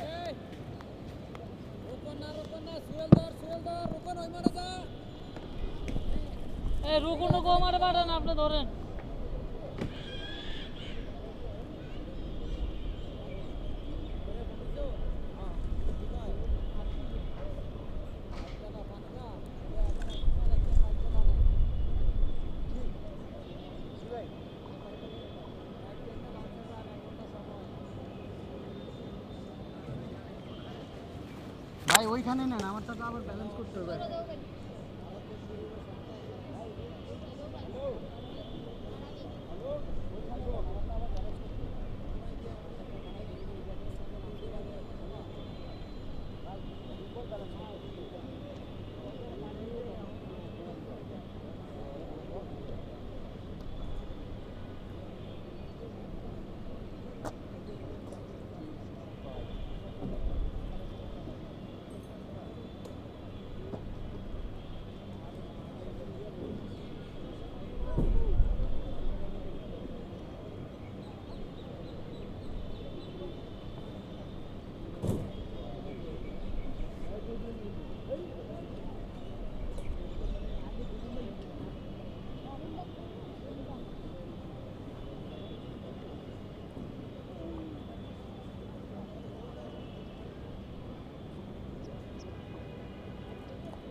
সবাই এমনি বসে আছে কেন? আমার তো খুবই কষ্ট লাগতেছে দেখি।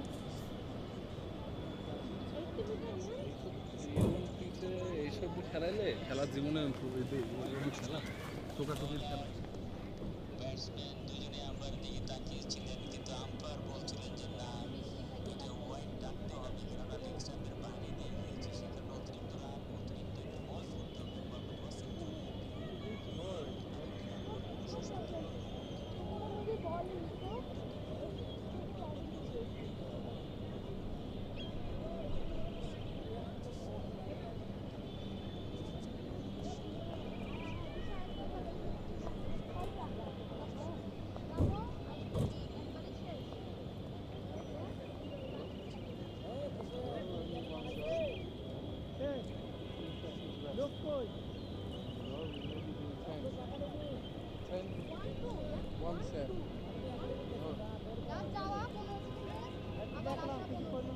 এরকম কি 10টা নাকি 20 শুনে না বুঝতে 10, maybe 12. You decide.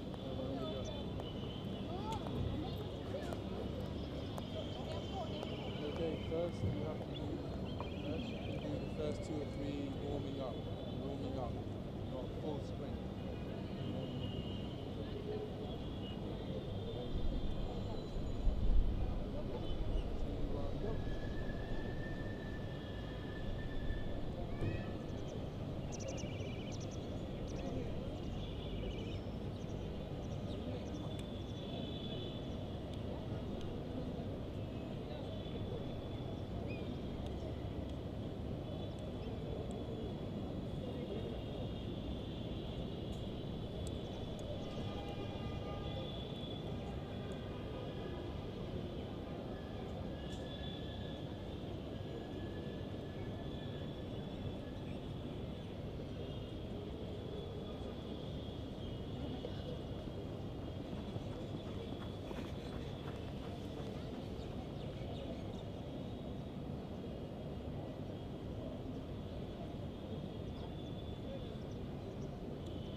প্রবলেমটা আমি বলেছি এটা বাদ দিয়ে করেন না, অসুবিধা কেন?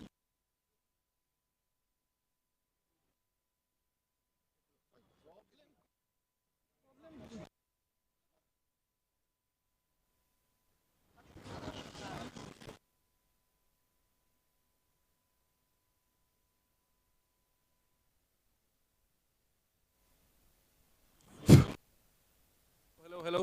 Tuck, tuck.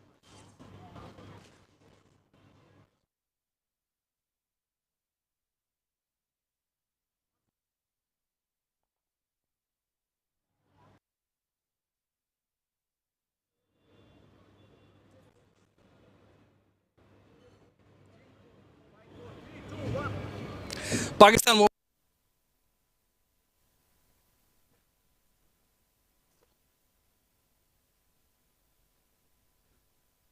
have by 5. Let's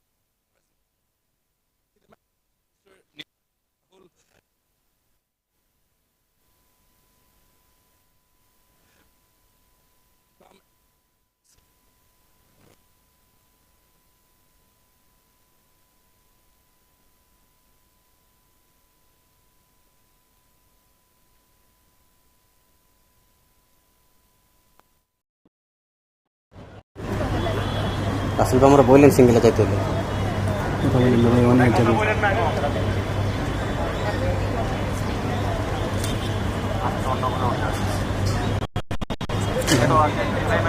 how good was the Pakistan?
আর যাবে না, আর যাবে না, আর যাবে না, এই পর্যন্তই।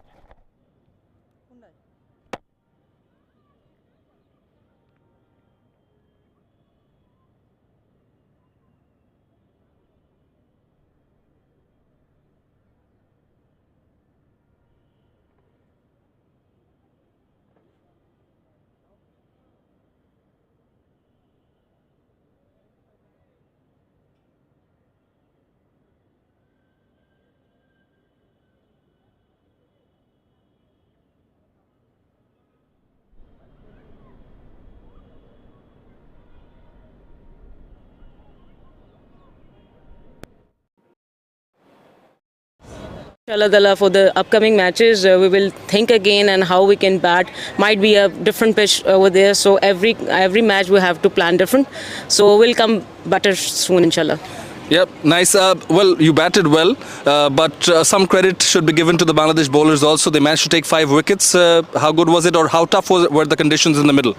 Definitely, it was not for batting conditions. It's not easy for the batters, but still we.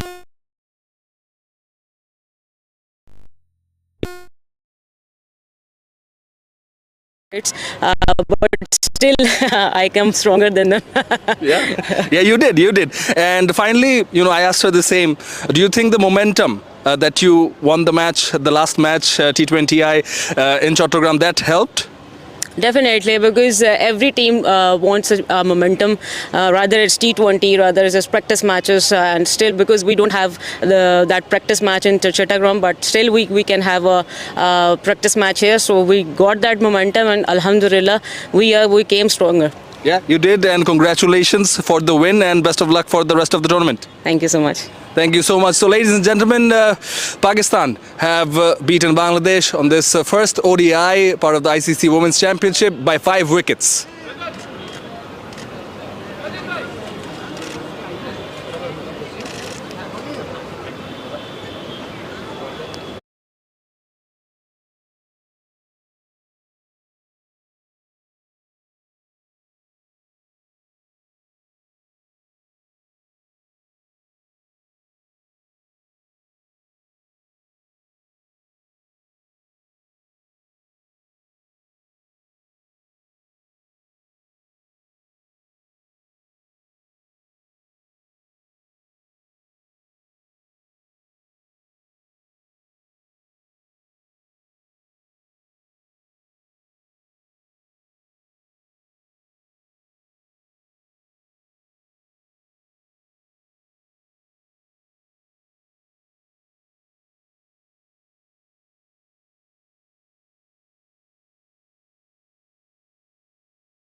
আবার যেটা USA Hello and welcome to the post-match presentation. And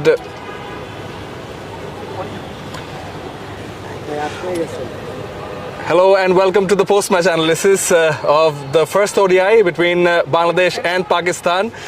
It was part of the ICC Women's Championship. I'm Shamanay Ghosh. I'm here along with Syed Abid Hussain Sami. Sami, it was pretty one-sided match, but a decent comeback from the Bangladesh bowlers at the end.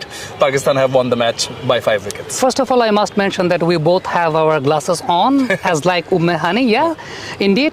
I think Pakistani bowlers assessed the condition very well, and you must give credit to Nida Dar, the veteran campaigner. And during the toss, she mentioned that spin is going to be their challenge, but they played according to their potential while chasing a small total. They keep rotating the strikes, and definitely we have to give credit to the Bangladeshi spinners that they kept alive themselves into the match. But as far as rotating the strikes is concerned, and as far as maintaining a decent batting is concerned, I think Pakistan were top-notch. Yeah, definitely. I think Bangladesh having elected to bat first, going into bat first for 12 overs. In fact, the first boundary came in the 12th over, as we kept on repeating during commentary. But even without the boundaries, the power play and stuff, those restrictions coming into place, I think Bangladesh lacked rotating the strike, taking those singles and doubles, which we noticed was far more in frequency when Pakistan was batting. I think that was the trick maintained by Nida Dar. She actually closed the options to take the singles of the Bangladeshi batters, and the homework was perfect. They allowed to score the boundaries, but neither the Bangladeshi batters were able to score the boundaries, nor they were able to score the singles. So this was the fact, as you mentioned, that the first boundary was scored in the 12th over. So the pressure was kept building, and they lost a couple of wickets in the very 5th over. Yeah. So that was the fact. Actually, Bangladesh were way behind. As we saw during the Pakistan's batting innings, they kept rotating the strikes, and the Bangladeshi fielders, they were allowing the singles. What we mentioned during the commentary, that they were actually waiting for the balls to come. They were not charging the ball forward. So this was the area where Bangladeshi fielders were behind, and as far as plan is concerned, I think Nida Dar was top-notch. Yeah, but so was Sadia Iqbal. 4 for 13, offered 9 overs, bowled 8 overs straight with the new ball from the media end, and took 4 wickets early on, which obviously made it easier for the Pakistan captain and the team, and made it tougher for Bangladesh. I think it was the variation, it was the trajectory and the deceiving speed which actually confused the Bangladeshi batters, and they were very much clinical as far as their bowling is concerned, and Sadia Iqbal managed to take up 4 wickets. We were expecting to have her a fifer, but unfortunately it did not happen, but she was pretty good. Yeah, one of the reasons why it did not happen was because Nida herself got three wickets. Hani got 3 for also, and Nida with the bat in hand scored 35 runs and saw the team through with responsibility, being the skipper. So that was very, very crucial, and hence she was judged the player of the match. Nahida for Bangladesh with the ball in hand did get 3 wickets also, but they did not have a big enough total to defend. That's it from here today after the first ODI between Pakistan women and Bangladesh women, part of the ICC Women's Championship. But there are 2 more ODIs to go for Bangladesh to come back. So stay tuned, and hopefully we'll get much more competitive and crunch matches going forward for the rest of the tour. Thank you.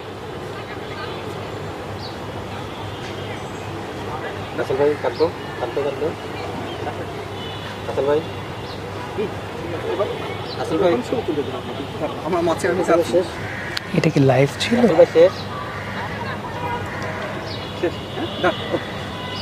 তুমি একটা ছবি তুলে দাও, আসলাম। এটা কি live ছিল? প্রথম শুরুটা